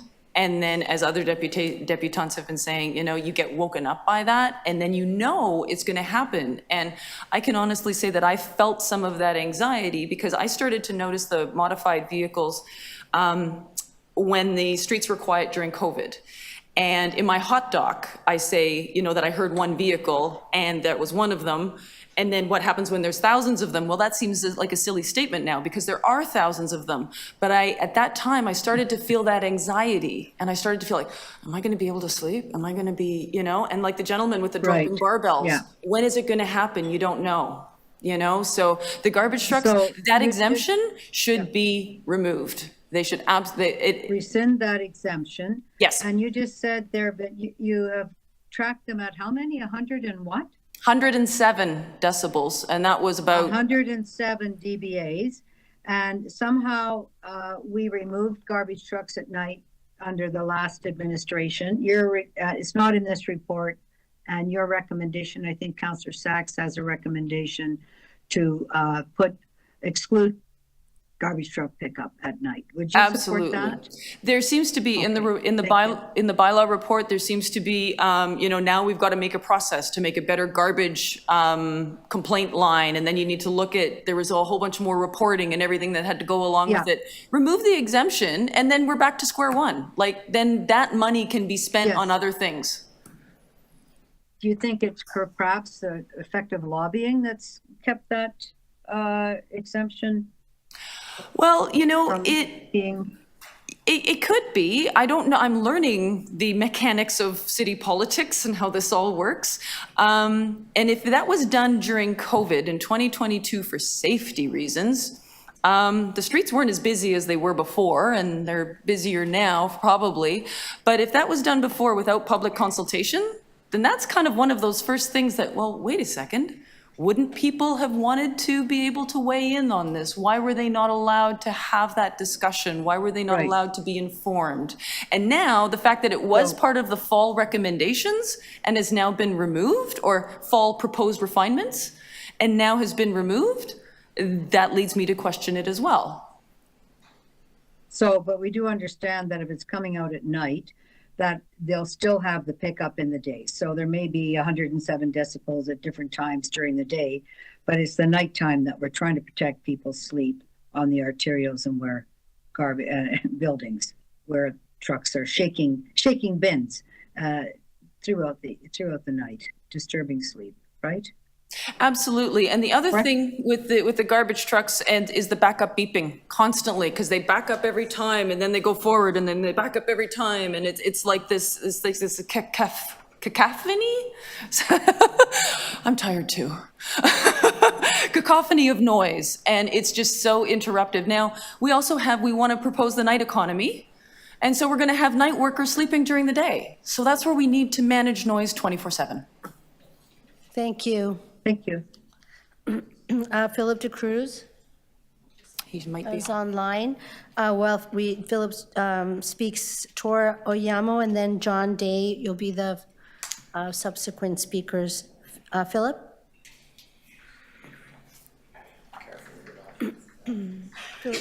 Philip DeCruz, you're welcome to the committee. You have 3 minutes.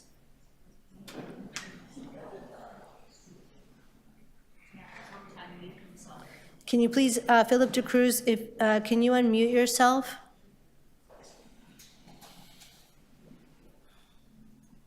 We'll come back to Philip DeCruz while we go on to the next person. Tor Oyamo.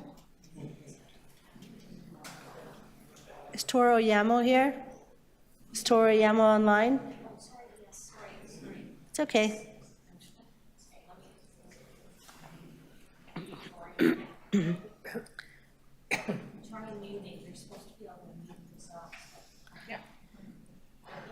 Tor Oyamo, welcome to the committee. You have 3 minutes, sorry. Minutes? Oh. Okay. Can you hear me okay? Yes, go ahead, please. Okay. Thanks for having me. My name is Tor Oyamo. I'm an associate professor at Toronto Metropolitan University, and I've had the pleasure of doing research on noise for about 15 years now, and much of that has happened in Toronto. I want to talk a little bit about this research, mostly to emphasize, which has been noted by a number of other speakers, that this is a public health issue. It's not just a nuisance, it's not an annoyance, but it's a public health issue with real consequences for lives and well-being. So 2 of these studies that were done were in collaboration with Public Health Ontario, Health Canada, Statistics Canada, and Institute for Clinical and Evaluative Sciences. We found that above 55 decibels from traffic noise, there's significantly increased risk of heart disease, heart failure, diabetes, and high blood pressure. This is not unique to Toronto. This has been found in other studies across Europe, but it's important to realize that these things are also happening in Toronto. For Toronto Public Health, they did some work at the beginning of this bylaw review process in 2016. And we found that about 54% of residents in Toronto are exposed to traffic noise levels above 55 decibels. Using fairly straightforward methods of risk assessment, applying these findings, we can estimate the health impacts across the population, which actually leads to about 230 premature mortalities per year from ischemic heart disease, and over 20,000 quality years of life lost per year due to annoyance and sleep disturbance. These are called disability-adjusted life years. This is actually a conservative estimate because at this point, traffic noise has gotten worse. These were based on numbers from 2016 and before, and that doesn't actually include things beyond just normal noise from traffic, like cars and tires. This doesn't include honking horns. It doesn't include modified exhaust. It doesn't include garbage trucks backing up. It doesn't include all the other things that happens on roads and elsewhere, of course. Noise in Europe has been found to only be second to air pollution in terms of health impacts. I can estimate within the near future, it'll be ahead of noise and of air pollution. So this is one of, if not the #1 primary health concern from an environmental point in Toronto. With densification, growing populations, this is only going to be a problem that gets worse and worse into the future. It's also an equity issue. We showed in Toronto Public Health report that lower income areas are much more likely to be exposed to higher levels of noise. So in conclusion, I really want to say, please consider this as a public health hazard, because it is. You have an opportunity to lead, not just in Toronto, but make a difference across Canada and setting examples. Some of the work that needs to be done can't be done by the City of Toronto alone. Yes, we need the province on board, we need the federal government on board, but it's well worth the effort. Thanks. Thank you. Are there any questions of the deputant? Councillor do. Sachs, visiting councillor, go ahead. Yes, thank you very much for your research. In the research that you've done, have you found any, first of all, have you found it to be used, the noise cameras that Ingrid spoke to us about, have you found those to be useful in focusing enforcement? I've not personally done any direct research on the use and effectiveness of noise cameras, but and anything that will reduce excessive noise is going to have an impact. I work more so on the large scale public health side, looking at the city as a whole at once. So unfortunately, I can't say Your research, focus but is- yes, of course, it's going to have a positive effect. Okay, so your expertise is the health impacts of noise, not what we do about it. Is that right? I would say they overlap in some way. I think, as been noted by Ingrid, for example, setting noise limits for ambient exposures. Yes, these one-off sort of triggered events, like a really loud car in one place at one time, is important. But we should be also looking at setting ambient limits for exposure, like what's a fair level for someone's exterior wall to be exposed to over amount of time. Now, these are the types of regulations that the EU, for example, is aiming for when they say, you know, we want to get to, in the near future, 55 decibels on average at night and 45 in the longer term. These are, again, the types of broader public health approaches that perhaps we can get to down the road, but the bylaw is very important in at least tackling these acute, very excessive short-term events, because again, happening over many, many years, these things will lead to these really can lead to really bad health outcomes. And are you primarily talking about noise at night, or are the impacts, I mean, we understand the impact of noise on sleep and the enormous adverse effects of interrupted sleep. But we also have a lot of noise during the day. Do you have advice in terms of maximizing health benefits, minimizing economic damage? How would you see us making that trade-off? It's all of the above. So when we look at annoyance, for example, it's the 24-hour period that matters. We look at heart disease, the 24-hour period matters. Sleep disturbance, we generally look at on its own, because as you say, we know it's linked to so many other potential health effects, and of course, nighttime noise levels are important there. It's all of it. There's difficult to say one particular type and period of sound is going to do it, because it's a combination of it all. Even if you just have an hour or prolonged excessive exposure during the day, you know, that happens to fall during the day, that's going to have, that increases your risk alongside someone who has excessive noise for an hour at night. Okay. Based on your research, are any cities successfully managing noise down to the levels that you think are safe for health? So like I said, the EU, WHO goals are in the interim to bring nighttime noise levels to 55 decibels, and the long term to 45 decibels. I understand the goal, but is anybody achieving it? And if so, what are they doing? So they are measuring things. They're keeping track of exposure, for starters. So they know exactly how many people are exposed to what levels. That's required to be assessed every 5 years to know that they actually are making progress towards those goals. They have different and stricter regulations. For example, where I do a lot of work these days in Norway, they have a Pollution Act that says no one can have a noise level above 43 decibels inside of their residence.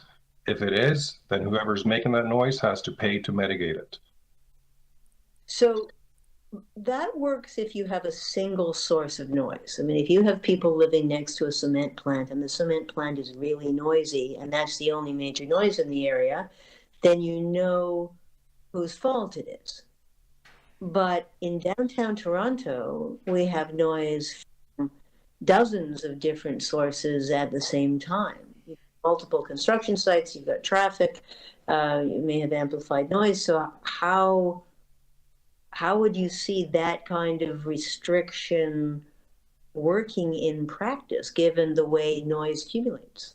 I don't think it's realistic to put that into practice in somewhere like Toronto at this point. You can figure it out. You can use modeling, you can use measurements, you can allocate sources to where they come from, and then the way they do it there is they literally divide the cost by the proportion of sound coming from each different source. It's not realistic. Thank you. That was your last question, Councillor Sachs. You're over time. Thank you. Questions, Councillor Fletcher. Thank you. Just going to ask you the same question I've asked a few times, just about the proposed decibel level in this recommendation, and your thoughts on that, please. This is for like the 92 decibel level. That's yes. Yes.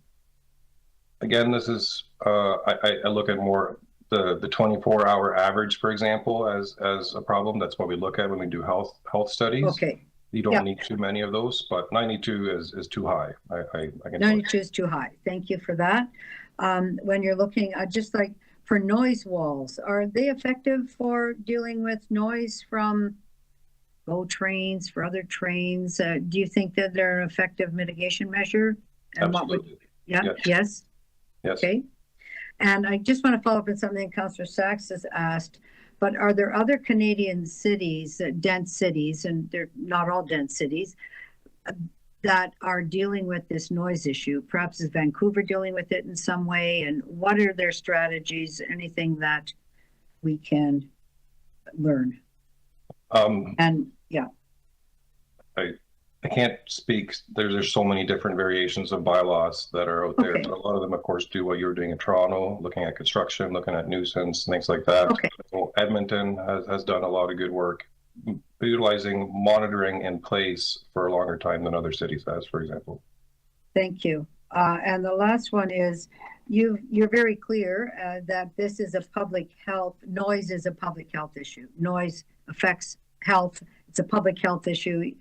And so is this not something, I know that previously the Toronto Board of Health used to deal with noise as an issue. We did have a report in 2012 about train safety, noise, and everything else. Are you recommending that we look a little more closely at this from a public health lens rather than just a enforcement and licensing lens? Not instead of, but also, yes. And the Board of Health did review our work with Toronto Public Health in 2018, I believe, and they did pass a motion, I believe, that a noise action plan would be developed and that recommendations for limits to ambient noise were going to be passed on to the province. This was, of course, before COVID. Yeah. Yeah. So, to your knowledge, what's happened with that report, Mr. Yamon? That Board of Health meeting, the summaries there somewhere. I don't know where it went after that. Okay. Thank you. Thank you. Thank you for being with us today. The next deputant is John Day. Welcome, John Day, and following John Day will be Deanna Scriver and then Jessica Wilson. Welcome to the committee. You have 3 minutes. Chair Bravo, members of the committee, thank you for this exercise in democracy. I'm going to continue Kathy McDonald from Toronto Noise Coalition's 4 remaining recommendations. First off, my name is John Day and I live in Ward 4, and I can confirm the first recommendation, which is we have excessive noise on party boats in the harbor that extend late into the night. The noise affects a very large number of people who live along the harbor front. So that was recommendation number 1. Recommendation number 2 is on how to reduce noise from the waste management process, such as specific plans and new requirements to enclose waste management activities. I believe if we get rid of the exemption, then maybe that question is solved. I also have one small bit of editorializing I'll put on that, and that's that if I had to design a noise machine, it would look like a garbage truck. Think about a cymbal with hydraulics. There you go. Point number 3, we need to promote the use of construction management plans to develop in a consultation with neighbors to consider local concerns and assist in communication over construction issues. Again, a small editorial is that possibly people need to think more about noise mitigation as part of a construction process. The final point is a recommendation to report on how the reduced permitted noise levels and the measurement of the property line and the use of noise control plans help to reduce excessive noise from the entertainment uses under the night economy initiatives. I'll rephrase that slightly, just saying if we're going to make changes, there has to be a plan to evaluate whether those changes are actually working or not in the long term. 2 minutes, I think I did well. Thank you. Are there any questions of the deputant? Go ahead, Councillor Carroll. I just want to say I like this noise machine. That was very, very good. Fletcher's going to pick that one up. And Councillor Carroll, questions? Well, and it is a question about the garbage piece, because you're now Ward 4. I'm trying to get a handle on this. Is this, do you have any idea if this is this private collection or city and Green for Life collection? So it's a matter of us enforcing private entities, or is it ours as well? I know for sure it's private. Okay. I can't speak to whether it's the public as well, though I believe they're the same machines and possibly the same operators. So I would guess that they're could very well be, yes. Yeah. Okay. And again, there's a question about noise mitigation. Has anybody ever spoken with a waste management company about noise mitigation? Mm-hmm. I kind of doubt it. I don't think they see that as part of their requirement. And yet these things can make, as Ingrid said, 107 decibels in the middle of the night outside someone's window. Okay, so we'll get into those questions. Thank you. The Deputy Councillor Moyes. No, thank you. We're talking a lot about garbage and garbage pickup at night. The garbage trucks used privately and publicly, city garbage trucks, are they not different in the way they pick up garbage? I'd like to think so. I'm also not qualified. I'm sorry. Okay. I live in a particular area. I have limited experience with garbage trucks other than admiring their design when it comes to noise. Okay, all right, thank you. Thank you. The next speaker is Deanna Scriver, followed by Jessica Wilson and then Alan Baker. Welcome, Deanna Scriver. You have 3 minutes. Hello. Thank you for listening. I'm here today in regard to waste collection in the middle of the night, as has been spoken by many other people, behind my apartment building. And for anyone else experiencing sleepless nights due to the noise, it is like an intruder breaks in, jumps on my chest, wakes me up 6 times a week, and I don't sleep now at all because it's brutal. The new bylaw allows the garbage and recycling pickup to happen between the hours of 11 p.m. and 7 a.m. The apartment building where I live has scheduled pickups, garbage, and recycling at least 3 nights a week. This happens twice a night. They refuse to change the schedule to daytime. I've written them many times. Specifically on Sundays, Tuesdays, and Thursdays, 2 industrial trucks arrive separately anytime between 1:30 a.m. and 5:30 a.m. to pick up and empty industrial-sized metal bins as big as SUVs. The trucks, their hydraulic systems, the compacting systems in the trucks, and the slamming down of the huge metal bins is extremely loud. No earplugs, noise machine, sound dampening, or sleeping pills can block it out. It also rumbles the ground and causes unpleasant vibrations. I can't sleep and I'm struggling every day. I am not functioning. It is affecting my day-to-day. It is affecting my work, my relationships, and my life. I am taking medication for heart problems. I literally feel like a ticking time bomb for a heart attack or stroke. One night of disrupted sleep can affect me terribly. Consistent disruption of sleep is killing me. Sleep disruption and lack of sleep is known to be a serious detriment to our health. It is also damaging to our mental health. Most of us cannot afford to move, and if the problem is everywhere, there really is no point. I can't really express in words how this is affecting me and many others. At this point, I don't get back to sleep after being jolted awake. I find myself breaking down throughout the day because I can't focus, and my mood is so low, I feel hopeless. I respectfully ask that the noise bylaw governing garbage pickup be adjusted or returned to its former state to allow people to get the sleep we need to be healthy and function properly. I would like to add that between maybe 9 a.m. and 9 p.m. seems like a reasonable time for such loud, intrusive noise, but now I realize that people do sleep during the day as well, so we would like to also work on that. Thank you very much. Thank you very much. Are there any questions of the deputant? Thank you for being here today. I'm going to have to bring back Philip DeCruz, whose audio wasn't working earlier. I believe Philip is online and connected audio. Welcome to the committee. You have 3 minutes.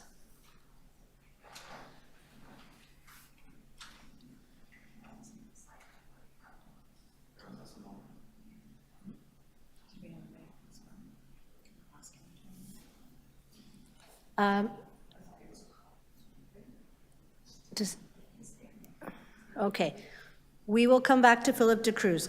Let's go now to Jessica Wilson. Is Jessica Wilson present? Thank you. Welcome to the committee. You have. Thank you very much. Greeting to the committee members and to MLS and other city staff. My name is Jessica Wilson, and I want to speak primarily to the issue of residential air conditioners, though some of my remarks also apply to stationary sources, for example, heat pumps and amplified sound. So this is a very important issue for me since for the past several years, my husband and I have suffered from spring through fall from loud noise and vibration due to a residential air conditioner. And this noise is so intrusive, irritating, and continuous that we are unable to sleep in our own bedroom for many months of the year.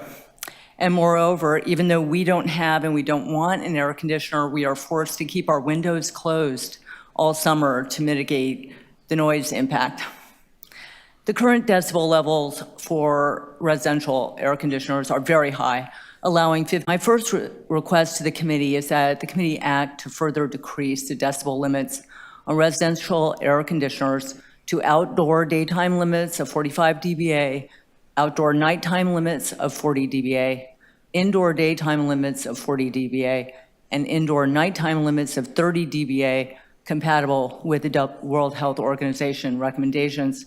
And I think similar changes would make good sense for stationary sources.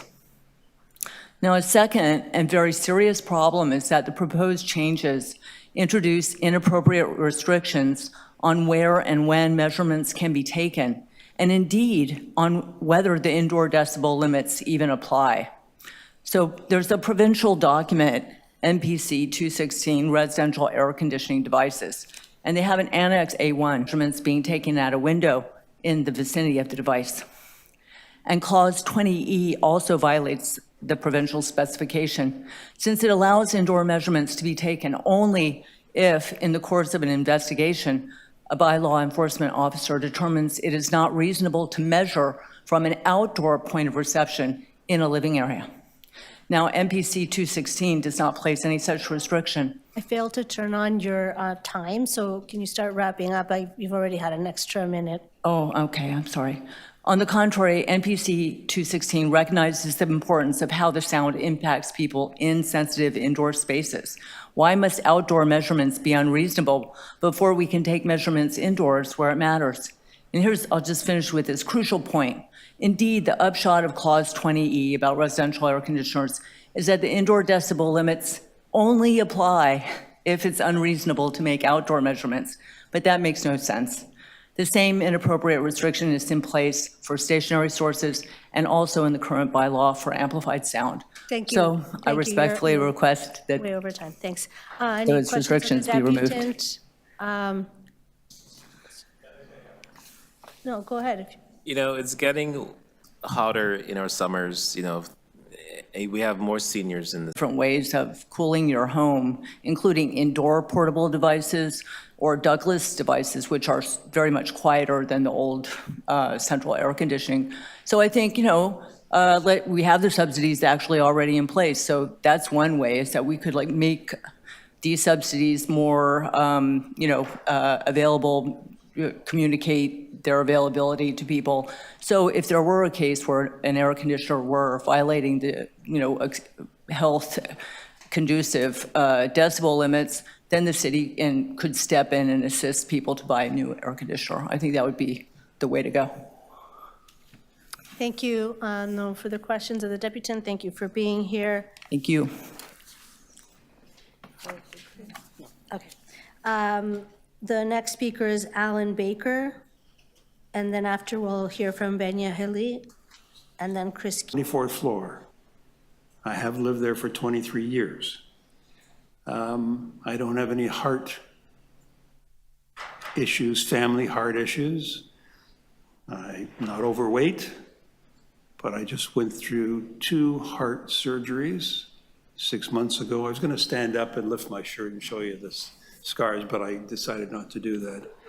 I can't tell you if it's a direct result of excessive noise, but I can tell you that every single night, not in the winter. Winter we get relief because, the motorcycles go into hibernation, as do the high performance cars. But every single night, we are woken up 2 to 3 times during the night.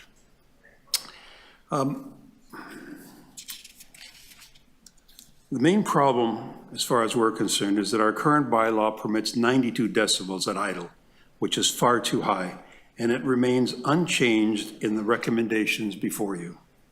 So if you and other councillors are receiving complaints about this issue, and we know most of you are, the recommendations related to the permitted decibel levels will do recommending 82 decibels at idle versus the 92 being presented in the recommendations, and 88 decibels versus the 96 when engines operate above idle speed. Please wrap up. You're at time. Oh, you're kidding me. Both of which can be tested when vehicles are in a stationary position. One last important point, and I'll wrap up. The Ontario Highway Traffic Act lists the many types of illegal mufflers that are used to increase exhaust noise. Yet the Toronto Noise Bylaw permits a decibel level of 92, which is usually achieved by using those illegal types of mufflers.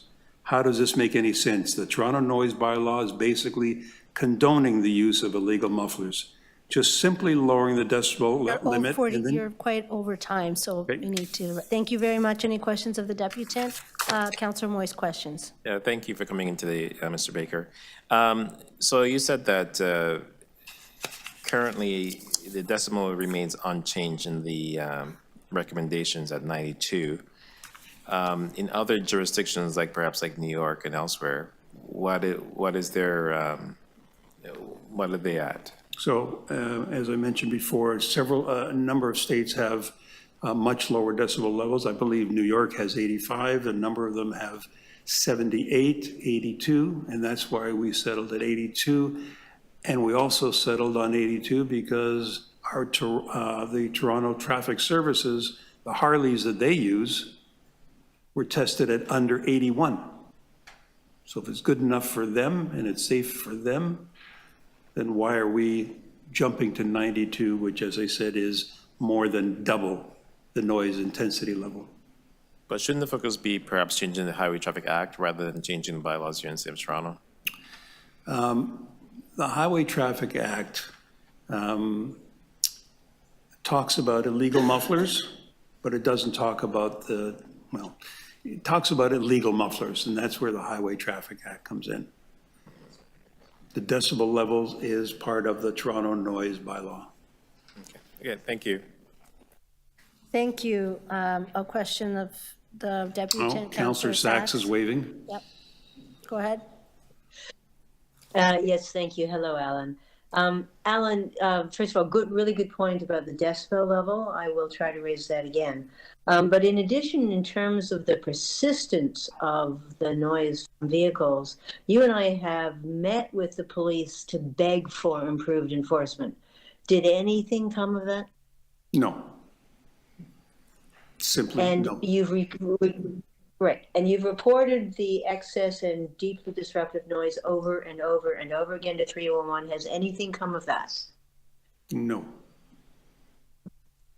And what do you I mean, in addition to reducing the bylaw limit for decibels, are there other changes that you would like us to see, like us to make to this bylaw that you think would make your life better? Yes, there is, and it's one of the paragraphs that I couldn't get to. Thank you for asking. We need inspections, and I think somebody mentioned it before. We need inspections of the garages that do muffler installations, and this inspection could be done by Toronto Police or by municipal licensing. Inspections to ensure that these garages are not installing illegal mufflers. That's the time to catch this, to catch the illegal mufflers. Hard to catch them on the road. We did have muffler blitzes where Toronto Police Services and MLS worked together. They pulled over the vehicle. They tested the sound this was bicycles before the cars were added to it. They pulled them over, they tested the sound, and even the loud motorcycles, what we consider very loud, most of them came under the 92 decibels. And the result is very few tickets were even issued. 92 decibels is just far too loud. Okay, really, really good point. Anything else you want the committee to know? No, thank you for asking. Thanks, Alan. Thank you. Thank you for being here. The next deputant is Benya Heli and will be no longer here. Chris Keating. Is Chris Keating here? Nope, no longer here. Maria Ioannou. Online. Welcome to the committee.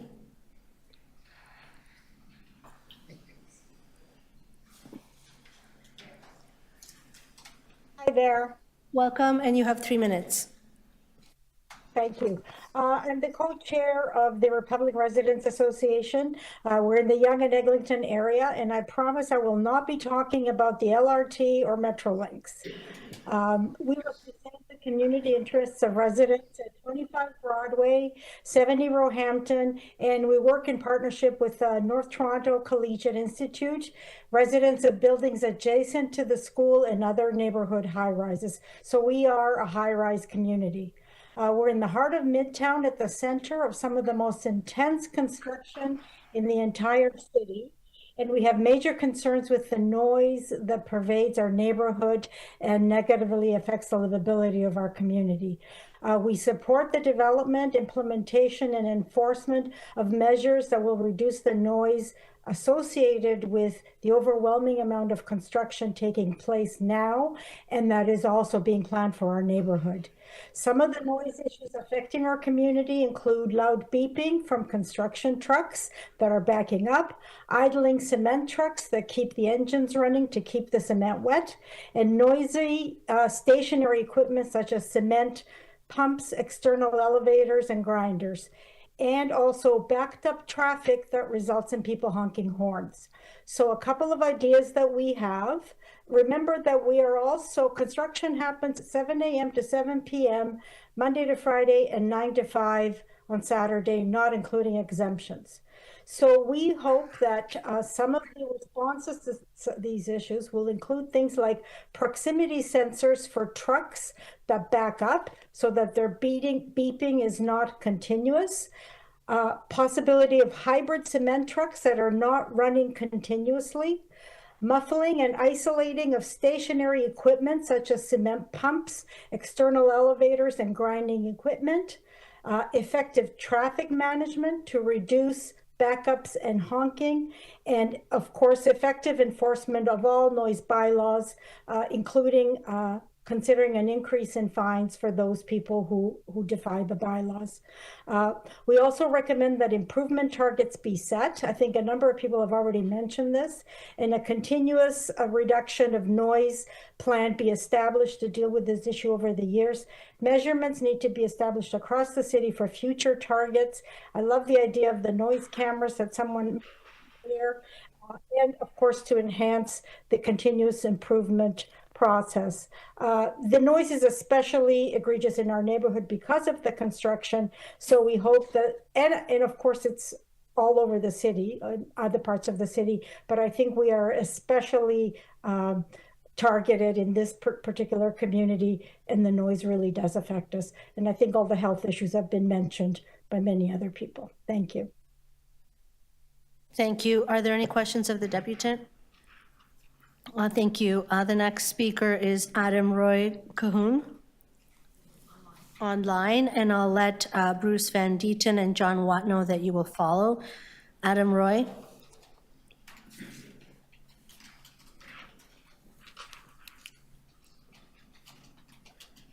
I welcome. Just give me 1 second. You have 3 minutes. Welcome. Yes. See, the one thing I wanted to say, as most people have already spoken, today you're happy to recognize this clock as a wonderful form of measurement. But we've been asking for an official system of measuring noise in the city, and everybody is still avoiding wanting to do it. It's like a little 5-year-old kid that knows deep down inside he's sick, but doesn't want his mom to check his temperature to prove he has a fever. We do have a problem. The testament is, you probably thought this was going to be a little quick agenda item. It's turned into a 3-hour deputation extravaganza because noise is a very big issue, but nobody wants the official numbers so that everybody can just say, oh, we don't really have a problem. We have a problem, and we need to actually, if there's anything that comes out of this, we need to find out a real strategy of how to actually be able to officially follow the trend and follow the numbers, not just have to be a community where we set up our own noise monitors and do it that way. We need an official noise number. This is what I know, and the testament to this is even during the pandemic, Doug Ford ripped apart the noise regulations so we could do construction faster. He knew that he just had to do it because most of us would be working from home and would be complaining. But he could say, oh, I changed the regulations in the name of getting more of this built. But we need to actually get official numbers. And that, see, I basically used my 3 minutes just asking for that simple request. And we're using this 3 minutes as a number. Why aren't we getting an official decibel number here in Toronto? End of thought. Thank you very much for your deputation. Are there any questions? Thank you for joining us today. The next deputant is Bruce Van Dieten. Welcome to the committee. And you'll have 3 minutes. Thank you very much to the committee and to all the people that have come today, and of course to Ingrid. Thank you so much for rallying us around on this point. Dear members of the Economic and Community Development Committee, my name is Bruce Van Deeten. I'm here to offer comments on the proposed changes to the noise bylaw. I'm speaking on behalf of the West Side Community Council, comprised of 13 West End community associations, and we have 3 comments and associated requests. First, I start with proposals to amend various definitions in clauses 1 to 12 of the report. These proposals strike us as a significant improvement over the existing definitions, and here we want to single out the improved definition of a point of reception, which now makes a quote-unquote point of reception, which now makes clear that the examples provided in the definition are not exhaustive. We request that the committee support the proposed changes in definitions and clauses in 1 to 12. Next, we endorse, number 2, next we endorse the intention of proposals to decrease the decibel limits for noise due to amplified sound, residential air conditioners, and stationary sources other than residential air conditioners. However, in our view, these proposals don't go far enough, and they involve a problematic restriction on when indoor limits apply. To start, no changes are proposed to the high outdoor daytime time limits on such noise sources, which are a known source of annoyance, preventing many from enjoying their balconies, front porches, or backyards. Moreover, and most crucially, the proposed indoor nighttime limits of 42 dBA for amplified sound and of 40 dBA for residential air conditioners and stationary sources are not low enough to prevent empirically established serious negative health impacts of sleep disturbance, including increased cardiovascular risk, higher cortisol levels, fatigue, and inability to concentrate, as many have said. Given this empirical evidence, World Health Organization guidelines specify that, and I quote, the mean sound level prevailing in bedrooms should not exceed 30 dBA, unquote. Nighttime sleep disturbances due to these sources, especially residential air conditioners and stationary sources, which can be run continuously for months on end, is a public health issue, which must be mitigated to ensure health and safety of Toronto residents. We request that the committee amend the proposals for amplified sound, clause 16, residential air conditioners, clauses 20 to D to E, and stationary sources, clauses 20A to C, to reduce outdoor decibel limits to 45 dBA and further reduce indoor sounds to 30 to 35 dBA. In addition, we find that the proposals for amplified sound, residential air conditioners, and stationary sources each suffer from imposing or failing to remove an inappropriate restriction on when outdoor sound limits apply. The existing bylaw for amplified sound and the proposed bylaw clauses for residential air conditioners and for stationary sources. All right, I'm at the limit. Thank you very much for your deputation. Are there any questions of the deputant? Thank you for joining us today. The next speaker is John Watt. Is John Watt here? Is online, and please get ready, Jeff Kettle and Paul Banwat to speak after John Watt. I just gotta step up back and tell Shervin my notes. Okay. John Watt, welcome to the committee. John Watt, welcome to the committee. Thank you. Can you hear me? Yes, and you have 3 minutes. Go ahead. Thank you very much. Madam Chair and honorable committee members, my name is John Watt, and I'm representing an organization that is supported by 587 residents across the city of Toronto and 19 residents associations. It's been a long day here. I've heard just some incredible speakers that have clearly outlined the many science and health issues that are directing this recommendation and need to change the noise bylaws in Toronto. So I'll try to be short. At Gasbusters, our primary interest is in the regulation of power devices and elimination of a gas-powered leaf blower and related gas-powered garden equipment. But we know that the sources of excessive noise in the city of Toronto are widespread. We expect the city council to implement measures regarding noise mitigation at a standard that'll make Toronto exemplary rather than a laggard. Having read the proposed recommendations by MLS following their noise bylaw review that has taken place over the last several months, we consider them to be nothing short of weak, and their neglect and approach to addressing the growing hazards related to excessive noise within the city.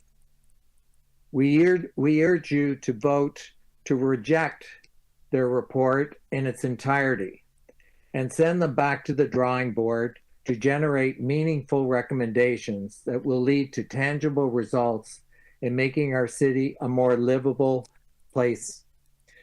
We live in a world in which data and technology is readily accessible, and utilizing these technologies and devices for proper decision making is here, so let's use it. Noise is a public health issue, and we do not believe that the MLS report treats it with significant urgency.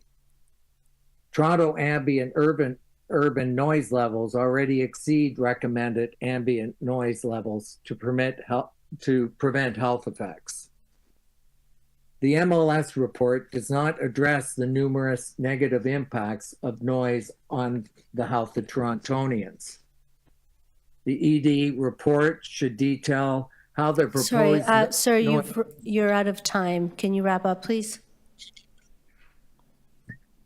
The ED report should detail how the proposed noise bylaw changes the urban landscape noise levels and will prevent the health effects of Torontonians. And Thank you. It should be based on... Thank you for your deputation today. Are there any questions of the deputant? Thank you for joining us at the committee today, sir. We're going to go back to Chris Keating, who is now, I understand, online. Chris Keating.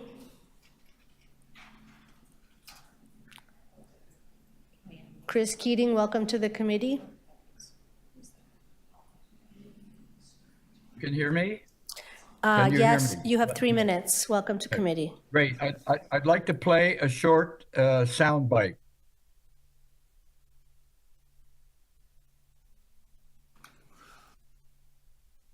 Hello, thank you for calling City of Toronto 311. Okay, how can I help you today? Oh my God, this dog next door will not stop barking. All right. If you have the full name and number of the owner of the dog, we can send out an informal text before moving to the next step. How's that sound? Oh, that's great. Let's go ahead and do this. Let's see. Glad you're on board. Can you provide me the full name of the owner of the dog? Yes, the owner's name is John Doe.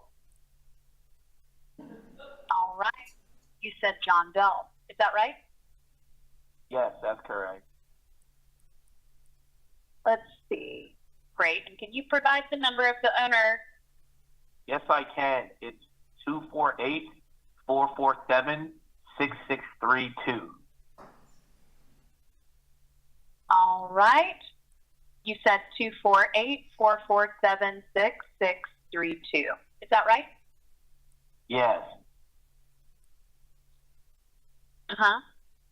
We just sent a text to the owner of the dog. If this continues to be an issue, you can call back and we'll progress the case to the next step. Thanks for calling the City of Toronto 311. Can you hear me? Yes. Okay. My name is Chris Keating. I'm a member of the Gas Busters Organizing Committee and also chair of Deer Park's Noise and Pollution Action Committee. I'd like to make 3 quick points about the ED's report. First, the health hazard of noise. Among landscaping equipment, gas-powered leaf blowers are the worst offenders of noise to the surrounding people and the environment to the operator. It's hazardous to the gardener working long hours with a leaf blower and also to those in the vicinity walking. The operator is exposed to continuous noise at high decibel levels that could cause hearing. It's common sense to transition to quieter electrical tools. The health hazard associated with the noise from gas busters has been recognized for more than 20 years.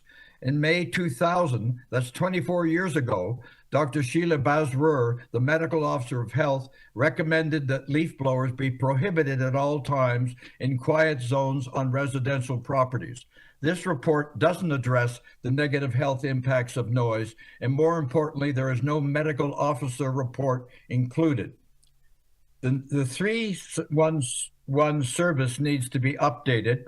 A bot is an automated software internet application. It imitates the human voice. Installing a bot system would facilitate thousands of callers to have their complaints dealt with. Having received either an address, phone number, or email address, the bot sends a notice of disturbance message to the attendants of the source of the noise offending a house or a location. After listening to the problem, the bot operator is enabled to immediately address the complaint from a constituent calling abuse. Gasbusters has been working with GridSpace, a company in Los Angeles, and we have just presented to you a sample of a 311 operator responding to a person who phoned with a complaint about a barking dog. I hope that's sorry, sir, you're well 45 seconds over your time. Please wrap up. I have wrapped up. Okay, thank you. Any questions of the deputants? Thank you for being here.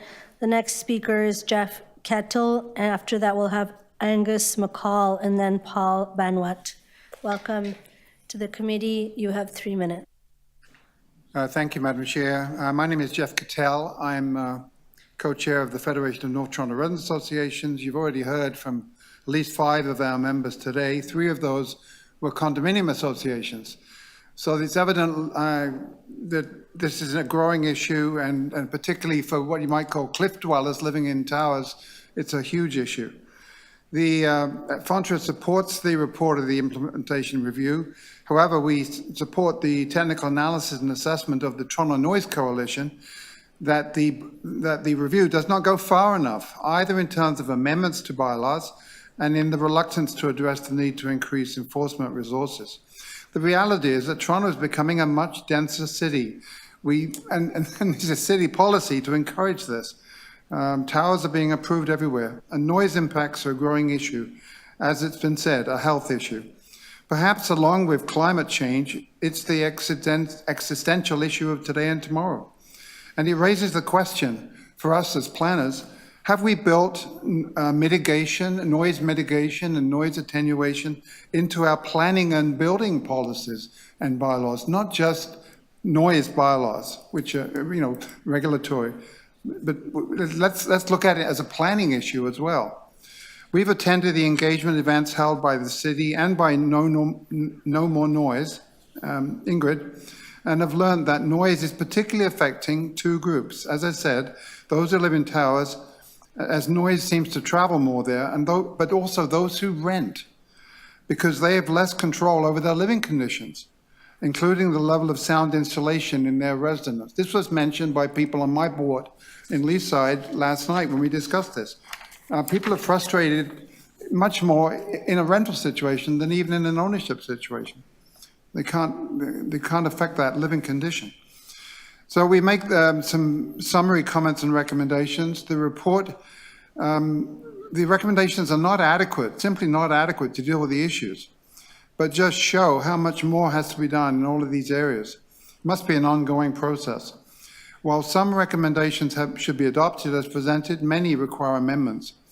Public consultation processes must be put in place to develop improvements for issues listed in the report, like nighttime waste management, improving enforcement, including improving the 311 system. We need to consider ways to obtain timely changes to provincial legislation with consultation with other municipalities to address similar issues. The 1-week time frame to respond to this report is completely inadequate. In fact, there is need for an ongoing public review, input from the public into this.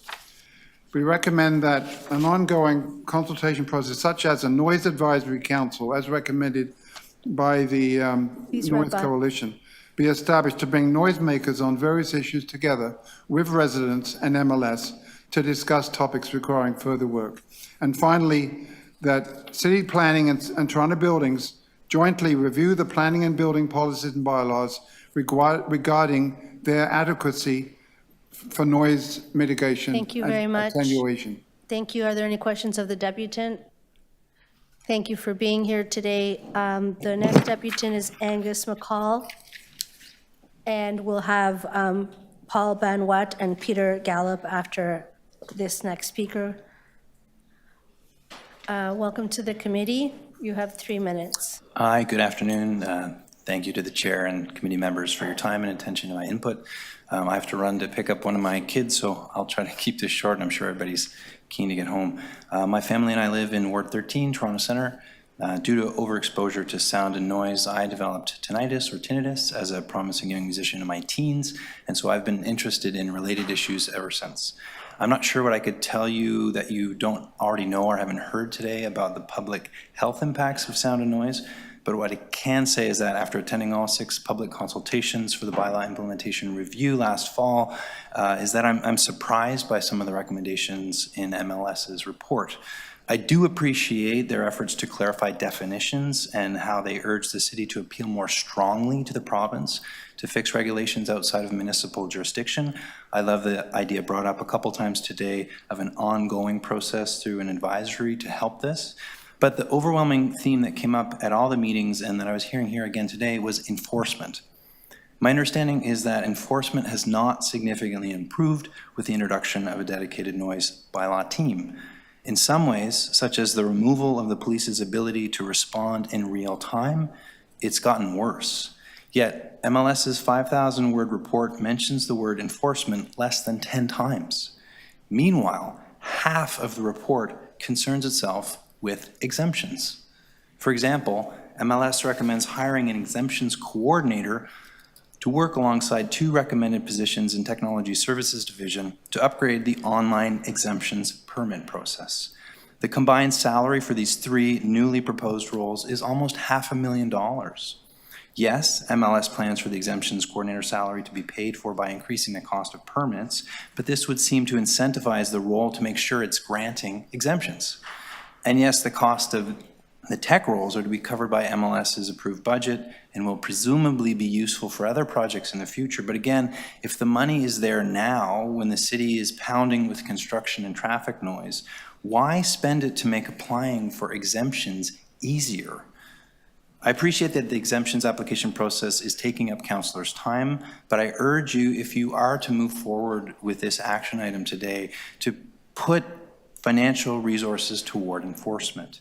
How? The city already owns software licenses necessary for sound level monitoring. A technology provider could be contracted to install sound level meters on top of streetlights. Sound is easy to transmit and there are no confidentiality issues. We're talking about decibels, not audio.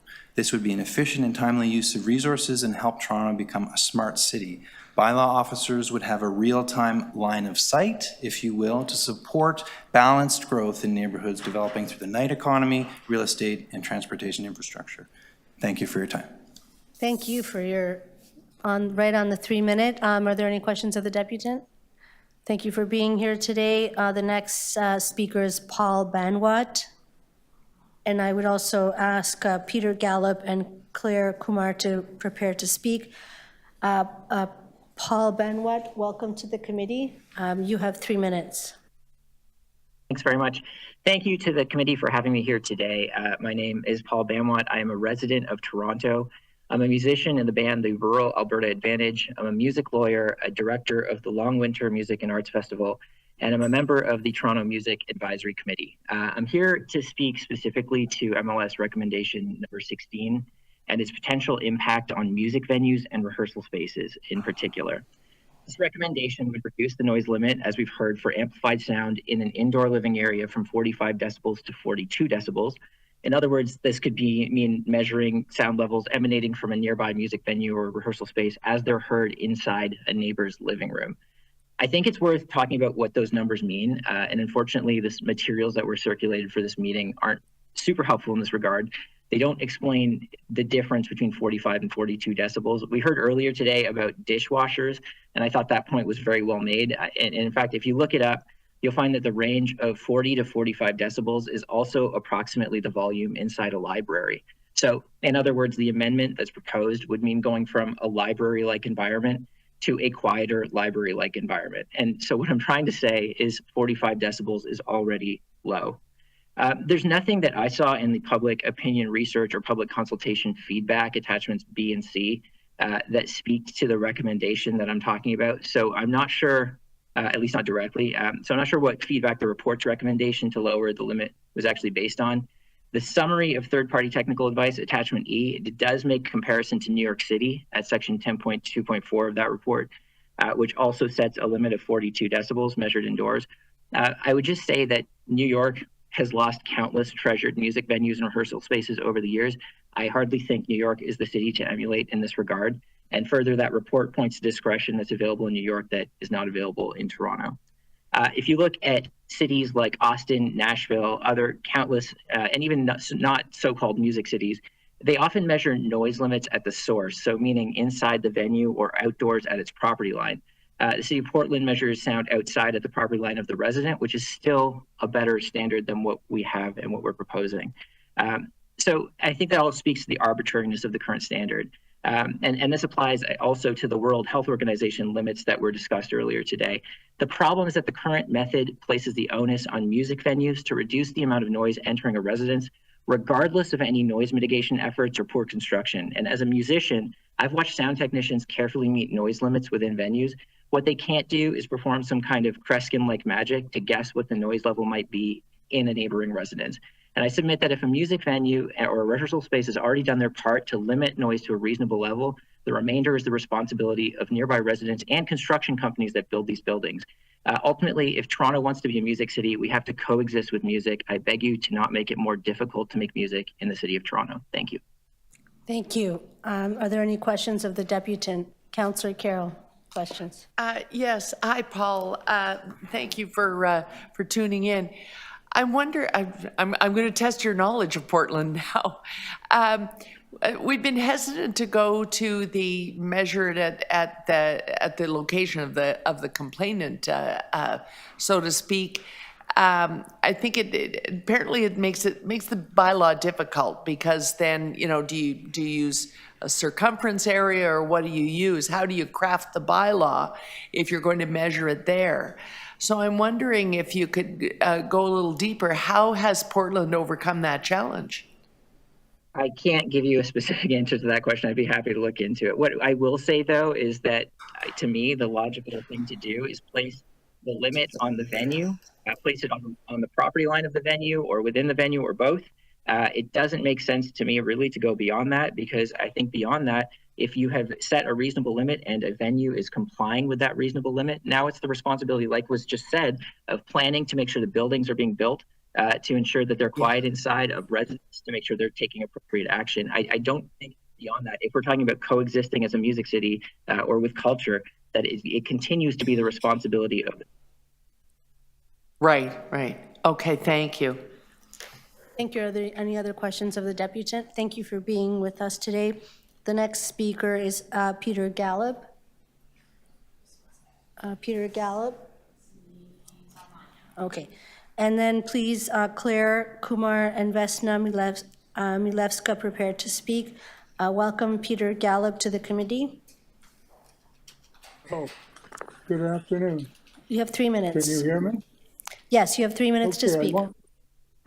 Okay, thank you. I want to begin by saying I'm exhausted and in awe of the amazing number of complicated details that you councils are dealing with daily. My hat's off to you.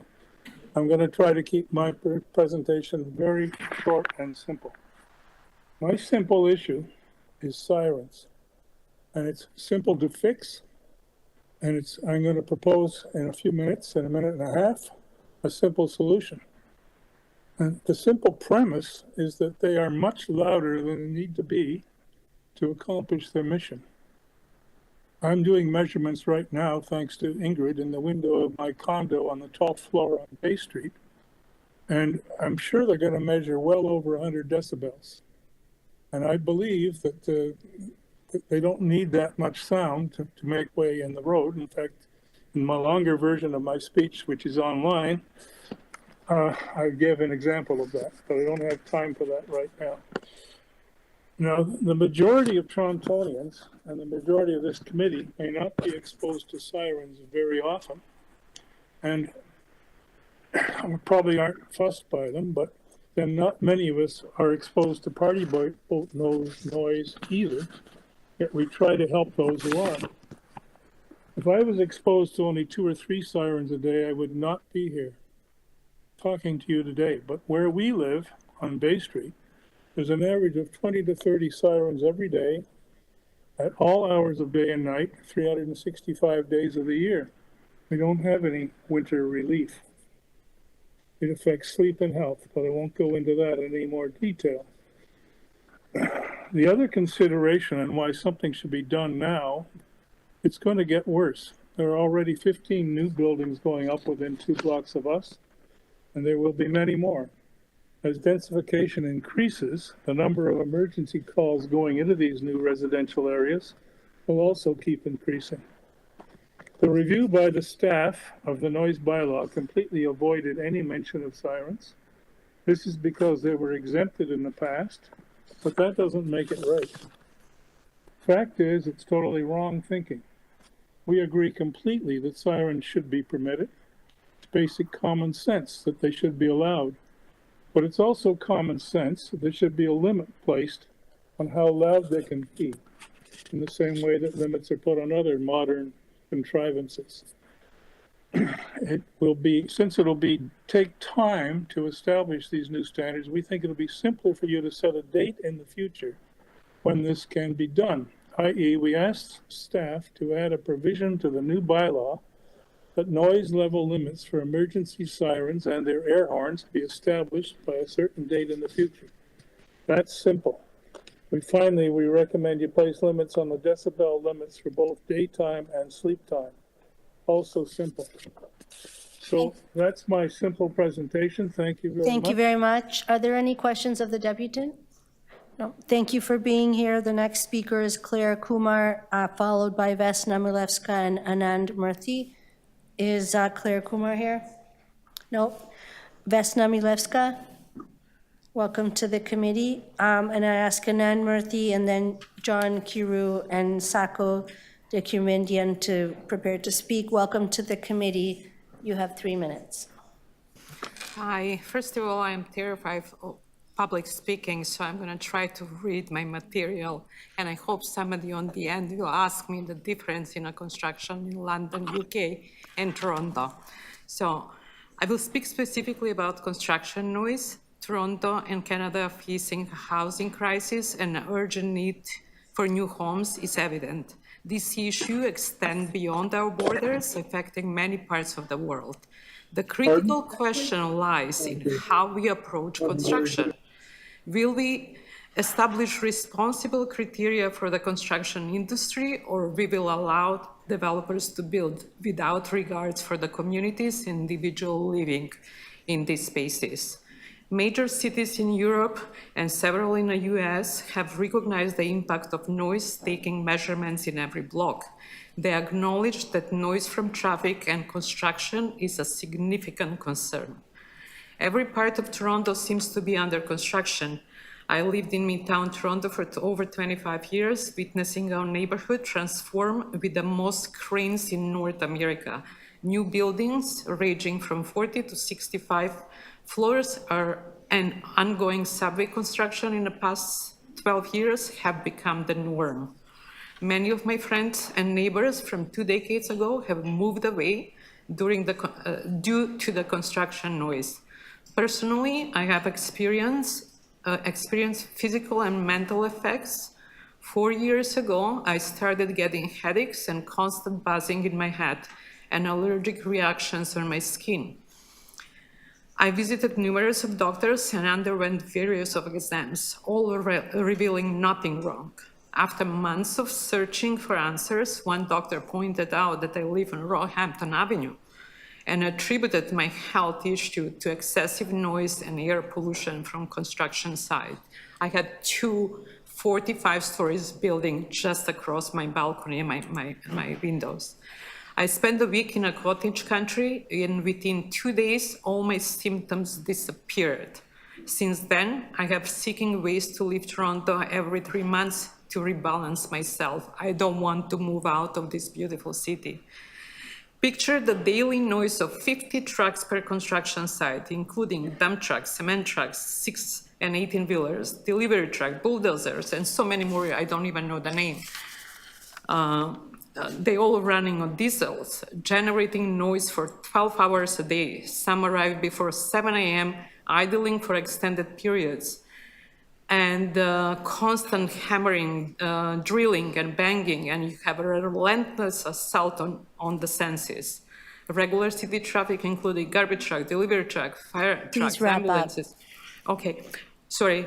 Every person today understands the symptoms and consequences of excessive noise and health and quality of living. Our mental and physical well-being is in stake. I have compared London, England, construction management plan, and I have recommendation, but I don't have a time, so hopefully somebody will ask me questions. Please make your submission to the clerk if you have anything in writing, and it'll be part of the record. Thank you so much for being here. Are there any questions of the deputant? All right. The next person is Anand Murthy. There is a question. Sorry. It's a question. Councillor Sachs? Okay, thank you. Yes. What was the key recommendation you wanted to tell us about? First of all, in Europe, all the small equipment construction, they're all switched to electrical. So all the drills, the hammers, the small moving, they're all switched to electrical. London, UK has 42 pages on construction management. Our developers have 2 pages on construction management. And I've been part of the association and consulting with the builders on the new buildings and proposals.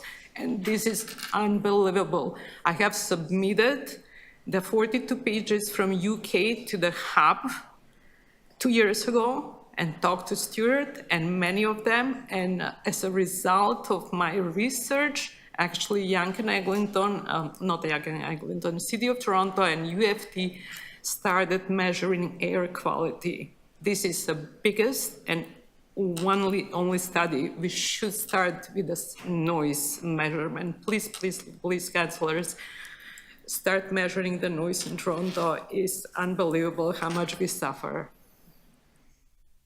Thank you so much for your deputation and for your expertise. Anand Murthy, online. Welcome to the committee. You have 3 minutes. Thank you. Good afternoon, esteemed council members. Have you ever tried having a conversation while standing next to a roaring jet engine? Well, actually, neither have I. But imagine if, hang on. So you can imagine that it's a lot like trying to sleep through our city's nightly symphony of sirens. Now, I appreciate our emergency services as much as anyone, and their response times are so good, it's almost like they're practicing for a F1, Formula One pit stop right outside my bedroom window at 2 in the morning. But let's talk decibels, shall we? The average decibel, the peak decibel hits 120. That's not just a, hey, move over, nudge. That's a, hey, let me serenade you with the song of my people level of noise. And health experts say that prolonged exposure to noises over 85 decibels can cause hearing loss. I am no doctor, I don't play one on television, but I'm starting to think that my espresso machine should not sound like it's whispering sweet nothings. So here's a thought, esteemed councillors. How about directed sirens? Just like we have directed headlights, which should only illuminate the path in front of the vehicle.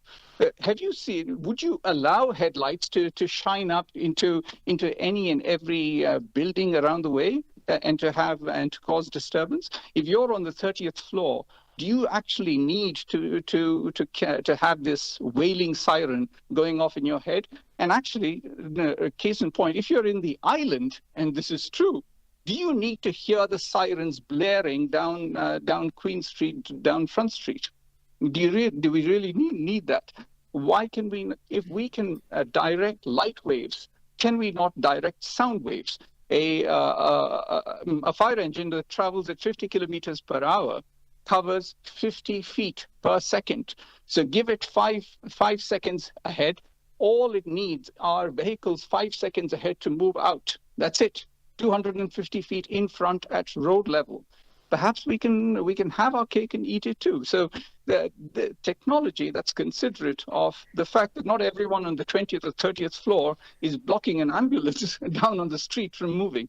So maybe, just maybe, we can have our emergency cake and eat it too, and have effective response times and a noise level that does not mimic a heavy metal concert. So I'll leave you with this in conclusion. Next time you're enjoying a peaceful moment, imagine a siren blasting through it. Okay? That siren is not just noise. It's a wake-up call. It's a call to action. Thank you. Thank you. Are there any questions of the deputant? Okay. Thank you for being here. John Kiru is the next speaker. No, John is not here. Sako Decumenian. Oh, he's gone. So that concludes our deputations. I know we're not supposed to applaud, but I'm going to do this because you did really well here. And now we go to questions of staff. Councillor Moyse, 5 minutes. I probably should take my time and gather my thoughts. It's been a very long day. But through you, Madam Speaker, Madam Chair, the first question I have is about automated noise monitoring. There's been a few deputants who talked about that and the unreliability of, well, they claim that it's reliable because other jurisdictions do use it. Why are we in Toronto so reluctant to use automated noise monitoring equipment? So thanks for the question, and this is something that has been brought up before. We have sent a letter to the province. We need their approval to put these this equipment onto our traffic signals. We do not have that approval yet. I would also note that the New York example was brought up several times. It's my understanding that it's not automated, that it's done manually. And so the combination of those two things, that the technology isn't where it needs to be. Again, we've seen it in Edmonton where they tried it and it didn't get the results they looked at. We do want to go here one day, but we want to wait till the technology is where it needs to be. Okay. And there's a few deputants who talked about garbage pickup at night and the exemptions. Is the exemption only for our city vehicles or also for private garbage pickup? So thanks for the question. It's for all. I think it's important to note that in 2022, when this motion was brought, it was brought to this committee and was adopted unanimously. And then it went to City Council and it passed 22 to 2. Mm-hmm. Well, I mean, I understand. Just to follow up, I understand though that the reason why our city garbage, our own private public garbage pickup is at night for safety reasons, because I was told that our own drivers and garbage pickup folks feel that they're not safe to do so during the day. But is there something that we can do to mitigate perhaps the noise, the excessive noise at night, especially for the private garbage collectors whose trucks are different from ours? So thank you for the question, and you're right, we did hear a lot of deputants speaking about private collection. I'll defer to my colleague in solid waste, Matt Kelleher. Thank you for the question, Councillor. As you said, there are a number of health and safety factors that have our staff collect during the day for the majority of the routes, but also at night for other routes, mainly around the commercial areas, around high traffic areas where it would cause congestion and challenges during the day. That being said, we do not collect multi-residential garbage at night. That's strictly private sector. And we do have a number of areas within the division to look at noise within our vehicles and alter our programs. But the majority of the complaints that were, maybe not complaints, but challenges and issues that were brought up today by the deputants would have been related to private collection, not city. Okay, my time is running out here. Maybe one other question around the decimal points. I know that there's no change to the recommendation for reducing the decimal, which is at 92. Is there a reason why it hasn't been reduced? Perhaps to, like other cities like New York, for example, I was told has either between 75 and 82, but yet here in Toronto, we're at 92. Why is it so high? So thanks for the question. That number is derived from a acoustical engineer from Val Acoustics. It is the 92 decibels is for a motorcycle. And in our further work with them in establishing a decibel level for automobiles, we went with 92, so they were aligned. Okay, I'm going to ask my last three questions because I'm running out of time. So do we have an advisory committee for noise? And also talking to MLS, we always talk about education versus enforcement, and that there's a lot of education taking place. But some point, I think we have to focus on enforcement because it's not working the way it is now, in my view, based on the feedback I'm hearing from all the emails I receive in my office and phone calls. It's about lack of enforcement. And lastly, one of the deputies talked about music venues and how it will affect perhaps the vibrancy of our city or downtown core in particular. I know, for example, in my ward, I have GFL that comes in now, and they have outdoor venues and music venues. And I know that I've worked with them to mitigate some of the noise and having the speakers in certain places and having sound equipment to make sure that the noise is mitigated somewhat, working with the community. So how does this change? Would it impact something like GFL in my ward? Last question. That's my last question, and those 3 questions in one. Yeah, and I was just trying to recall them. So the Noise Advisory Committee, that is something that we have had in the past. It did discontinue. It is, and I think this came up in the bars and restaurants discussion as well, that if we establish all of these committees, it's very onerous on staff.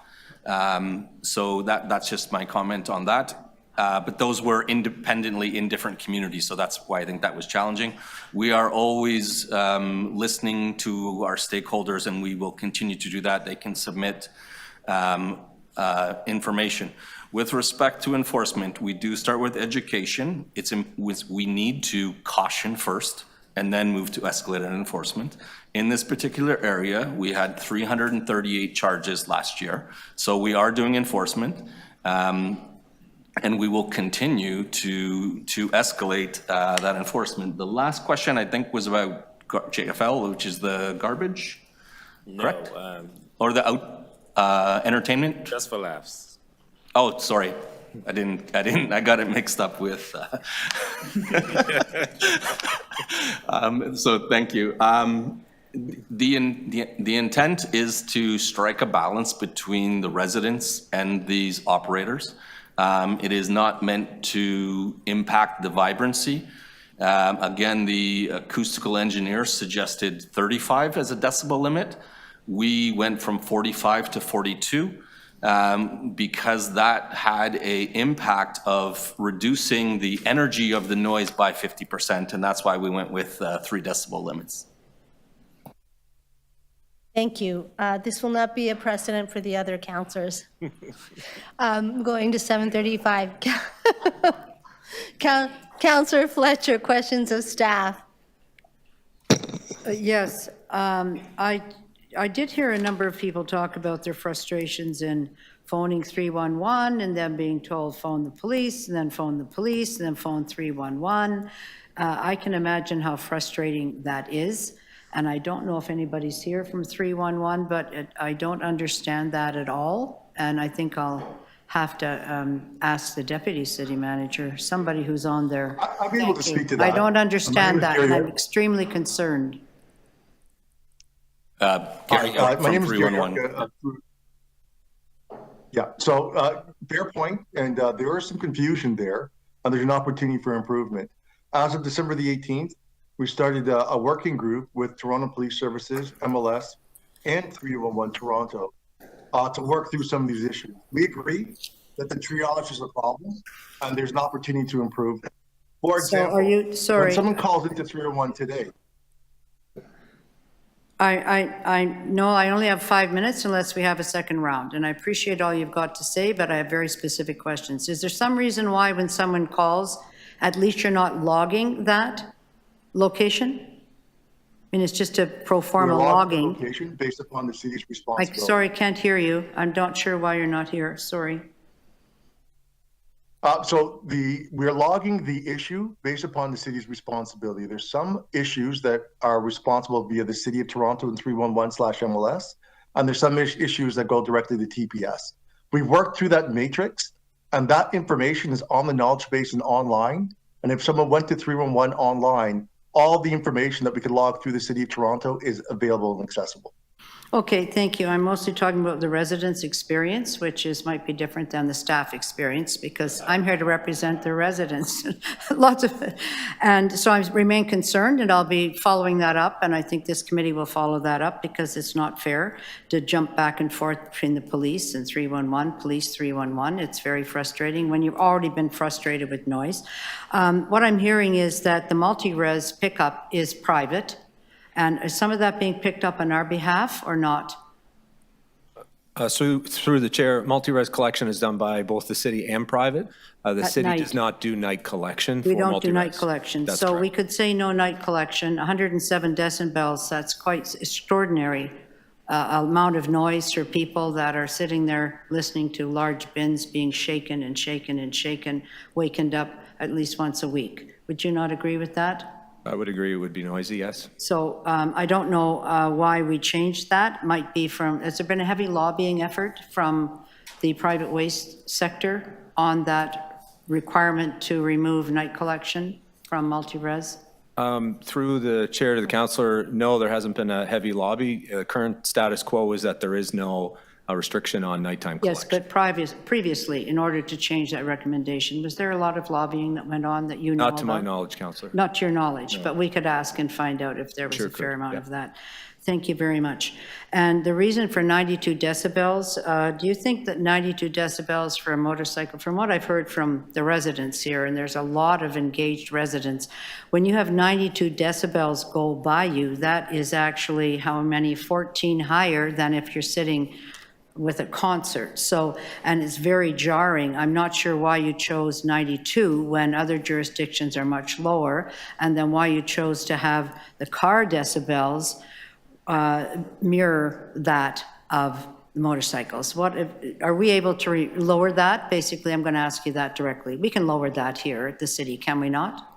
It's the This will of committee ca- can, it's the council will- can. It's the will of council, absolutely. I So- can just say that the number came from a subject matter expert from an acoustical engineer. Thank you, I heard that. But there's many subject matter experts. Would you agree with me, there's a lot of citizen subject matter experts as well, Mr. Grant? that came Absolutely, today? and I've been Hundreds of them. meeting with them since 2015 on this matter, so Thank they you. are very well engaged, yes, So absolutely. that is who I'm going to represent today. Thank you.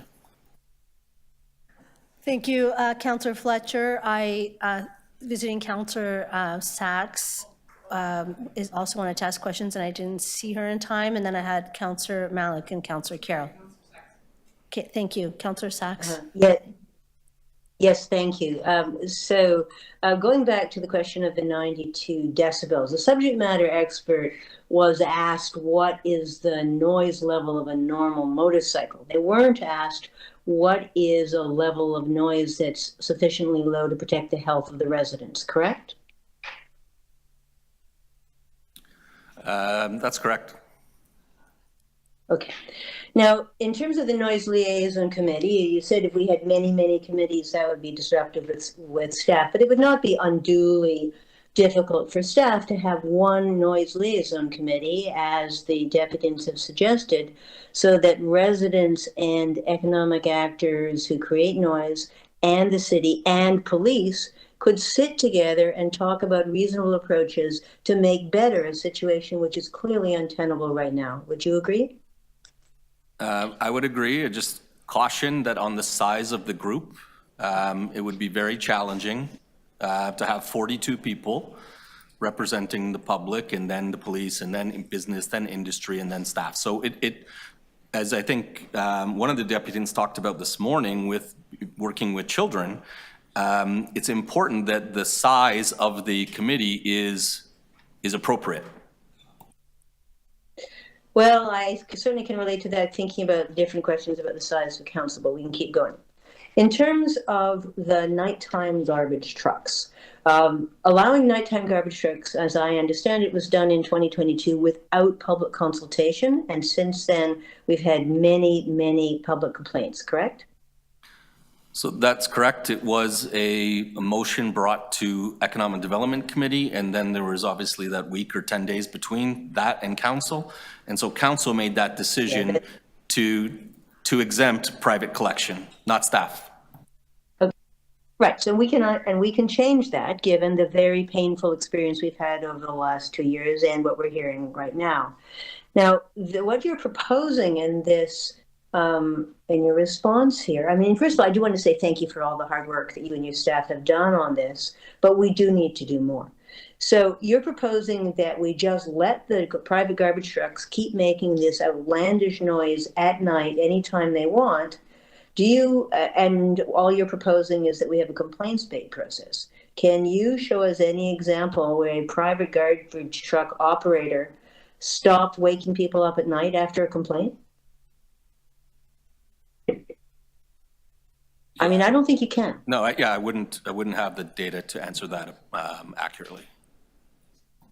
Right, and certainly our experience is that there isn't. Now, in addition, we've had lots of evidence today and before that we have many chronic problems with noise, engine racing, loud parties in Christie Pits, and as Alan Baker said, complaints,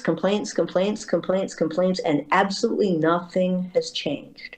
What is going to be different about those situations if we adopt the bylaw amendments that you've proposed and nothing else? We've brought through a series of recommendations that clarify definitions, clarify decibel limits, that will make it clear, and working with our enforcement partners to ensure that we can enforce those. So I understand that a tangible difference has not been made, but I can also say prior to 2019, the term for noise was anything likely to disturb. It was impossible. So we have put in quantitative measures to be able to measure. We have trained our staff with special equipment to do these measurements, and we will continue to improve, and we'll continue to improve in the other areas that have been spoken about today, including the work with our colleagues in 311 and police. Yeah, Mr. Grant, short answers, please, because we have limited time. But the fact is, there's nothing here in this bylaw that's going to change the response to engine racing or Christie Pits parties or the other absolutely chronic problems where we're just being told to call the police and the police are too busy to come. Nothing here is going to change that, is it? So there's a challenge with obviously behavior of people and how they're speed racing and doing those types of activities. That's something that we need to do through a series of public education, a series of working with garages that we license. All right, let me get in my last question. You said you had 18,900 noise complaints last year. A lot of them came to my office as well. You laid 338 charges. How many convictions did you get, and what actually changed as a result? I don't have the conviction rate, but I will say that it's not an accurate ratio to compare complaints to charges. We gain compliance on a number of those by first attendance, educating, were you aware you're not permitted to do that? So we do get compliance. There are problematic properties that we continue to work with when we go with our partners in police, fire, AGCO, and we have had substantial impact with 16 targeted events with a number of charges. Thank you, Okay, Councillor. well, when you do get the data, please Sorry, provide it. that's your time, Thank you. Councillor Sachs. Thanks. Councillor Malik, questions of staff? Thank you very much. I'll start with a question about amplified sound. Can you please clarify how the work of the noise bylaw is happening alongside or in tandem with the work on the night economy?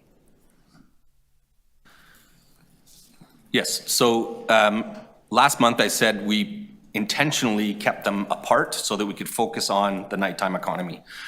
Having said that, they are related, but we wanted, so it was a manageable piece. It's important that we do separate them. So we are working closely with our partners in ECDEV and other partners to ensure that we can have a vibrant nighttime economy. We can give clear rules to the operators, and those operators know how to be good actors, and we had a couple of them here today to depute. And clear rules and what you can do is critical. It's also important that we now have noise management plans, which we didn't have before. We have patron management plans, which we didn't have before. All of those things incrementally are designed to make a difference. Okay, so can you say a little bit more about how you expect the proposed reduction in decibel limits and the introduction of vibrating measures when it comes to people's experience of enforcement staff from MLS? So thank you for the question. This is certainly something we heard during consultations, that vibration was an issue. So we have included a definition in our bylaw now that deals with vibration related to amplified sound. And we can, again, our officers have the flexibility to do it from different sources and measure sound, vibration, et cetera. And how is that sound vibration measured? I think that there is a concern that has been raised, and I know we've been in conversation about, in terms of having the practicalities of doing that, given the experience that has been so limited in addressing this issue so far. So that is, it's a good question. It's a fair question. It's something that is going to be new for us. So we need to work through it. We need to understand it, and we need to learn from our officers what they're seeing in the field and hearing in the field. And based on their discretion on where they take the reading from. Okay, so this will be reactive, not proactive in terms of the implementation? What we like to do is, once we have a series of complaints about establishment A or B, is we go to that establishment. So it is. Sorry, I'm not, that's what I'm asking about that. I'm asking about the capability to actually implement the changes to the bylaw when it comes to vibrations, which have been very limited so far in terms of being able to accurately kind of assess that when a complaint comes in. So it's more about the capability and the capacity of enforcement officers to do what the bylaw sets out to do in order to address the issues in the timely and effective way that we're looking for. So thank you, and I didn't understand when you asked it first, so that's my mistake. The intent is to train our officers to know how to do it, and then also to work with the complainant, if there are complainants about the issue, to use that as testimony to lay charges. Okay, so there's a little bit more work that needs to be done around the specifics around capturing vibrations, which is a high priority for me and my residents as well. I'll just quickly, with the time left, Construction noise is a particular issue, and we know that construction, as we've heard here, happening in the early hours of the morning is affecting residents. Can you just clarify for us, does the city currently have any control over setting fines for those who violate our construction noise bylaws? Yes, we do have set fines related to noise on construction sites. It's important that noise, the queuing of trucks starting before 7 o'clock, and if that consistently happens, we have the ability to issue tickets and issue charges.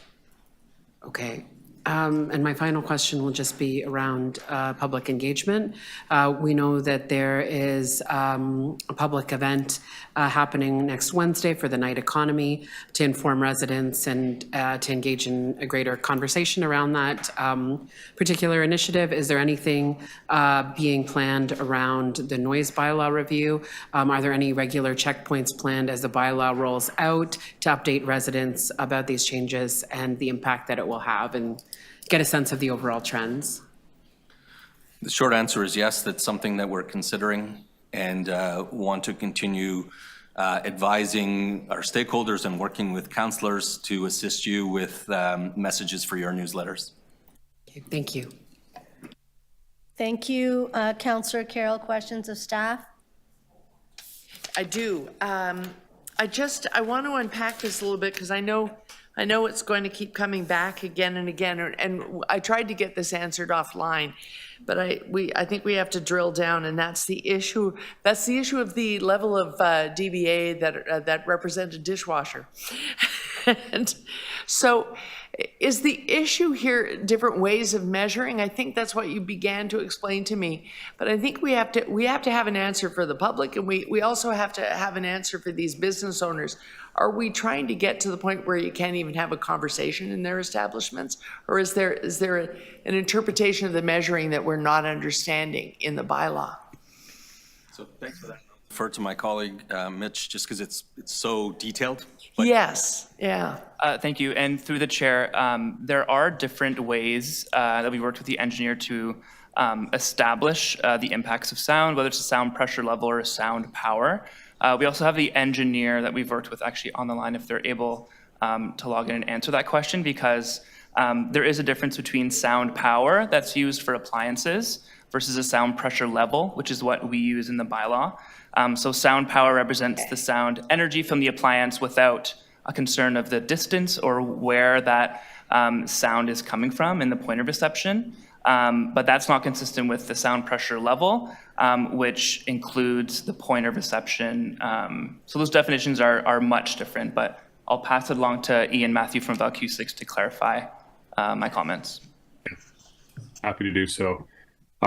So it's important to kind of see that distinction that we throw a lot of different numbers around.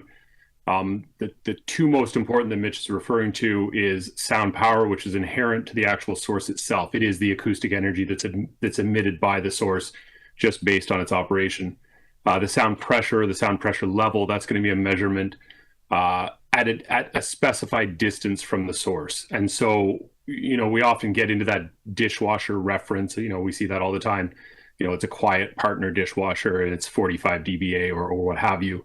But there's no distance reference given. Is that 45 dBA 400 feet from the dishwasher, or is that 45 dBA 5 feet from the dishwasher? So that's where a lot of that confusion comes in. So we have to be clear when we're talking about the difference between sound pressure levels and sound power levels. Right. So if you got to that establishment and there could be recorded music playing inside it or live music playing inside it, standing right on top of the speaker or standing right at the table of the patrons is not where you're going to measure it? Am I simplifying it but making it a little easier to understand? Yeah, no, you're absolutely right in that regard. The location and therefore the way that the bylaw determines what the point of reception is for a given sound level limit, those two obviously have to be coupled together, and that's the most important part of that, is to understand that the point of reception where the limit applies, or there's nothing in the bylaw that specifically uses sound power, but if a sound power is used, then that would be a different metric. Okay, can I ask one other one? Are we limiting ourselves to 3, or can I ask one more question? I'm going to go for it. On vehicle noise, I need to go all the way back to the presentation, which, by the way, again, I was struggling to find the presentation online. I don't know if it came up later. I'm wondering if you can explain, because I thought that the moving violations, we've got to go to the police, but then there is reference to moving vehicles in the recommendations on some level. So who's policing what with regards to noisy vehicles? Do we contribute at all to that issue, or is it all of it? Does all of it need to be pushed to the province, the Act, and the OPP? So we, as a city, can only enforce stationary. Yeah. And we don't have the ability to pull over vehicles. So I would suggest that it is the Highway Traffic Act, and it is, which is a provincial matter. So anything we want done is a request of the province. There's no strategy that we could take that begins to look at. Do we have any powers if we start to look at licensing of businesses that are doing this work to modify vehicles? That's your last question in case you want to add Thank you. a second or third. In 2022, when this matter was before council, we then worked with, because it was a lot about vehicles, we licensed a number of these garages. Yeah. And so we sent a notification to each of them saying that that this is a rule. This is if you are in violation of doing illegal work, and we can get that data and understand it, we can revoke their business license. So there is a risk to them for doing that. But much like fireworks, this is a regional issue. Yeah. And I can't stop people from going to Peel or to Durham or to Vaughan to get their vehicles worked on. So where we can do things, we do, and we have. I just want to say that just on the vehicles, we have done blitzes with the police in a number of parts of the city. Because the police has the ability to pull over the vehicle, and then we measure at stationary levels. Some of the deputies spoke to it, and we've had mixed reviews. It didn't solve the sound issue, but by working with our partners in police, we found other things like no insurance, no license, and the plate issue that was talked about. So there were some benefits with getting vehicles off the road, but it's something we're going to continue to do. We have the commitment from the police to do it. It's based on availability and finding a safe space to do it. We cannot do it on the shoulder of the parkway. Thank you. And I think I'm the last one with questions. Just first want to say thank you to staff for the work that's been done. This is clearly complex. We know it affects health and well-being. It's interdivisional. There's planning dimensions. There's waste collection involved, et cetera. And it's also interjurisdictional. There are porous borders around the 416 City of Toronto, and we have the provincial government's area of jurisdiction in areas like the Highway Traffic Act. My question is around the noise-related calls. In 2022, around 19,500 were made to the city. How many of these were categorized as priority 1, 2, or 3? And how many of those complaints resulted in charges? So thanks for that. I have data from 2022 that talks, it's very similar number as far as number of complaints. 83 were priority 1, 15,000 were priority 2, and 2,000 were priority 3. And we had 294 charges laid in 2022. And in 2023, we had 388 charges. So, over 650 charges in the last 2 years. What would be the most common reason for a bylaw enforcement officer not not charging? So, as with most of our bylaws, often we can, in that first instance or second instance, bring an operator, I'll use the word operator, into compliance. And that is the single most reason why we don't have to go to charges. Or there are a lot of good actors out there who want to follow the rules. We explain the rules, they follow them. It's the bad actors that we need to focus our enforcement resources on. So rather than, so the charge is a last resort, but before the charge comes, many are resolved because the behavior is in compliance with the bylaw. In 2022 or 2023, how many complaints were considered, quote, abandoned because the bylaw enforcement officer was unable to make a measurement of the sound because they couldn't arrange access to the point of reception, and how many because the sound was just no longer occurring? Yeah, thank you for the question. We do not track that data to that level of granularity. It's something that now that you've raised, we will take a look at it and see if there's an opportunity to track that. I will say that the issue is, again, sometimes bringing it into compliance or working with the operator to bring it into compliance. Thank you, and I'm going to make this my final question so that we can move on to speak in our motions. And in 2022 or 2023, how many noise complaints were investigated within the standard response time of 5 days? And how many new bylaw enforcement officers would MLS realistically need to add to its staff in order to meet the MLS customer service standard? So thank you for the question. In 2023, our average response time was 3 days or less, and the standard is 5. So we met the 5 days or less standard 94% of the time in 2023. I would need to do a little more work on the number of staff required and the associated costs with those staff. Thank you. That's it for questions of staff. We're going to move on to speakers. To speak, Councillor Moyse. I'm multitasking. I do have a motion. So one of the things that, and again, thank you to staff and, to all the deputies who came in today, deputed. It's been a very long day for all of us, so thank you so much for doing that. My motion is really about the levels, because I think now it's broken down into 3 levels, levels of 1, 2, and 3. And levels 1 and 2, for example, is like, birthday parties, bar mitzvahs, christenings, those sort of things. And if there's some small party or something, you may need a permit for that, a noise permit. And normally, noise permits do go through the councilor's office, as an FYI.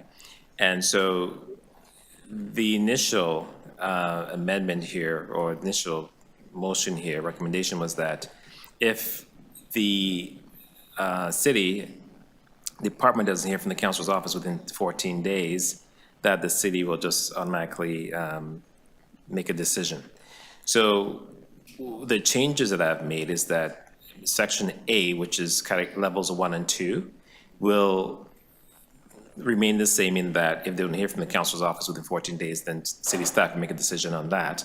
But level 3, which is more construction and more heavy equipment noise levels, I've changed it in that they will need the council's approval, regardless if it's 14 days or not. Beyond 14 days, regardless, you'll still need the council's approval to say yes or no. So that's really the gist of the motion. I think it's important because when these complaints happen, they come through our offices anyway, and we have to respond to it. So I'd rather be in the loop than not. And speaking to my council colleagues, I think they're in agreement. So that's really the gist of what I want to say on this particular issue. Yeah, that's it for now. Thank you. Thank you. Any questions of the mover? Thank you, Councillor Moyse. To speak, Councillor Malik and then Councillor Fletcher. And Councillor Sachs would like to speak as well. Do you want Councillor Sachs? Yeah, why don't we go to Councillor Sachs first? Thank you again, Councillor Malik. Councillor Sachs, 5 minutes. Yes, thank you. Yes, well, first of all, thank you to staff. This is an enormous amount of work, but I think as we have heard We all hear advantage of having them be able to use the roads when the roads are less busy, but it's not an acceptable trade-off the way it is now, where people's sleep is being disrupted over and over and over and over again. And the proposed system is saying, okay, people can complain and then we'll work with the operator.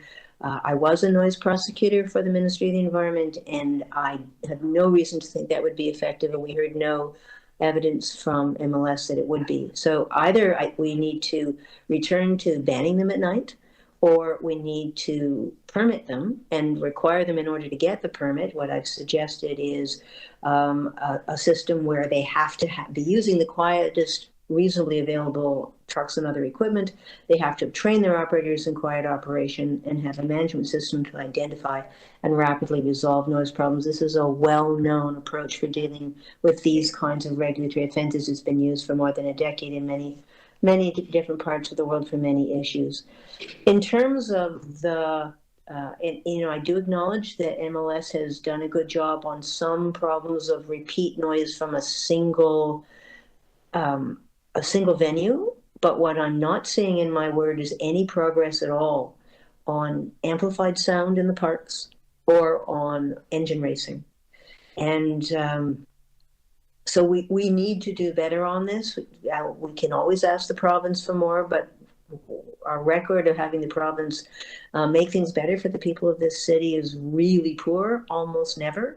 So we should be doing as much as we can ourselves. And noise radar machines, they're certainly not good enough to identify a particular vehicle yet.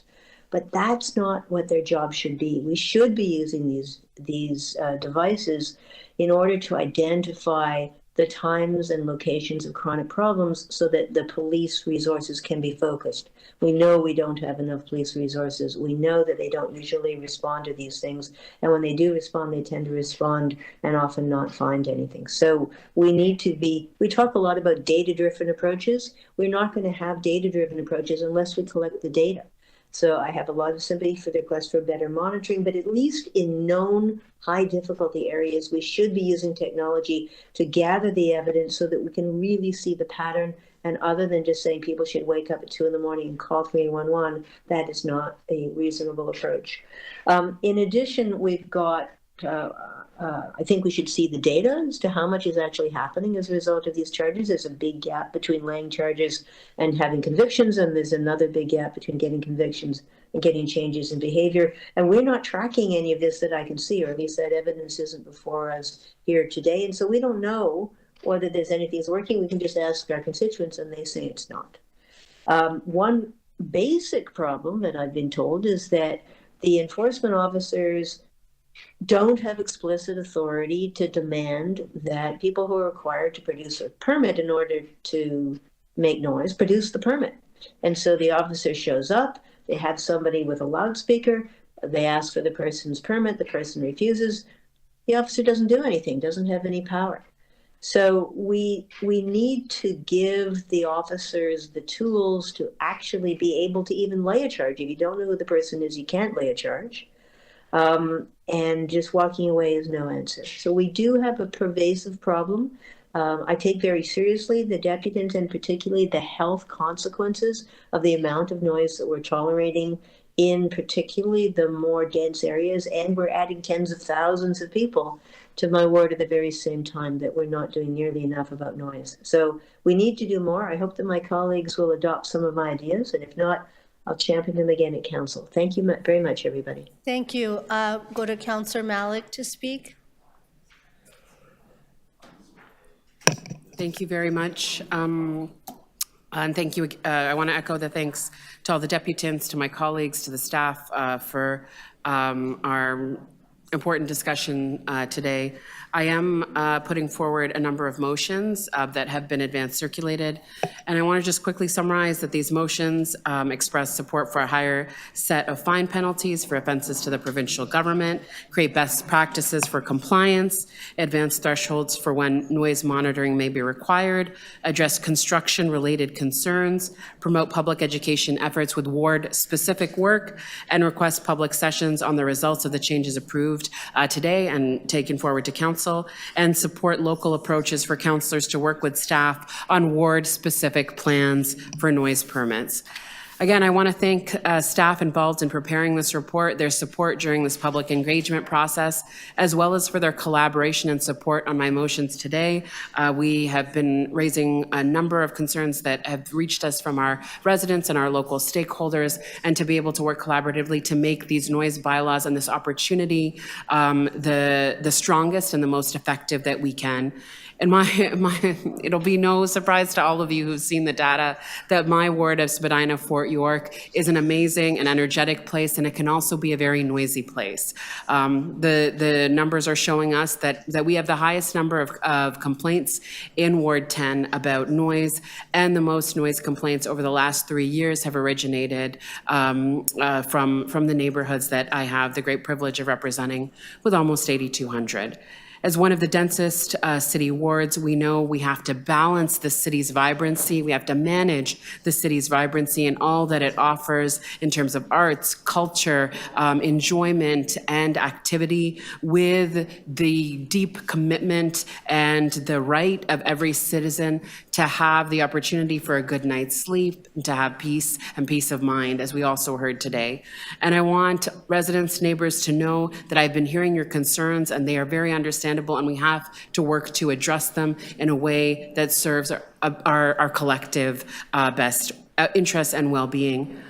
In my office, we consistently hear about issues with noise construction, some of this led by the city to keep our infrastructure in good repair. Some of it is as a result of provincial projects, and there's a lot of private development, and residents often are left searching for where to turn to for help, whose jurisdiction it is, and particularly concerned about the early morning construction and the late night construction. Spadina Fort York, just to give you a picture of this, currently has 223 active development applications, with 74 currently under construction.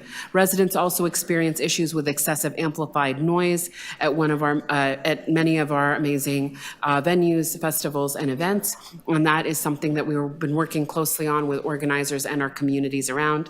And many residents have shared challenges with vibrations and noise outside of loud establishments, restaurants, and nightclubs. And we want to be really clear that there are so many incredible operators, and we want the incredible and responsible operators to be able to be thriving in the business that they do. And for anyone else who wants to be able to, run a successful business in Spadina Fort York and right across our city, that we have bylaws that they are clear, that are understandable, that are enforceable, and that allow us to have our downtown communities and every neighborhood across the city thriving, and where we do have the opportunity to also be able to live and work with a peace of mind and clarity on what can be expected when issues arise around enforcement and around your capability to access the correct supports when you need it. I'm heartened by the introduction of measures to include vibrations in our scope of unreasonable and persistent noise, and the expansion of the property line to take noise readings, which will make filing complaints less cumbersome for residents. My team and I were in attendance at the noise bylaw public meetings in the fall to hear from residents across the city on their experiences with bylaws and the work that we need to do together. The desire for more public notice and engagement, the expectation for more enforcement capacity to meet and match the scale of the problems, and fines that are appropriate for dealing with repeat bad actors were important priorities that we share. I want to just thank our incredible noise enforcement officers, many of whom my team and I work with on a regular basis to address these issues. I know this work can be difficult, and I want to ensure that we can move forward in the best way possible collectively with my committee members and with our council colleagues. And I'm looking forward to us having the support on my motions and moving this really important work forward. Thank you, Councillor Malik. Councillor Fletcher to speak. Sorry, Councillor Carroll to speak first, then Councillor Fletcher. Yeah, because I think mine is a little more simple. Mine is a amendment to recommendation number 10. There it is. And I'd hazard to guess this one got less attention from people reading or request the government. To me, this is not really a blow off. This is an attention getter. We cannot do this without their engagement. We really can't. And so I think each time we experience what we've experienced today, and in any work leading up to today in this review, yes, this is really just some improvements to the bylaw today, but we've got to remind them that we are continuing to grapple with this. That is why you see the focus here on some of the things, mostly around motor vehicles, but I do want the province to figure out their own clear communications on recommendation number B around the issue between MPC 216 and MPC 300. But chief among the recommendations I'm making is, this is their language, this is how the province deals with when they would like OPP to do something. They express their support for it. We make requests to boards. They express their support for it. We're asking them to express their support for the OPP to get very quickly underway with policing motor vehicle noise on the DVP and the Gardiner once responsibility for these roadways is transferred to the province. As we know, they agreed to pick up all the financial costs right away, and then we would deal with what will probably take about a year of legal writing and passing back and forth to get the provincial New Deal done. But we do need them to express support for the OPP taking seriously enforcement of vehicle noise there. I would predict that they'll be surprised to see that because I know, because I'm much further north than some of you in terms of the ward I represent. I know they spend a lot of time on our speedway problem once you get to Highway 7. Because there's a real good mixture up there of York Region Police and OPP tooling around at night. And even on the 407, one of my ball players that I drop off is at the intersection of 407 and Don Cousins Parkway. And so when speed racing gets going up there, I get out of its way, but I often see them being chased by York Region and OPP. But I think we're going to have to wake them up to the point that that speedway route comes all the way down the DVP and all the way along the Gardiner, making us crazy, and then they head back up. And so they're going to have to broaden their scope. But I think they'll find that if they do, these are roadways where you can really narrow down and get good photographs of who you're after in terms of speed racing and jacked up noise levels on cars.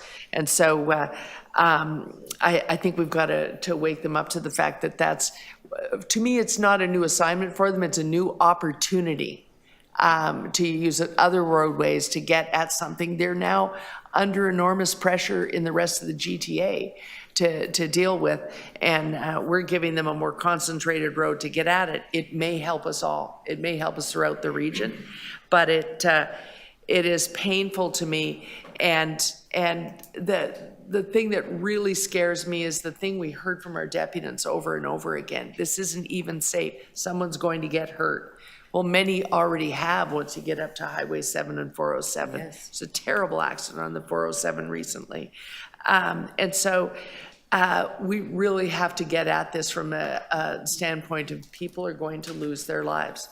Many times, because I do a lot of that late night driving around of athletes, many times I have been just terrified and went to the extreme right lane and tried to just get the hell out of their way so that I didn't lose my precious cargo in my vehicle.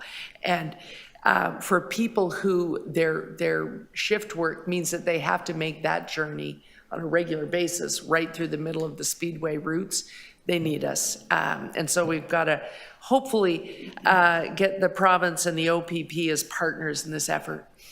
Thanks. Those are my comments, Madam Chair. Thank you, Councillor. Councillor Fletcher to speak. Thanks, Chair. And I do have a motion. I want to thank the clerk and Mr. Grant and Mr. Johnson for assisting with that, and the chair. Economic Development, ECDC, refer Part 19 of Recommendation 1 to the Executive Director of Municipal Licensing and Standards with the request to report to the Economic Community Development Committee on February 20th on options for reduced decibel levels for motorcycles and cars. So that has to deal with the 92 decibels that is in the report, which we did hear a lot about. Just picking up on you, Councillor Carroll, and that experience, because I know you do a lot of that main highway driving, and I think we've all seen all the speeding and the racing and everything that happens, particularly on our big roads, and people here today that live close to that.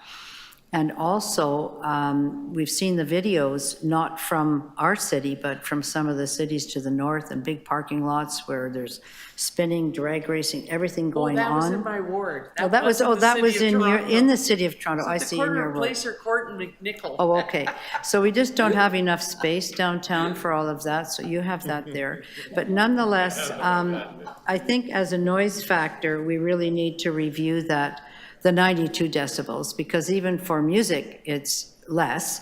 And I think that I support Councillor Sachs with hearing that it's 107 decibels, which could go on for a number of minutes for the garbage trucks. And I really appreciate the fact that the city doesn't do that, that we're very careful and take very, very good care. For our night collection, usually it's not in the middle of the night, it's on the commercial strip, Danforth, other places to pick that up. And it's not quite shaking big bins behind apartment buildings. It's getting it out of our you asking a question?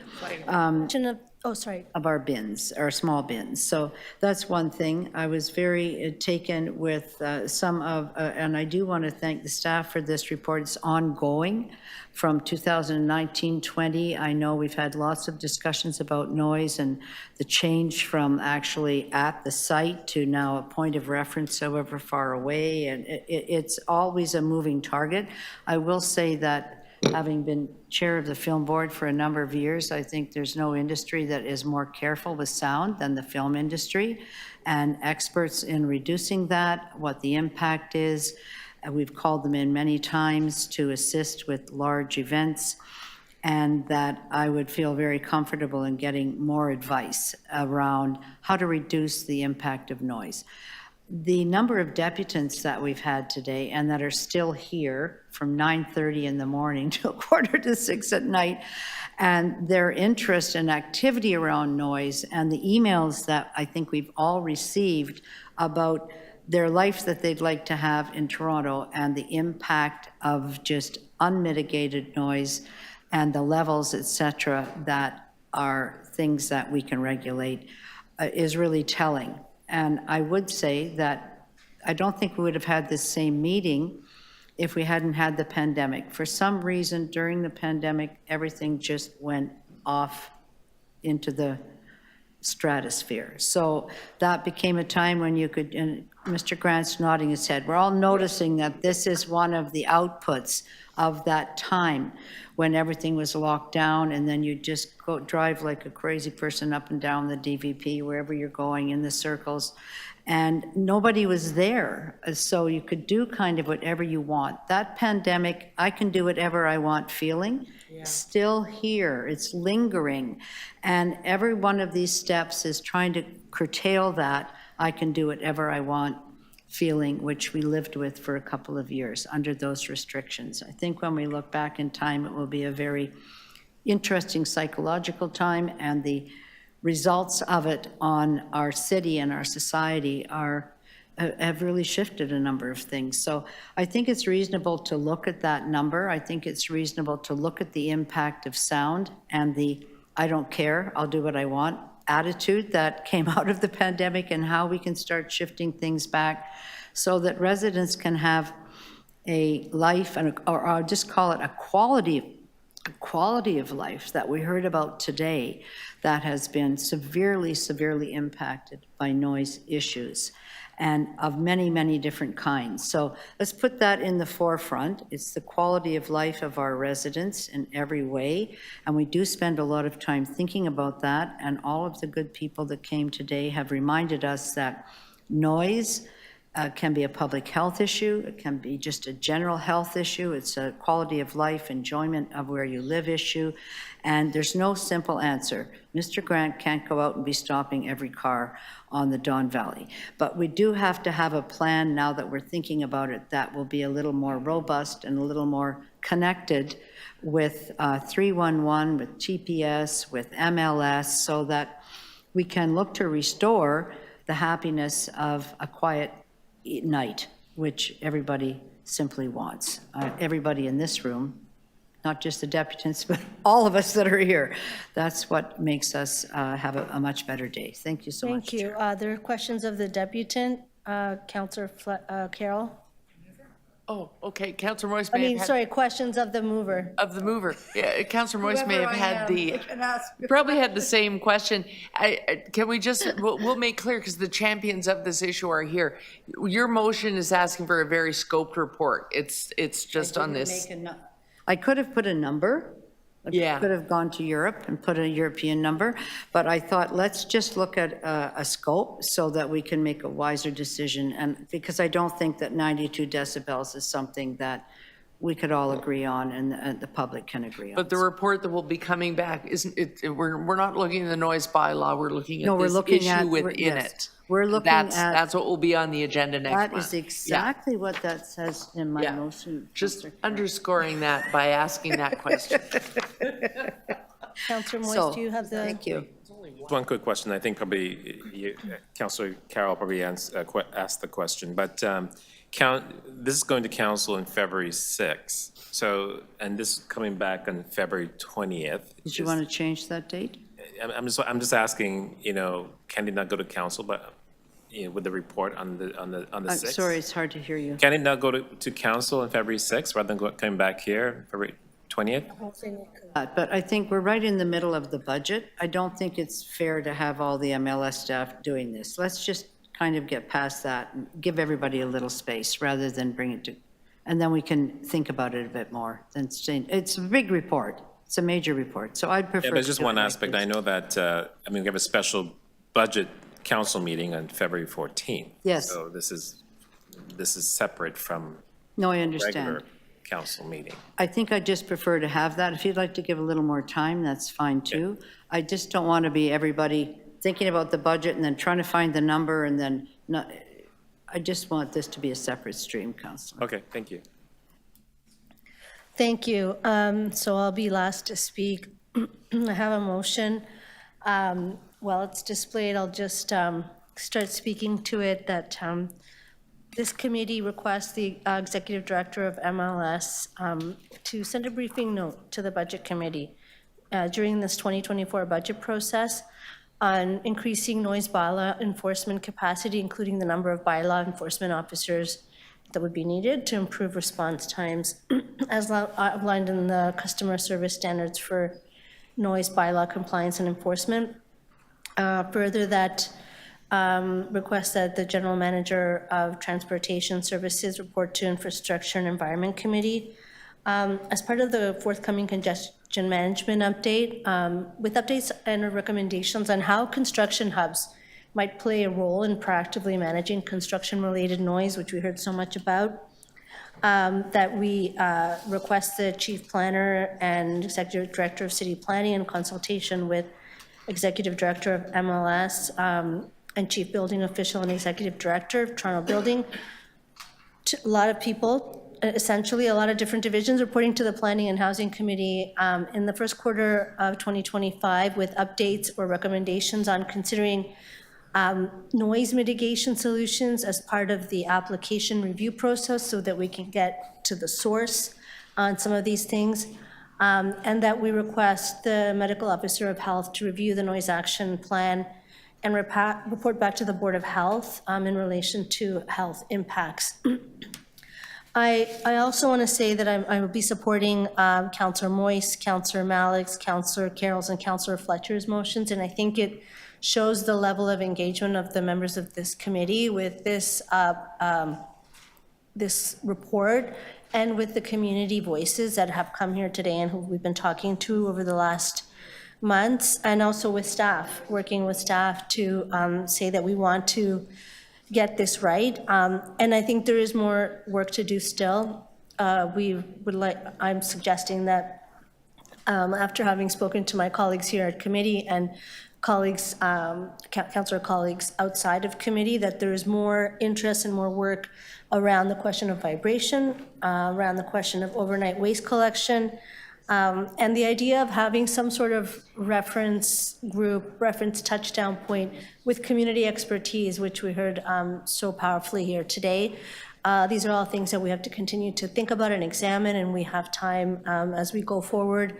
But in total, I think with all of these recommendations, we have a solid report here and a solid amendments to strengthen our relationship to the bylaw that will protect us essentially from the harms of inordinate sound that doesn't have social purpose. So with that, questions of the mover? No? I think we're now, we're going to take the motions and go to vote. I just like sound without social purpose. Yeah, like amplification, like when bars amplify the outside. Ain't no social purpose there.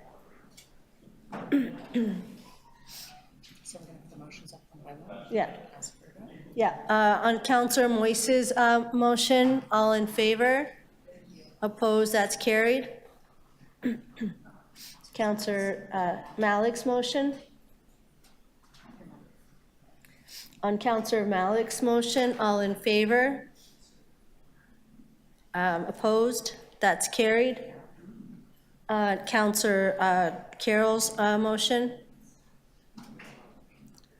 All those in favor? Opposed, that's carried. Councillor Fletcher's motion. All in favor? Opposed, that's carried. And on my motion, all in favor? Opposed, that's carried. Item is amended.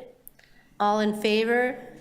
That's adopted. And with that, we conclude. I want to thank all of the staff who sat through such a long meeting, the members of the public, and my council colleagues for a very productive Economic and Community Development Committee meeting. See you soon. Thank you.